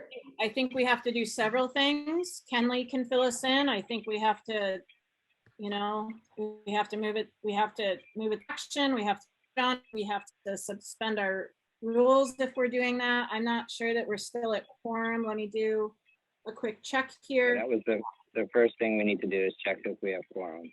Yeah, so we have Tara Carter, Rand Napoleon, Joy Coons, Bronwyn Moore, Robin Goodnow, Ellen Carey, Jenny Baxton, Jess Estrada, Benjamin Reyes, Robbie Fisher. There's 10. We got quorum. Anna We got quorum. Garcia, good. Counselor Jen, Ruth. Perfect. We definitely have quorum. Okay, so that is established. And then the first motion would be to suspend the rules to move this to action. Okay, then I move to move this to action. Suspend the rules and move it to action. Oh, yeah, that. So there's a Second. motion. There is a motion on the table made by Ellen Carey to suspend our rules of reviewing this item more than once and moving it to action now. Is there a second? I'll second. Robbie Fisher, second. Do we do discussion on this item, Kenley, or do we No, move it's not. straight? No, it's non-debatable. You need 2/3 vote. Okay, non-debatable, and we need a 2/3 vote. Okay, so we have a first and a second, which means we will now vote on it. Okay. Past President Neufeld, how do you vote? Yes. Ben Reyes, Yes. Jen Hamilton, Yes.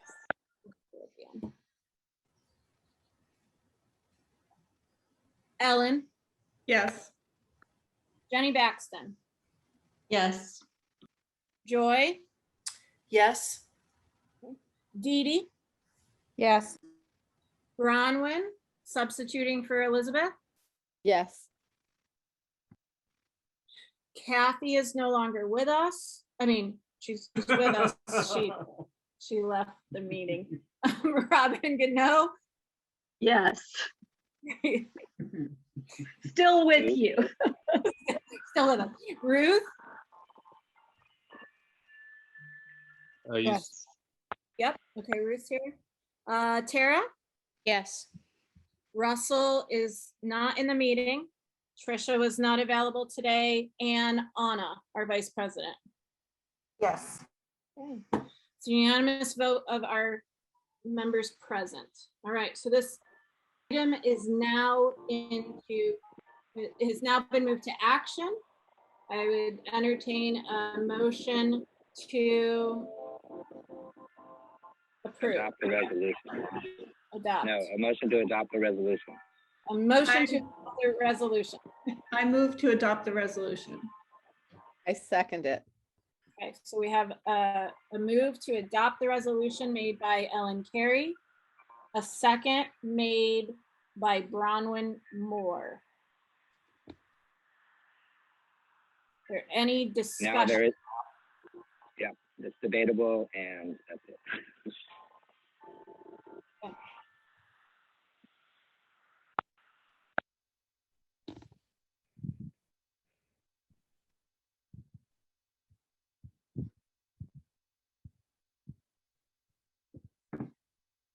Any debate? I'm hearing none. Jenny, Not a debate, but I have two questions. If we adopt this and we move it, can we show it to our departments then? yeah, I mean, as far as I understand, because we're suspending the rules, it is effective immediately. Is that right, Kenley? No, we have to have another vote on the effective date of it after adopting the motion. Oh, okay. And then I Okay. would suggest sending it out to all faculty, actually. Okay, But, and then I mean, we're in a public meeting right now, so, I mean, your department can look at it now. okay, and then my other question is, are we gonna put on the date, the potential date at which we might hold the special meeting before doing that? For a vote of no confidence? Well, is it July 12th, maybe? Well, that's, Well, we have a regularly scheduled Senate meeting on July 14th. Is that correct? Yes. So potentially we could just have it on that agenda, Ray. Yeah. But Even though the just a thought. proposal specifically says a special meeting? Can we have a special I meeting? think it's good. I think it's good to have it written as a special meeting in the event we want to do something sooner and have a special meeting. But it won't be problematic to then do it during a non-special meeting? I'm just Well, checking. no. we probably will have to have a special meeting, Ray, because you will write the agenda before Monday, July 12th. So you may not be able to put it on the agenda for a discussion anyway. So we may have to have a special meeting after that Yeah. anyway. Okay. Unless we did it like, another 24-hour notice thing. And, but then if we put a date here, an emergency meeting wouldn't apply.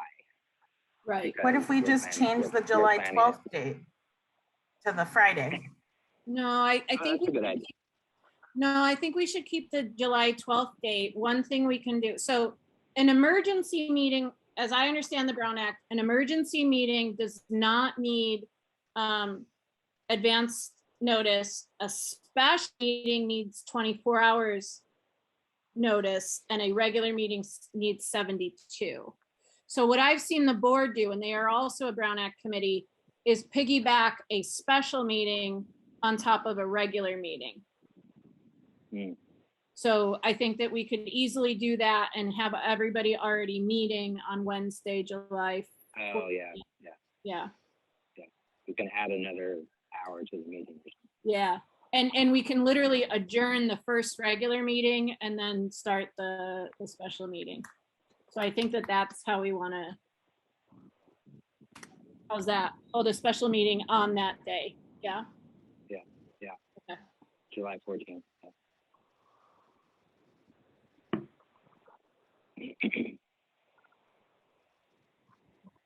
Any more discussion, questions, discussion, debate?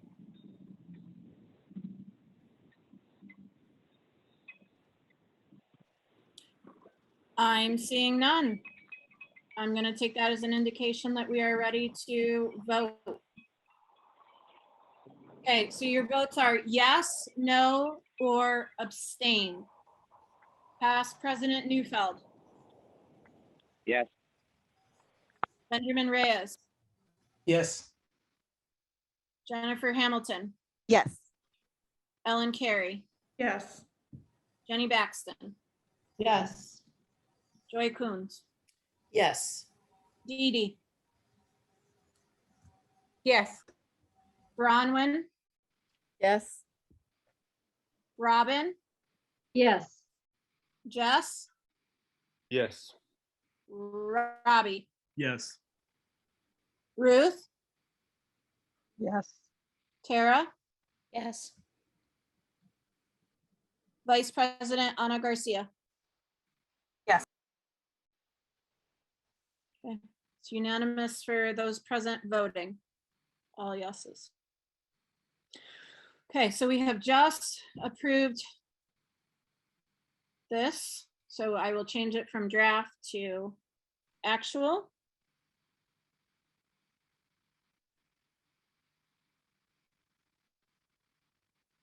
Cannot, as our constitution stands, I cannot move on this for 10 days unless we hold a vote otherwise. I move to, Ken Lee will repair my words, but make this an emergency action that's immediately applicable.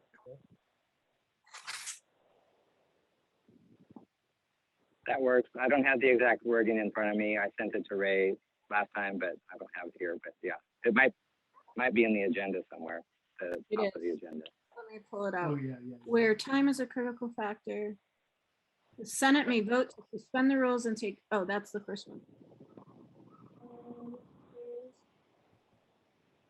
When special circumstances require more immediate action, members of the Senate may declare by a 2/3 majority vote that a proposed action be considered an urgency measure. Okay, so That's the motion. That's the motion. Yeah, so just to rework, Urgency. I move to make this an urgency measure. And so it will become effective immediately. So we have a motion.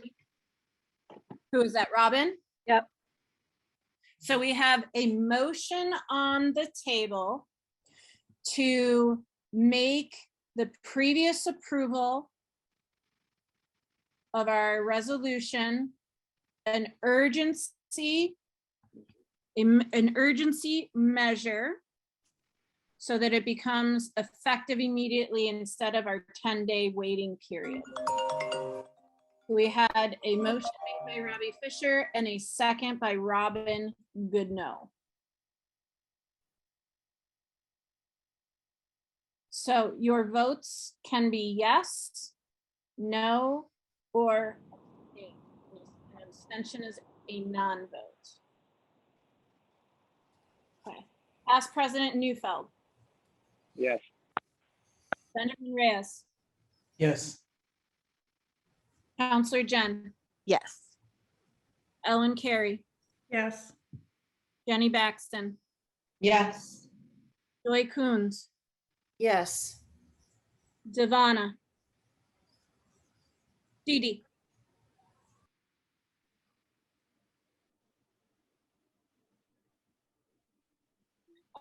I'll come back to Dee Dee. Bronwyn. Yes. Jess Estrada. Yes. Robbie. Yes. Ruth.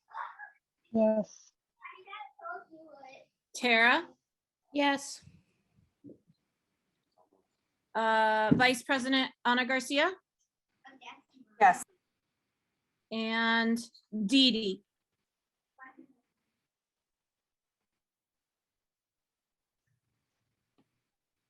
Devana is not available for a vote. Ray, you missed me, but I vote yes. Ah, I'm sorry, Robin. That's okay. I'm still with you. You didn't leave us, Robin. Nope. Okay. Thank you, Robin. I'm sorry. And Dee Dee, you're not there, right? Okay. Kenley, I think that's the votes, right? That was 2/3, more than 2/3. Yeah, I think we're good as long as we're still in quorum without Dee Dee, and I do believe we are. Yeah, I believe we are. Me, Kenley, Ben, Counselor Jen, Ellen, Jenny Baxton, Joy. Let's not count Dee Dee. Bronwyn. Yes. Ah, oh, Dee Dee, was that your vote? Yes. Okay. All right, there's Dee Dee's vote. Thanks, Dee Dee. I It's suspect unanimous. unanimous.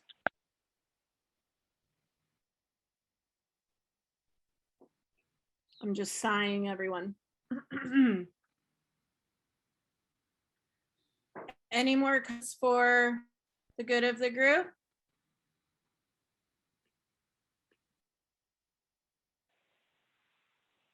Ray, would it be beneficial? This is not something that requires action, but for you to send this out to all faculty so they know where we're at today or something like that?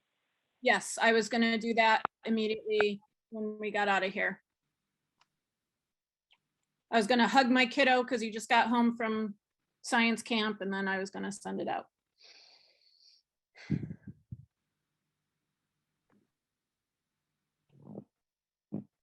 Okay, so just a quick comment. We live in strange times. The gravity of the situation is hitting me now as we are adjourning our meeting. I want to thank you all for the difficult conversations that we had today. I want to thank the bravery of all of you, but a special shout out especially to Ben and Anna and Jess.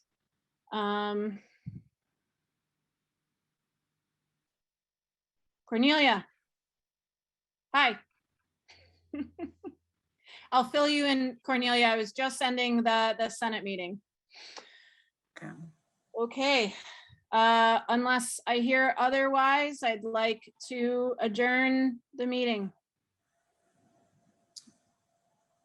Thank you all for your time and your talent and your contributions today. Bye, everyone. Thank you, Ray. Bye, everybody. Thanks, Ray. Bye.